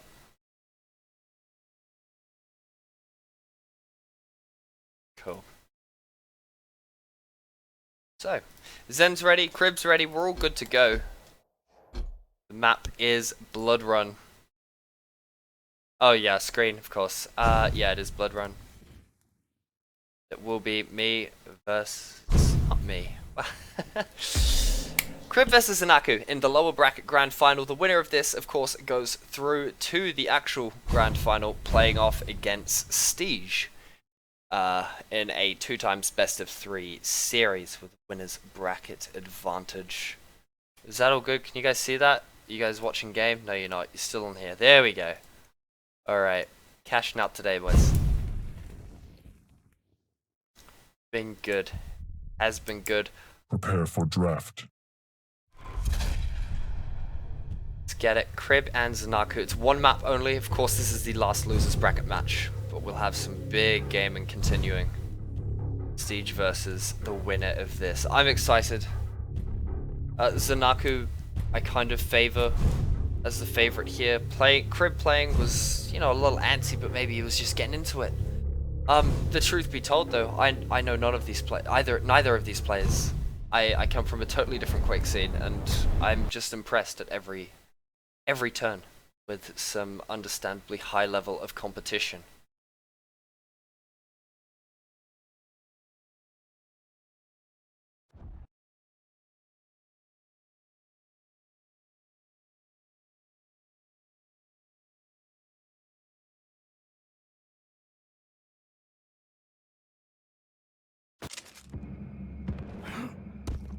Right, here we go, in the warm-up. I'm not sure how much I'm going to cut down for VODs, so I'll probably just repeat myself a lot in these opening phases. Epic lag, as usual. It's the game, not us.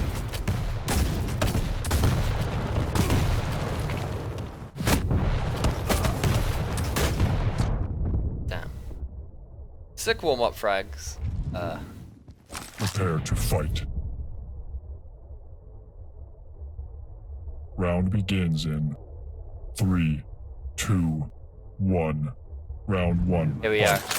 We're gonna follow Crib. He's made it. He made it through the winners bracket.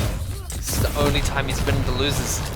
He attempts to make a dire off dive for the railgun. It's not gonna happen. Zanaku with the rockets, the superior weaponry for the situation.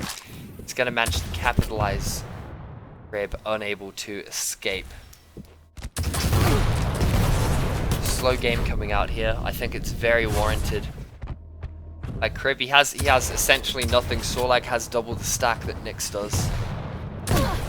And with 30 seconds on the Ghost Walk ability, gonna be some time before he has his get out of jail free card. He needs to be really, really careful.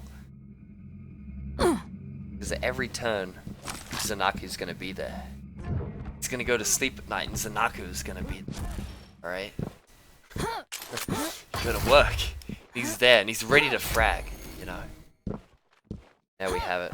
I'll turn X-ray on once again, guys. Sorry, just get used to that. But ooh, Crib, excellent positioning. His rockets are so good. Using the Ghost Walk to actually cleanse the acid spit, the slime, as it is known. Definitely one way to go about it and actually get out of that scenario. Zanaku now has to kind of sit back. He's got the health. He's trapped where he should be. I don't know why his model just did that big jump. Just like fully dodged it like he did a fat ollie or something on a skateboard. But that did 1 damage. That's cool. But look, like the recurring theme here is quite strong. It's Crib on the back foot. His timing is excellent for the red. And a direct like that does not go unwanted. Relatively even stack from both of these players. I'm unsure if is Zen gonna utilize the manhole? No.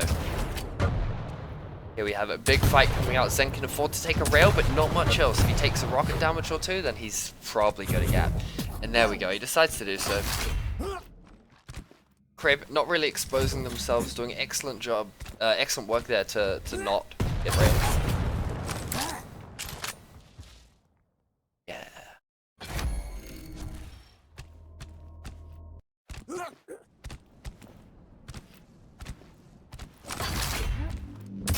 Right, so the engagement comes in. Crib with some brutal lightning gun damage. That's impeccable. Well done. He's hitting 47 LG right now. He hasn't fired a lot, but okay, telefrag epic. Great game. Quake Champions, everybody. Wow. So, trying to be more friendly to the game. Realize that some cool people are watching from the development team. I've got to be nicer. But it's a homebrew production. We're keeping it loopy, you know what I mean? Round begins in. Oh no, honestly, 3, like the chat makes it all worth it. 1. The fucking Round in-game 2. chat from a lot of these players is good stuff. Impressive. Epic slime. Go, you Wow. son of bitches. That was invigorating to watch. I'm a new man. And Impressive. damn, that was some really good damage by Crib there. Zanaku just managing to capitalize on his lack of stack. Of course, sealing the red, it didn't go well. Zanaku now with 2. Impressive. And a solid rail like that is definitely one way to open up your engagement. He is, however, vulnerable on this platform if Crib decides to push. He doesn't, and I think that's a much more intelligent decision actually for Crib to choose, hey, let's not be aggressive, I'm going to be a bit more passive, stack up on some armors, you know. Kind of play around those. Much like on Sarnath before and other maps throughout the game today. Stopwatch. We've seen the mega items be split relatively evenly. Sorry, not split relatively evenly, god. Split so far apart that you can actually control them, which is good. And Zanaku really making good work of that. He has the stack, he just plays quietly and follows up with a kill. So that's round 2, going to Zen. Begins in 3. And that means that this round is Crib's absolute lifeline. He has nothing else but these 3 champions and a dream.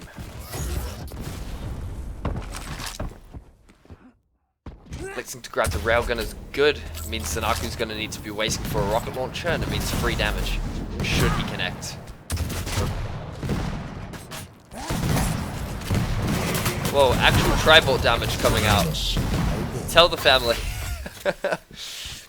But I mean, that's what Zen had to do, right? He didn't have the weapons. He still has shittle weaponry, wow. Okay, he has rocket launcher, but no lightning, no rail. He's still making a big go of it. I think Crib knows. He definitely saw the dive, but okay. This is alright. Crib's probably going to chill out. He's going to wait to hear the sound cue and either... Okay, no, he's not going to grab rail.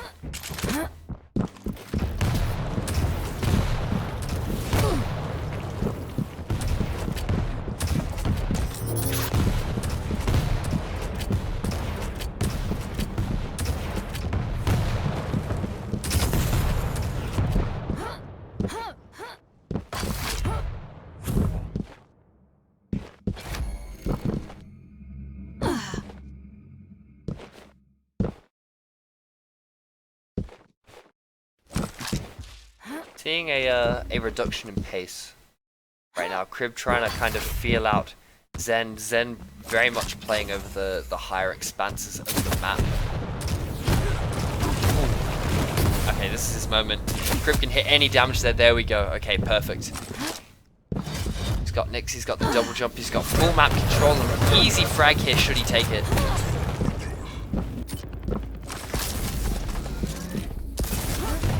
Two rails, he's going to elect to fall back, and it's going to allow Zen to actually go through the portal should he desire. No. Okay, so he goes to pick up the railgun. So left in a scenario where, yeah, look, Crib has no health, he's a low HP character, he's one of the lighter classes, and he's pinging out again.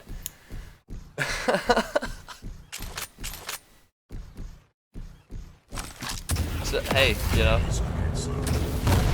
It happens, but I mean, it's the nature of the characters that he's picked. Zen picking up another. That was quick. That was very quick. Well done to Zen. God, the lag there was a bit shitty. But yeah, there we go. There you have it. That is your losers bracket final gone.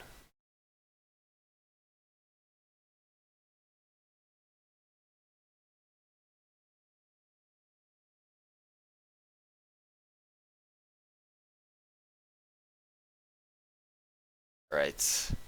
Cool. That is the game for Crib and Zanaku. 3 to God, I think it was Zanaku won, whatever, they'll report it. And then we will go into our grand final matchup with Stage.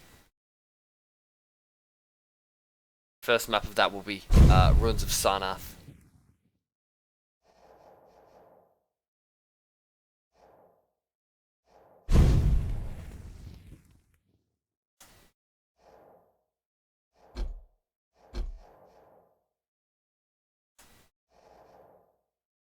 I don't think Stage is online. Right, so...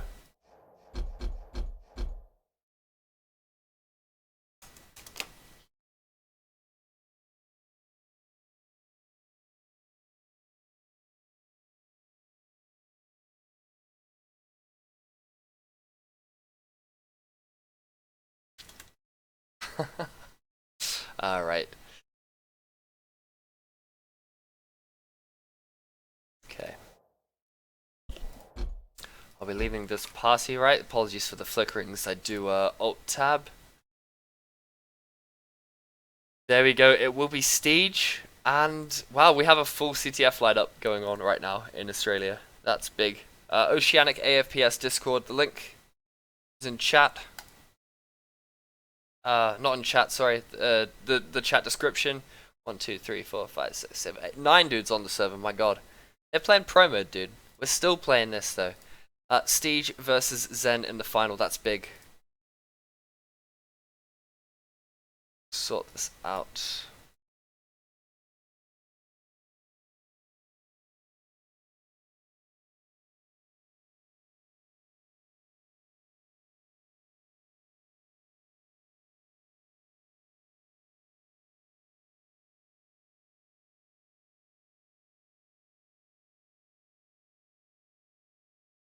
Gonna sort out where Stage is.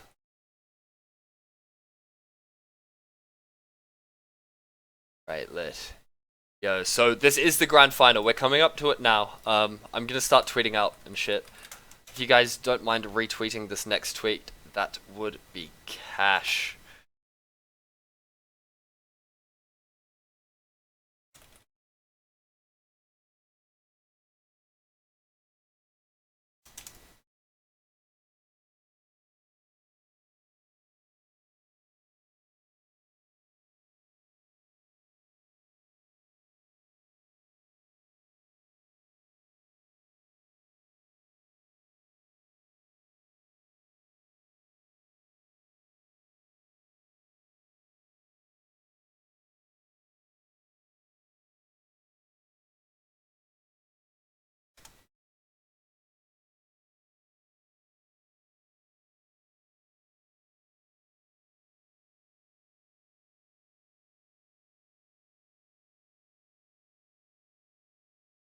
I'll just pop this around.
Oh my god, what a marathon. We're almost there. But yeah, if I could get some love on that Twitter, that would be absolute cash, my dudes.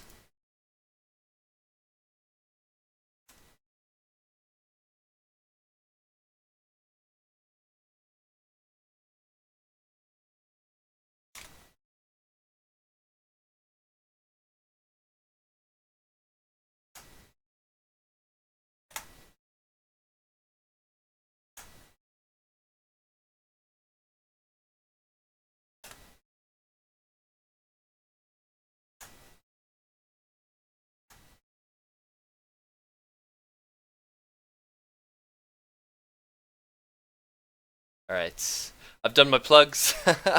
I've gotten that around. We'll see how it's going. That's big. We are almost ready to go. I'll pull up the bracket for you guys one more time.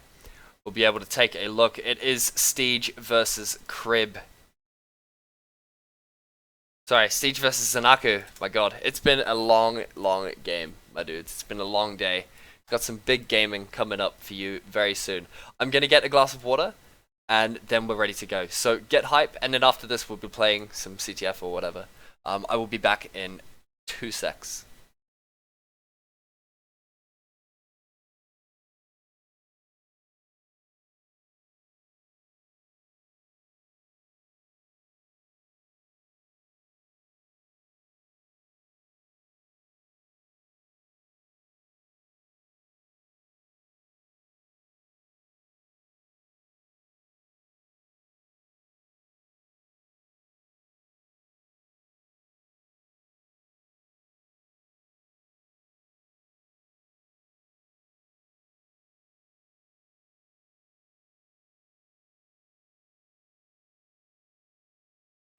Yo, what's Gucci? We are back. Hello Magikarp, welcome to the stream, thank you very much. You can still meme though, that's all good.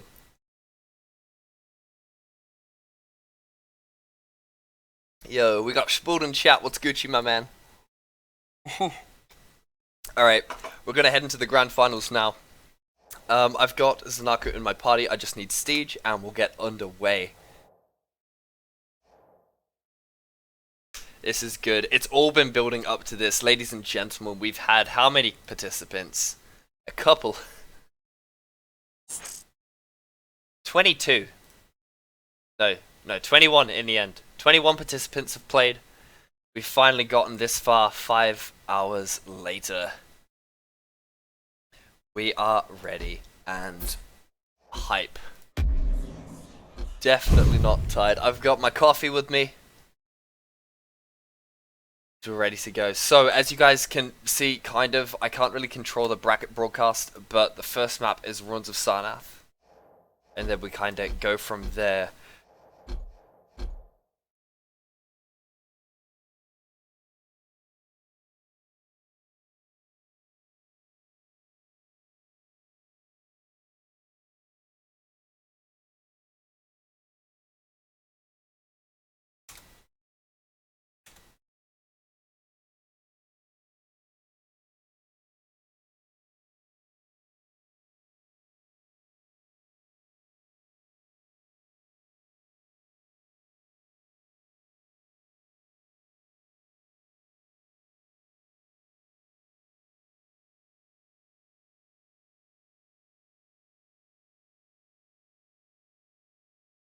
Just going to make sure they don't have any questions about the format change, of course.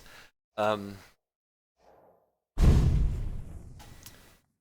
got to make sure, you know, everyone's happy, everyone knows what's going on.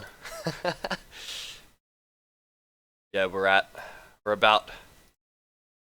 Zanaku's ready, Steege is ready, we're good to go. Ruins of Sarnath, ladies and gentlemen, we're queuing in to the grand final. I'll do my hype intro as we come in. But we're good. Let's do it.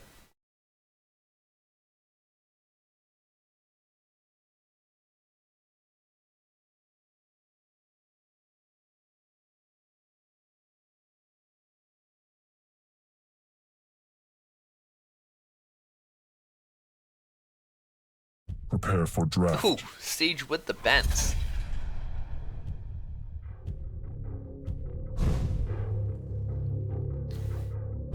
Okay, Steege and Zanaku, we're seeing the Visor and Ranger pick. Damn, Steege might actually be counterpicking a little bit here. We have seen that interaction between Scalebearer and Ranger where the Bull Rush can be evaded by the Die Orb. We will be witnessing a mirror matchup. Two heavy tanky characters and the more mobile yet middle of the road Ranger to finish things out.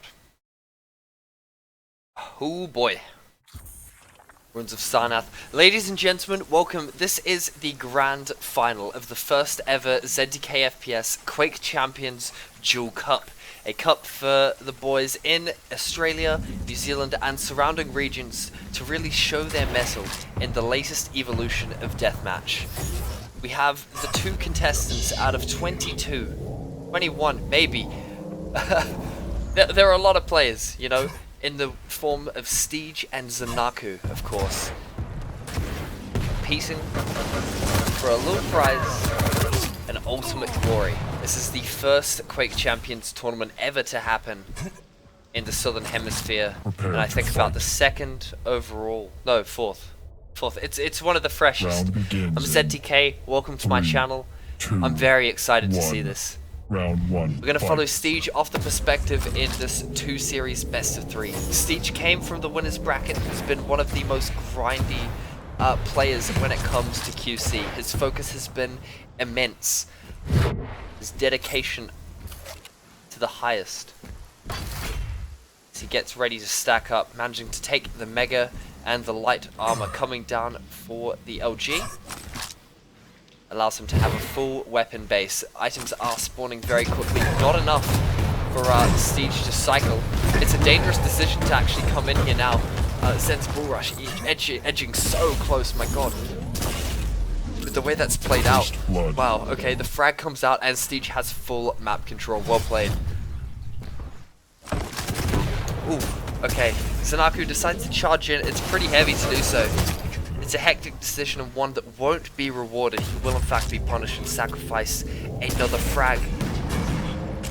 Of course, there are 3 maps and each map has 5 rounds. The first will be Ruins of Sarnath. Zanaku is very, very close to losing this first round. Let's see. Steege has been playing this impeccably. His ability to gain exit damage should be successful. But Zanaku playing the quiet game. He's now got the rockets fired. Escapes up the stairs, has positional advantage. This is really good. Okay, Steege has to back off, and this allows Zanaku to then push into the mega corridor, the ultimate point of control for Sarnath. Get onto the mega help. It's a shame that Steege actually pushed in there. That was so close in Zen's favor, but wow. The amount of damage output that Steege just gave Zen. Prepare to fight. I mean, that he tried to grab Red with 18 HP. It wasn't gonna happen. Round begins in. I mean, Steege has been relentless this entire time. He knows when to be aggressive and to push, and this really shows, right? Oh man.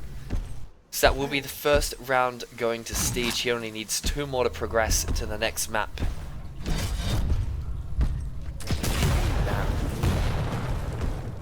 Zanaku coming from the losers bracket, fighting through some very tight best of 1 matches to be here after initially falling.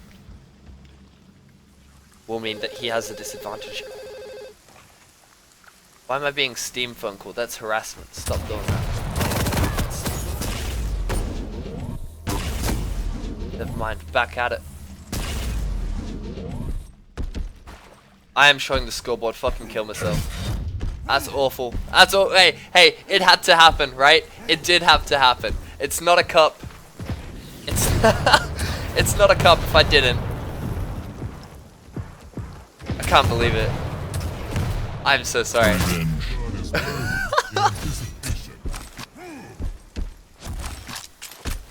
That's a travesty. We'll clip that up for the grand final VOD. My apologies, guys. Welcome to the grand final. It's been Cash. Steege and Zanaku are both great guys. And I've been showing the scoreboard to everyone.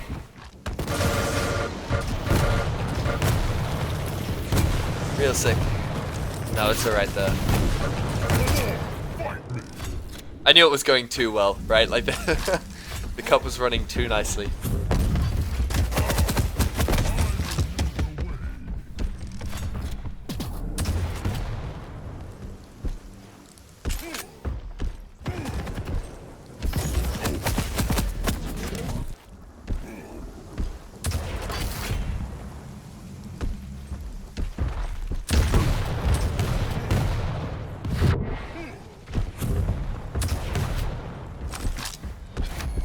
Alright, we're back at it. Apologies, guys. Oh man. 83 viewers and they all had to watch the bracket. My apologies, guys. Thank you very much for tuning in, though. We're ready to go. That was actually some hype action that no one will ever see. I feel really privileged, you know. Oh my god. No. That's fine. Zanaku on the back foot here. Steege has full control over both major items, and they're timed in such a manner that allows him to cycle. Wow, okay. The bull rush there from Zanaku was really good. He knew that he was going to take a lot of damage from where he was standing in the open. The escape route, you know, he was going to eat a solid 2 seconds of lightning gun. So by going into bull rush, not only does he get up, but he also halves that damage to 3 damage a cell.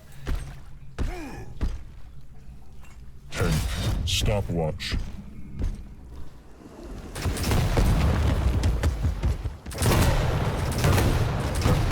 Yeah, game sorted. Yeah, Steege basically had map dominance the entire time. Zanaku's been doing some good things, so it's been pretty tightly contested. It's just when it comes down to it, Zanaku had all the fights in his favor. Oh, sorry, Steege did. Wow, I'm tired. My apologies. Yeah, we've had mainly Australian players. We've had one Japanese player in the name of Unleashed, Tahara. Who was a Quake 4 pro.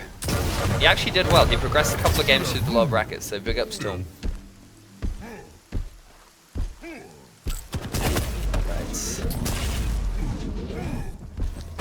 we go. Zanaku's evasive maneuvers. Steege's rocket launcher is too good though. He's gonna hit, coming through the trap. 8 HP remaining. Ooh, man, like, this is what I mean. I know you've been staring at the bracket, and I do feel really horrible about that, actually. But, like, look, the game's been so tight. Anyone heard of plus4.net? Yes, great news site. They do a lot. I post news there and on esreality.com, another news site. I have been preoccupied with life though, and didn't get to making a news post. So I apologize that no one's really heard about this until now. Yeah, we'll be more organized for our next ones.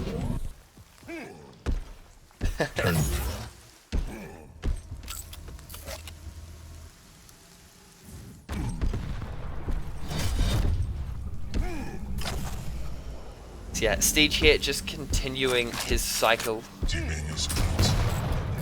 It's really his game at this point, it's his map.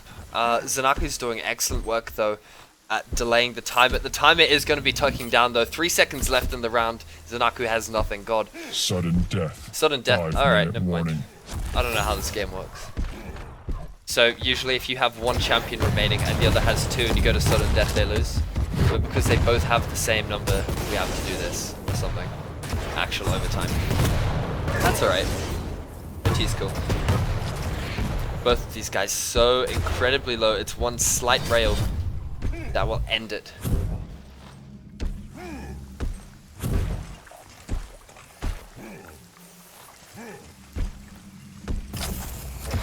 This is homebrew, geez. Homebrew tourneys.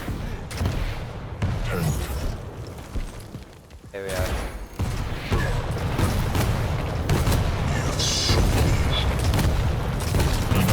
Alright, wow.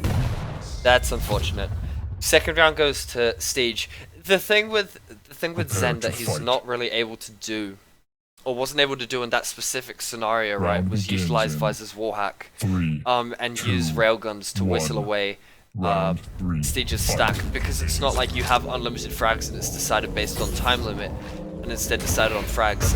You can't like sacrifice your life to wait for an armor to spawn, for example. So like instead of them grabbing the red, you take a fight, they have to go kill you, right, because they want the kill. Then you can spawn and take red or another item. You can't really do that here. So Zen really needs a way in, and looking for this in is possibly the hardest thing he's going to have to do against arguably tournament favorite Stage. So there we have it. I mean, look, hey, a chip rail there, a decent fight, that's excellent, alright, that's his in. He's now going to be able to grab the red armor, the big armor, as it is now known, and have map control for the first time this game. Here we go, an excellent follow-up, dude. This is Zen's round to win, basically.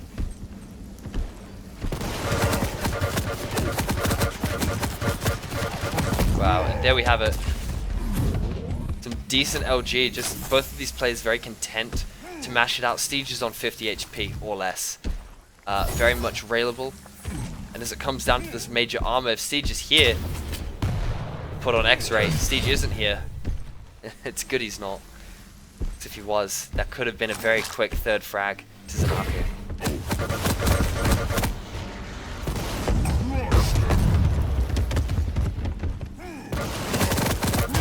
Ooh, man. There we have it. A very quick third frag, utilizing the hype position and lightning gun prowess that Zen's demonstrated to really do some decent damage there. That's good. Round begins in 3, 2, 1, fight. Oh man. Heavy? It's called heavy, right? Light and heavy, not big or small or red. Oh my god. I gotta get it right, I know, Chrononaut, I know. Calling it wrong. That's fine. Damn. That shouldn't exist, I reckon. This is fine. Zanaku with Mega. And pretty even stacks across the board. Ooh. Good rocket there. Look, this is good for him. He's now got run of stack. He hits Stage with a rail and then engages, he's back at it, you know what I mean?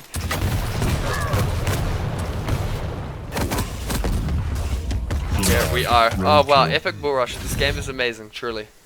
Just big gaming coming out from Zen. Seriously, there's nothing more impressive than a Dirob telefrag or a Scale Bearer bull rush, I'll tell you that.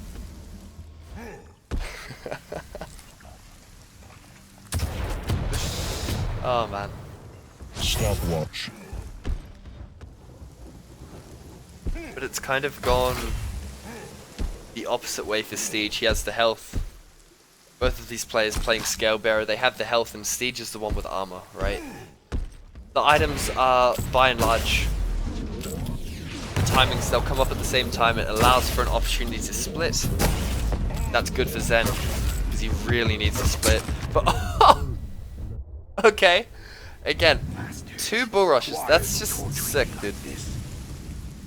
That's truly amazing. This is Quake in 2017. If you're tuning in, you're like, what's Quake 1 like? It's exactly like that. Okay. Showstopper. Revenge. Oh god. Oh, that is a new addition to the series.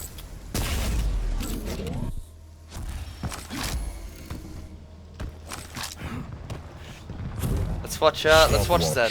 I like to see how Zen's wow, okay, this is perfect. He's got control of the mega corridor and he's now making rotations, taking rails by Siege though.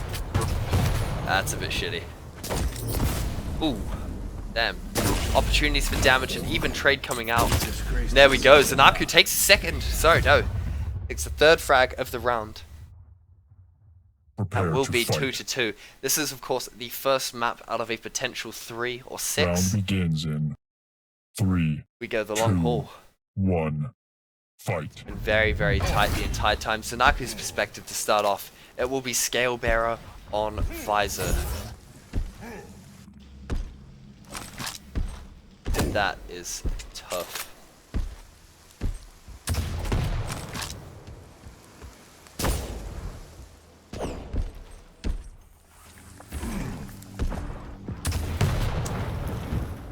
Oh man, yeah, the bull rush is okay. It's not a mean rail though, you know what I mean? It's not 40% LG. It's alright though. Both of these guys playing heavy characters, and I think it's the right thing to do. They know how their damage output works. They know they're heavy hitters, right? So you want to sustain that as much as possible.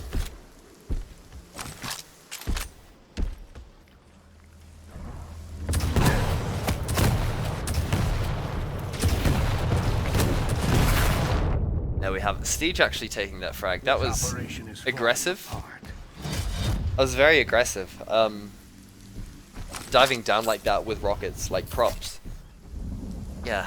Zanaku's got to counter that somehow. He's definitely been out of control. He's been playing more passive for the longest of times. I say this as Siege camps this rail, which I think is a very intelligent thing to do. He knows that Zen's just spawned, he doesn't have it. And of course in Quake Champions Duel, the railgun is the kingmaker.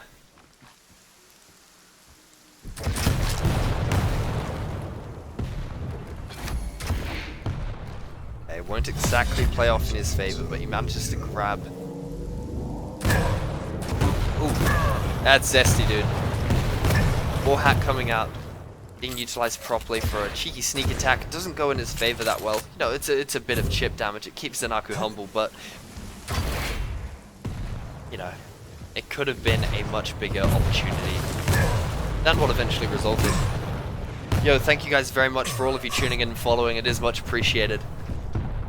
We're getting hype down here from the absolutely abysmal weather that is Auckland, New Zealand currently. Yeah, this is round 5 on the first map, and Zanaku needs to win this. Really.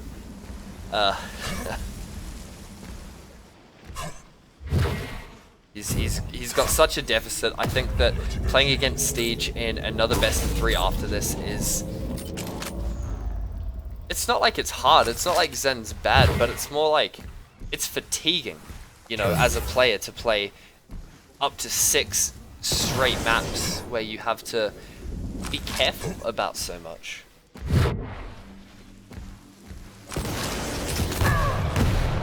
How often do I do these tourneys, Malice? I run these cups whenever I'm free, basically. I mainly do Quake World and Challenge Pro Mode Arena, but if Quake Champions is like an interest that's there, I'm very open to doing some. If you guys would like to, you know, get more information on when I'm running them, I make news posts. You can follow me on Twitter, whatever. But that's stuff. It's like chilling, dude. You know, you're getting distracted, dude. You know, caster first, follow my Twitter second. You know. No. Semi-frequently. I've been running cups for about a year now. So, this is definitely the biggest one that we've done for a one-dayer so far. Respect the Paco. Yeah. This sucks for Zen right now, actually. He's on the back foot once again. He keeps losing these first fights. It's either... In the first 2 rounds, he lost the first fight both times. And it's awful to come in and then have to make up such a deficit. Steege has done really good work of actually making sure these first engagements they're heavy and they're aggressive and they don't allow you to get comfortable beforehand.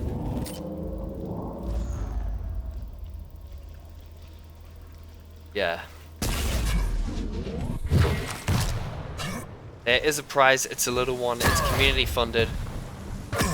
And I do need to give a big up to Quake World DM4, the player, for his donation to the cup. If you guys would like to contribute, you can do so. But, okay, Steege coming in with another heavy frag.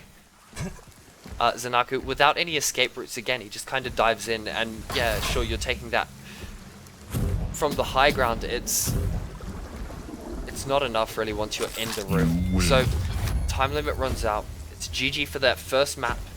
Steege is now 1 up in this series. He only has to win the next map. If he wins the next map, he wins the cup, right? Zanaku has to win the next 2, and then 2 of the 3 in the next series, because Zanaku came from the loser's bracket. So this is tight, 3-2, the Steege on the first map. This is good, ladies and gents. If you're just tuning in, I'm ZTK. This is an Oceanic Quake Champions Duel Cup. We're getting hype.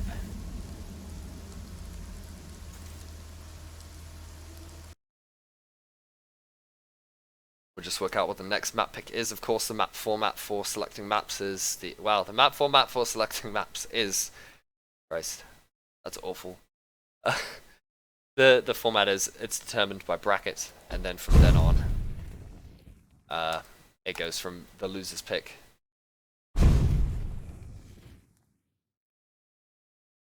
Yeah.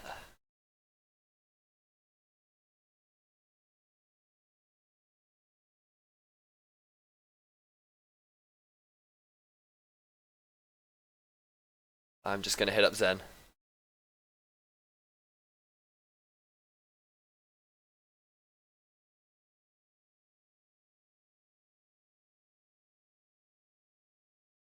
Oh my god, I've got like 10 messages from you guys. Thank you guys so much for being considerate about the overlay. Oh my god. Wants to play Corrupted Keep.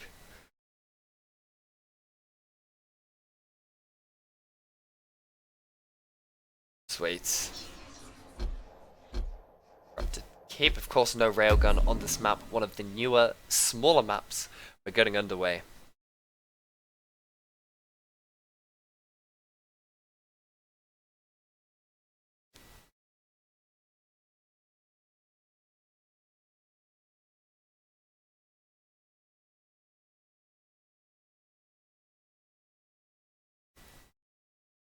Yeah, no, the showing the bracket is something that has happened.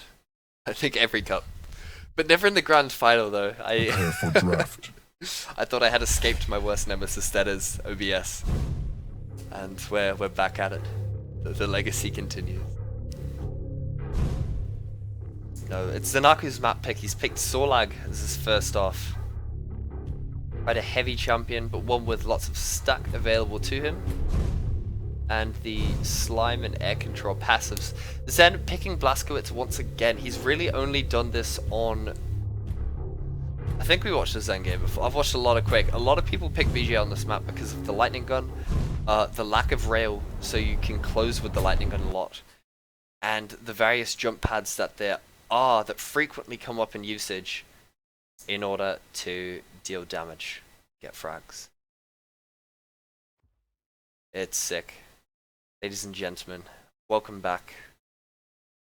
Without the bracket available, this is the second map in the grand final of the ZTKFPS Oceanic Quake Champions Duel Cup, competing for a community-funded prize pool.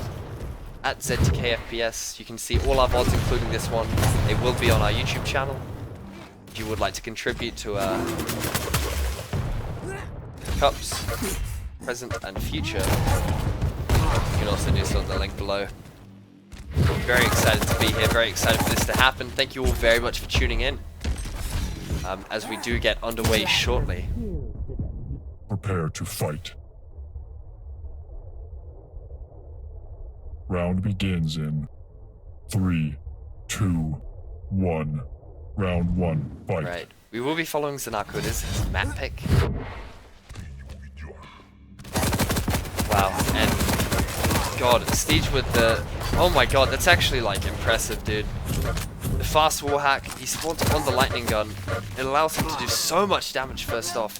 I mean, he's totally gutted Zen's like big armor stack. Wow. Can you just color it red, Sponge? Come on. Wow, okay, that's a really good catch though from Zen. He's managed to grab the Mega. He should be able to head over to the red now, and he's got full map control. Well done, right? Siege is now on the back foot. He's going to naturally want to play around the small armor here, but Zen's in the perfect position not only to deal damage to it. Wow, okay, they're actually not going that way. Never mind.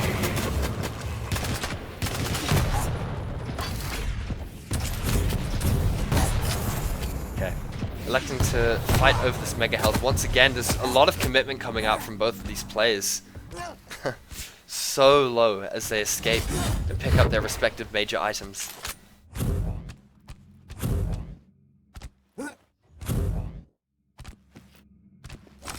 Right, so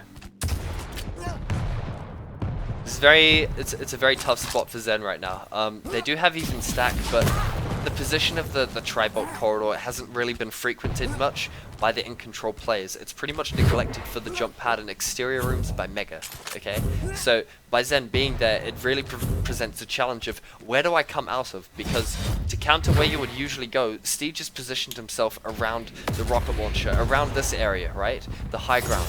And so it's really tough for Zen to actually get out, get into a favorable position in which to fight, rather than just pick up red every 30 seconds. Pick up big every 30 seconds, right?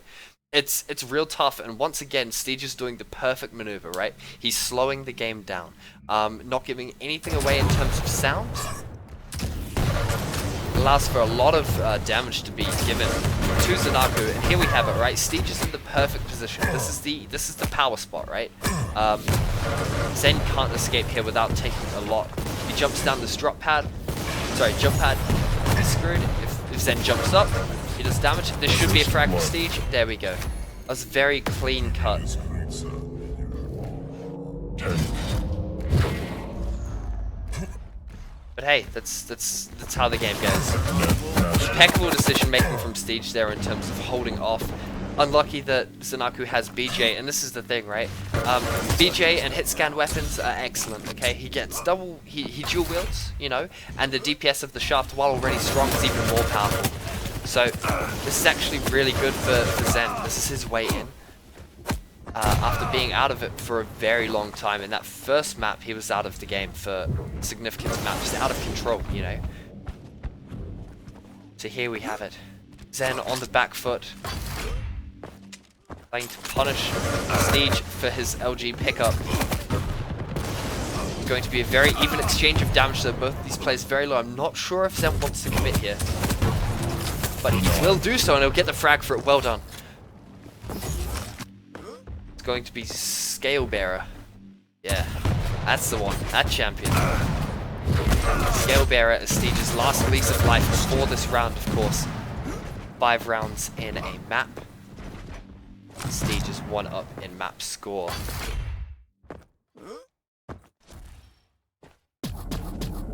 One-minute warning. Here we go, 1 minute. If no frags happen in the next minute, Zanaku takes this round because he has more champions. This is definitely tight. This interplay, this very, they're really filling up with sounds, and Steege is very aware of this. He's playing very plus back, in the way that he hears a footstep and uses Bull Rush to just get out of there.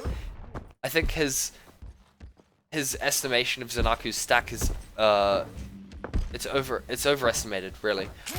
You guys can see via the overlay that Siege has much more when it comes to a loadout in terms of armor and weapons. He's ready to frag, basically. And here we have it. Continuing the control, getting yourself into a dominant position, and being able to deal damage all in one, that's such a good move for Siege. He has to be stoked with that. It's going to be Zanaku now, and he's in the worst area of the map. This is the free damage zone. This is Siege gets a kill zone. Timer does run out, though, right? Timer runs out. Fight. Zen takes it. Round begins. My God. 3, So yeah, on the one 2, hand, you have Zen, 1. who's like in a Round really shit 2, spot, but he fight. knows that he can just chill out, you know, hide away, force fights when he wants to, and he doesn't want to, so just don't. You win the round. So time limits are lame. You know. Here we have it. Very even opening engagement here on the second round of the second map. Let's see what we can do. No, okay, nothing. Zanaku off the spawn gets that kill. We'll move over. We'll follow the killer by and large. On Zanaku's perspective, now is the time to capitalize, actually. He can play here, he has height advantage, he has the slime in a couple of seconds, but it's really important that he gets a kill onto Siege soon. He's going to be building up stack. Scalebearer and Sorlai can both have a lot of armor, right? Like, they can take up to 100, they can deny the small armors better than other heroes can. But the issue is that if Zen attacks now, Siege won't have the weaponry, he won't have the comfortable stack in order to really fend off Zanaku's bullets. That's the worry, because Siege does. He grabs the red now, right? The situation changes, and Siege ends up taking that frag. So it's now very even, and Zanaku is again, but like this spot is really, really bad to be in.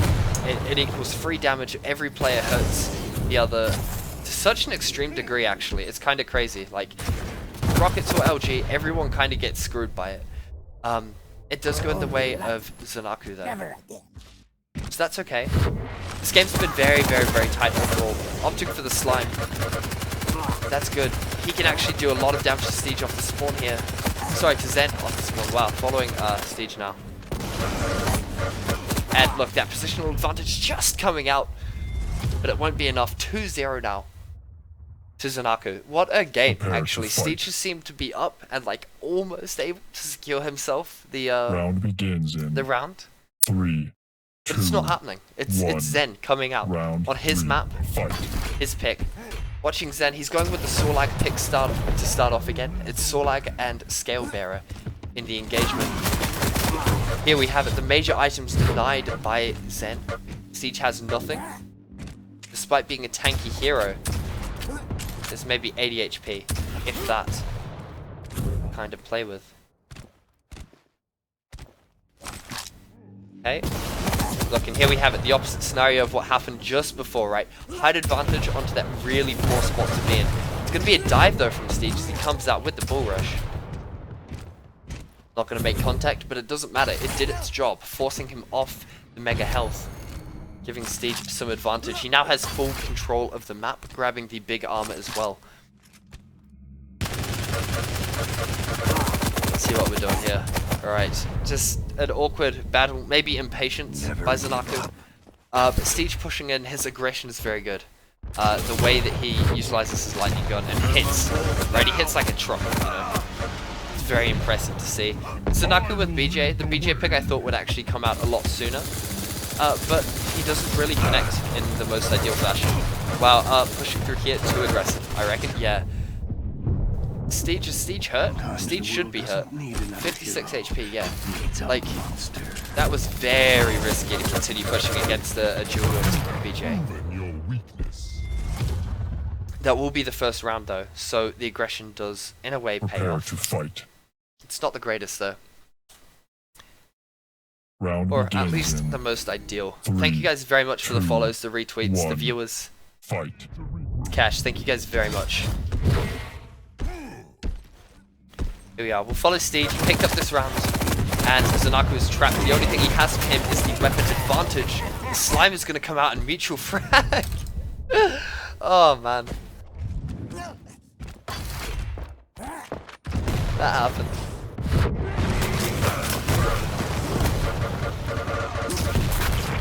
Okay, Venomous wow, some very, from the very grave. fast frags coming out now.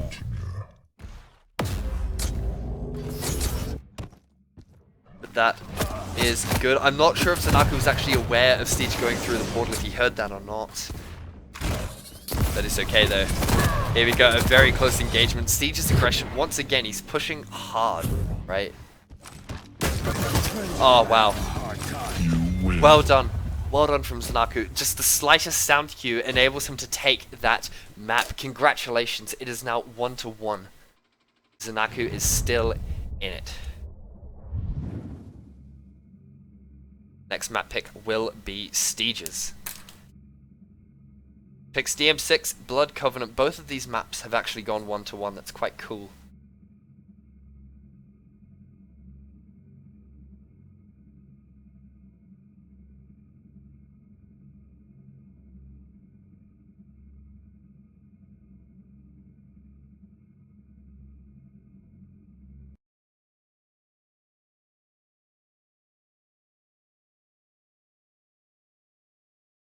Well, Alt Tab, we'll just check this out for you guys. Tournament chat is going good.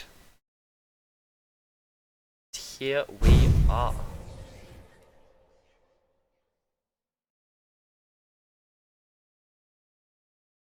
Cool.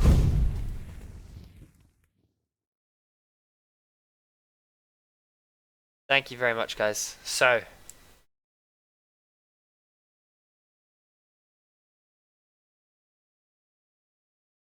right, let's check this out. We're going to Blood Covenant. This is the last match.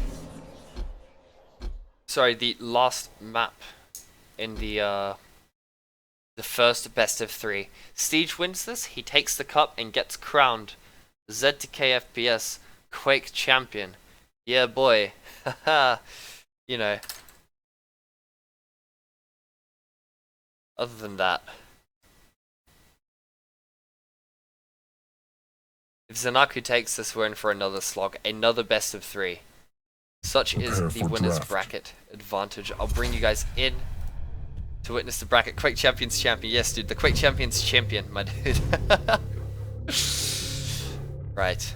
Blood Cove, we're going to see Nyx and Ranger. This is essential, right? Blood Cove, you have the rail in such an exposed position, but it's very critical. It's an arterial route, and the employment of the rail is so integral, right? So having Nyx's double jump and Ranger's dire orb to hit that is very important and impressive, okay? What else are we seeing? We're seeing Sorlag for fast movement. We're seeing Ranger as well come out for Zen. I'll pull up the rest of the champions when we see it, and we'll talk about that just a little bit.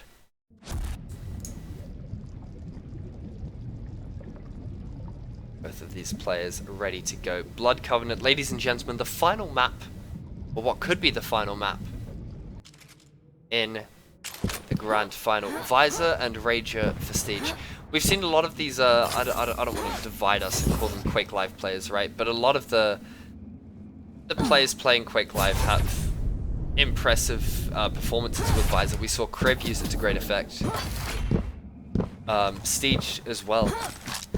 Zanaku kind of opting for the Scale Bearer as his heavy hero. No light champions other than Nyx on the board. Prepare to fight. Here we Round go. begins in We'll see how this all plays, who 3, picks what, and how they 2, go down 1. right now. Round 1. It's going to be, well, who are we following? We're following Zen. It's his map. He's picking Ranger against Nyx, and he's going to go for the Railgun first off. Now, the thing with Nyx is, right, with Nyx and Ranger, really, they take, like, a rail, and that's it. I think Steege actually went for... He either did a lot of damage or went for the rail first. I think he might have. Yeah. Wow, okay, but there we go, look. As I was trying to say, Nyx, a light hero, 2 rails and they're out. And this is another perfect rail zone. It's a shame that Zanaku doesn't actually have more stack, because he could have capitalized so heavily on that there. That would have been incredible.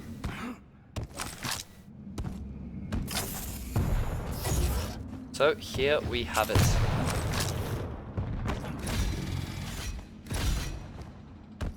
Relatively even stack. Zanaku 1 up. Got the railgun. Ready to hit some mean sightline. Steege, however, is ready and waiting in the wings. Going to play behind. I think Zen Dire-Orbed to red just to be safe. Of course, that's one way to avoid dropping down and eating a load of LG, right? You just throw the orb. That's a nice rail that's coming out, though. Some good rocket damage to follow up, but it's going to be Steege. Steege-o. Steege McGee's hitting that heavy, heavy damage.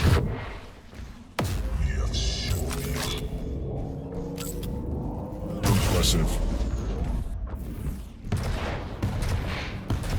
Man. Zen manages to get out of there. I don't think Steege caught it. I didn't catch it. X-ray is on. That'll help me catch it. A little better. That's alright. Note the acid spit in the corridor. I mean, Steege has to wait. And missing that rail is quite sad, but good for Zen, because he's utilized his acid spit in a way that grants him that pickup.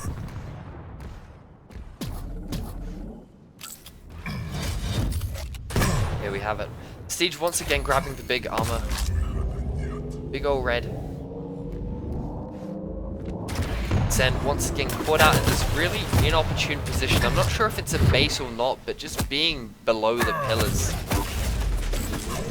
It screams pain and sadness.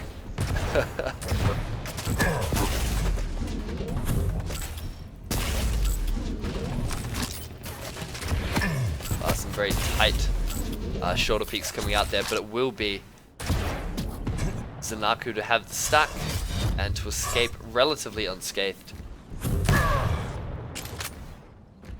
It's interesting, like once again, like a lot of the duelers, like a lot of these fights happen and then they go stack up because the armors are 15 seconds.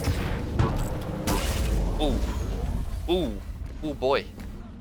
But like these players can stack up relatively quickly from the damage they've taken because you can't control them. A lot of the controllers contested, right? It's kind of sad. It's a little bit of a regression from where Duel currently stands in Pro Mode and Quake World and Quake Live in games that are still dueling properly, right? Like, it means that a lot of these fights don't really have impact if you can't go in for a real clean, like, 2 rails. We'll see how it goes. See how it plays out. We got all the Euro boys in chat. Shoutouts. New catchphrase. Euro cool friends. ECF. You know. Euro cool friends only. ECFO. Drop that in chat. You know what I'm saying, boys. Yeah. 1 minute warning. Shoutouts to all you guys shooting in.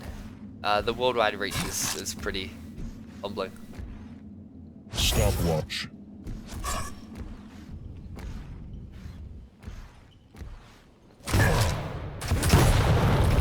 Oh man. It's okay. Wow. Big damage coming out. And that's going to be Zanaku on his last life for the round. And Steege's aggression is so good. Zanaku has nothing on the board. Nothing in terms of stack, in terms of weaponry. He is naked. Literally naked. Like, holy crap. There we go, dude. That's crazy. Steege playing that so well. Just balls Prepare out. to fight.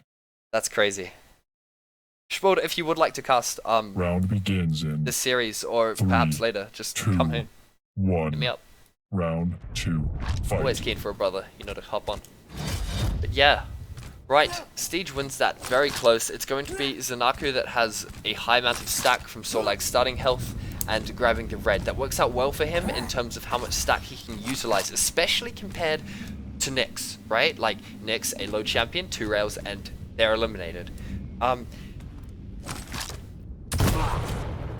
It's definitely a tough scenario to be in as a Nyx player. It will also factor in on how Steege approaches engagements. It will mean that it's very likely that he could utilize the double jump, but yeah, this sort of play of playing far back, hitting rails, is more prevalent than compared to his visor play, where he's very rocket heavy. It's not so much like you go, okay, I pick this hero and I'm gonna play like this, but it factors in slightly. You do have to make that sort of consideration.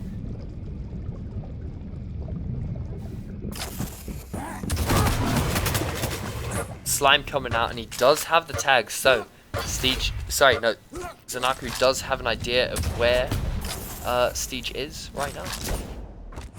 See, Zen needs rail. Like, Zen needs rail. He can't keep playing around without it. Steege has been taking too many pot shots at him. Doing a Cameron, ladies and gentlemen, the failed rocket.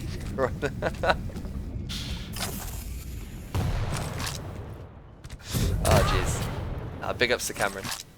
Failed rocket jump, it's not going to impact him too much. He's got a lot of health bubbles to pick up. That's fine.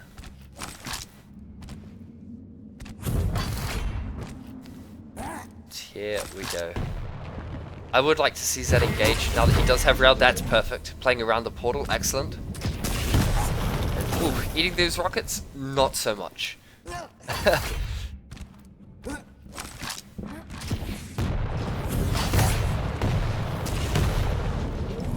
My favorite Twitch face is Fungineer.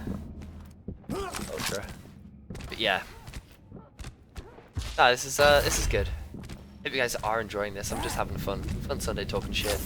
This is mad. Wow. Okay, slime on LG. Again. Zanaku's done well here in that. Ooh, he needs to connect. I would like you to connect. Hit something, please. Okay, there we go. That's okay. 50 HP. Jesus Christ. Nice. Kinda. I don't understand how that happened. Was that out of Ghost Walk? But look, like props. You know, he's finally done it. And capitalized on damage. Steege actually threw that array there. He dove down. He tried to get close and get a gimmick telefrag or something. But it was either to get a gimmick telefrag or grab lightning gun. But it just wasn't the right call to drop. Especially when you can hear Sorlag down there. When you're worried that they might have spit, it's not the best. Zanaku now large and in charge.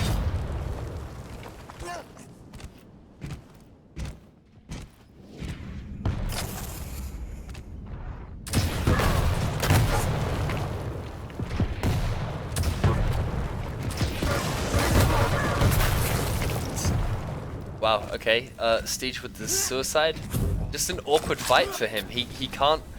Impressive. Wow, okay, good rail. It's yeah, like you can't take those sort of fights and expect to sit about. I understand why he'd want to, right? If Steege wins this sort of map, he doesn't have to play another 3 potentially.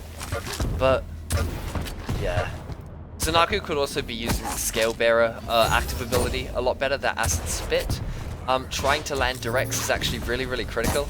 Just doing the splash damage and like the constant trigger isn't enough. That was sick though. I've got to give it to him. That was sick. Prepare to fight. Match of the Round day is begins Steege in versus 3, 2, Zanaku, my man. 1. Round 3. Fight. Oh shit. That was pretty cool though. We'll follow Steege. He's lost the past round. He's got 1 on the board and he does have this map advantage. He needs to take this map to really win, and even if he doesn't, he's got enough maps in the bank. That's when it turns into a game of resilience rather than, you know, skill, I think. Like playing in best of 5s back in the day was bloody awful. Yeah, here we go. Ghost Walk totally negates the acid spit effect over time. This is good, and now Zanaku's totally caught out. Steege just needs to hit something, and there we go. A bad position, an attempt to dodge kind of working out okay, but Steege really illustrating here why he chooses Nyx and why he chooses to play Nyx first. The versatility in getting to rail, getting across the bridge, and how he plays around that platform as Nyx is something really to be taken note of. How is damage calculated in Quake Champs if you have armor? Yes, it is 66%. It's different in other games, but yeah. So if I do 100 damage, 33 goes to my health, 66 goes to my armor. Very unfamiliar to me as a CPMA player, but that's how it works. It's okay, they both have merits. Damn, Steege following up. Good bounce, good rail. Zanaku on the back foot once again. It seems to be a recurring theme. There's been two themes, right, in this grand final and over the tournament as a whole. You have lag everywhere from the game servers shitting themselves, and Zanaku being out of control versus Steege. He's managing to pull through though. He won Corrupted Keep. He's doing decent to hold on in this. He's definitely not counted out yet.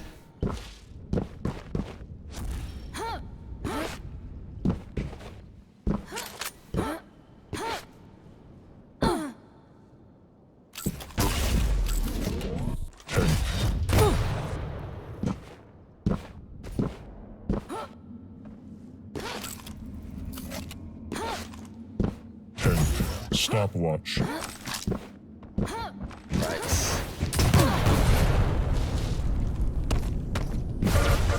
From the Wow. shadows. Like you for That's years. really well played.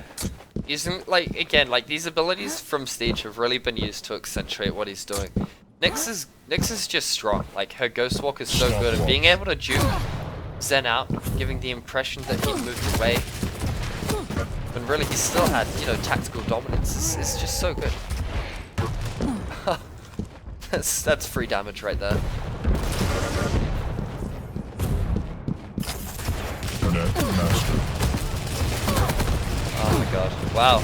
Don't worry Just about it. big You'll rockets never coming know. out. That's incredible. Nothing hitting from Zen. Impatience as well, just charging in. Prepare That to is fight. 2-1. What that means, of course, is that if Steege takes this Round next begins round, in he wins the entire cup. 3, 2, This 1. is truly Zen's Fight. moment to rise above. We'll swap over to his perspective. He's got a good spawn onto rail, and then be able to grab the major, the big, the red yet green armor. A nice rail to entry. This is good. Thing is, of course, I keep saying it right, but Nyx is 2 rails away from death at all times. 2, maybe 3, whatever. Epic. Epic gameplay, thank you very much. That's When just he's cool, down, that's sick, dude. That's pretty low. Never mind, that's just so cool and impressive, wow. Wow, oh my god. That's crazy. That's so well done. Big up to Steege for that high level and strong gameplay. It's big brain and very cool. Nice, dude.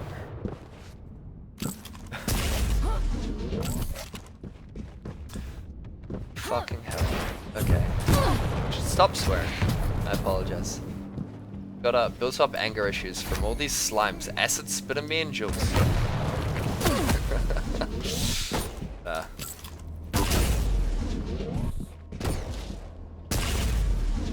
What was that, Domazino? Steege waited at a teleporter for Zen to almost come through and then walked through it. And of course in Quake, if you're in the same spot as someone comes through a teleporter on the exit, only one person can exist at that coordinate, right? So the other gets telefragged.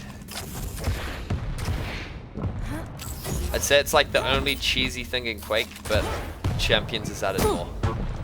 Like Ghost Walk telefrags and Dire Orb telefrags and Slime and you know, I think I have a lot of opinions about QC, and I think my main one is that the movement enhancers are the best way to empower players. These other ones are quite gimmicky. It's okay. I'll find a church, dude. I'll go and confess. I'll apologize. I'll say, Father, my bad. Like, alright, that's all Gucci, my man. But here we have it. Is that yeah, it's a bit of lag from Zen.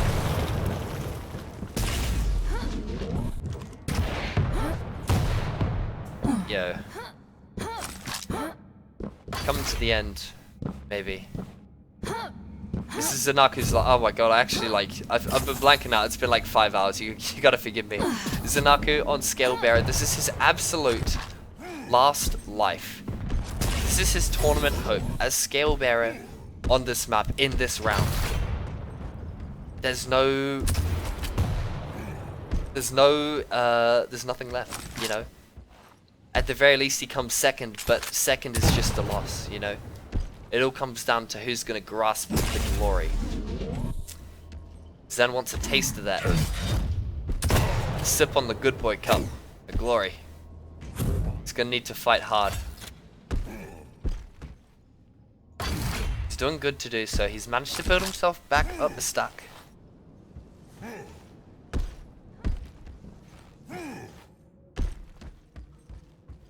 And we're playing the sound game. Nick's very quiet. Zen, as the big hulking man, not so much. It's going to be Siege though with the height advantage, not with the stack though. One rail line, I think Siege is dead. Wow, it's going to be the LG that's going to do it. Okay, Zen holds on by the absolute, you know, skin of his teeth. Siege playing Visor. Of course, utilizing the Warhack ability can negate Scale Bearers active to an extent. I mean, they can't bull rush you if you're not there, you know, because you know they're coming.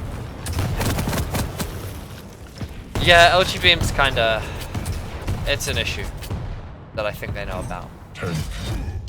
It's been an issue ever since the game started, I'm pretty sure. From me playing on AU launch day. But it's alright. Here we go. Okay, excellent usage of the movement ability. Build that up, and it's going to be a very contested, controlled game. Zen with the perfect engagement there gets a lot of damage off with the shaft. Siege up the jump pad, not the greatest decision, of course. He's going to eat even more. It's going to be an exchange of the railguns, and Zen is low now too. Both of these guys playing on the edge of their life. And there we have it. It's going to be Zen taking the second frag. Oh my god. Actual hyped, alright? For once, I say like, oh yeah man, that's lit as. This is lit as, alright? This is cash. What's Gucci, boys?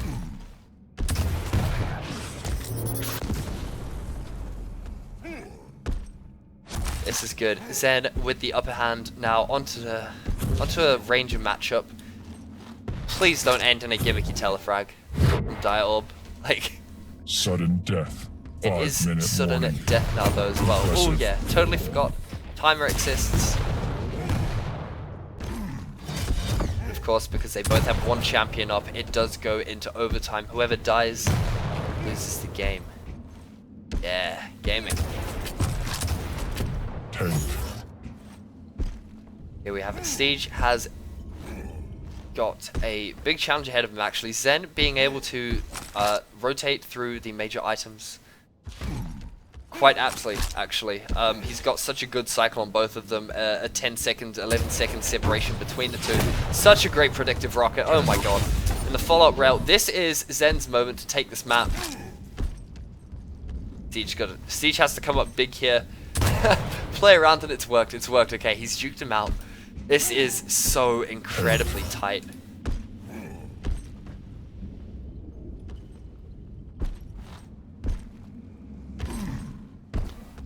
Sudden death, 5 minute warning. What happens after 5 minutes? Okay, so Meg, after 5 minutes, you go to sudden death, which is this. It just goes in overtime until someone dies, I think.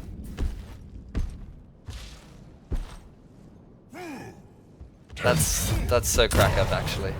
Getting out of that, and look, Siege now. He's picked up health bubbles, he's just picked up small armors, and now he's back at it. Like, Zanaku, with the way QC Duel is, you can't deny these, right? So Siege is back at it basically. He's hot. He's fresher than Spawn. And there's gonna be a big engagement that comes out. Some good damage hit. Zanaku is stuck, right? He can keep taking this aim duel. He can bull rush to get to red. That's intelligent. That's new.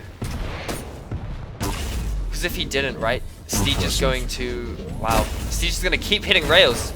Either way, and there we have it. Siege is your Quake champion. Ladies and gentlemen, a good couple of rails in a row to do it. That is him. Congrats.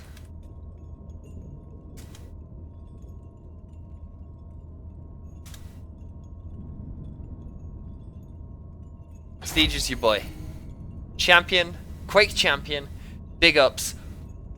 Ooh man. Actually, what a final. Commiserations to Zanaku. Thank you very much for playing. To all the players, it's been an absolutely amazing game so far. Of course, ZTK on the solo cast today. Guys, thank you so much for tuning in. Apart from the one technical issue and delays to do admin stuff, it's been a great day. Oh, man. That's been good. Thank you guys so much. Oh my god. I'll pull up the bracket for you guys one last time. Siege does win the epic prize the community funded prize. If I think about $12.50 US from the $25 prize pool, yeah boy, we're cashing out in here. If you guys would like to donate and contribute to the future cups that we do plan to run, Quake Champions and otherwise, you can do so below.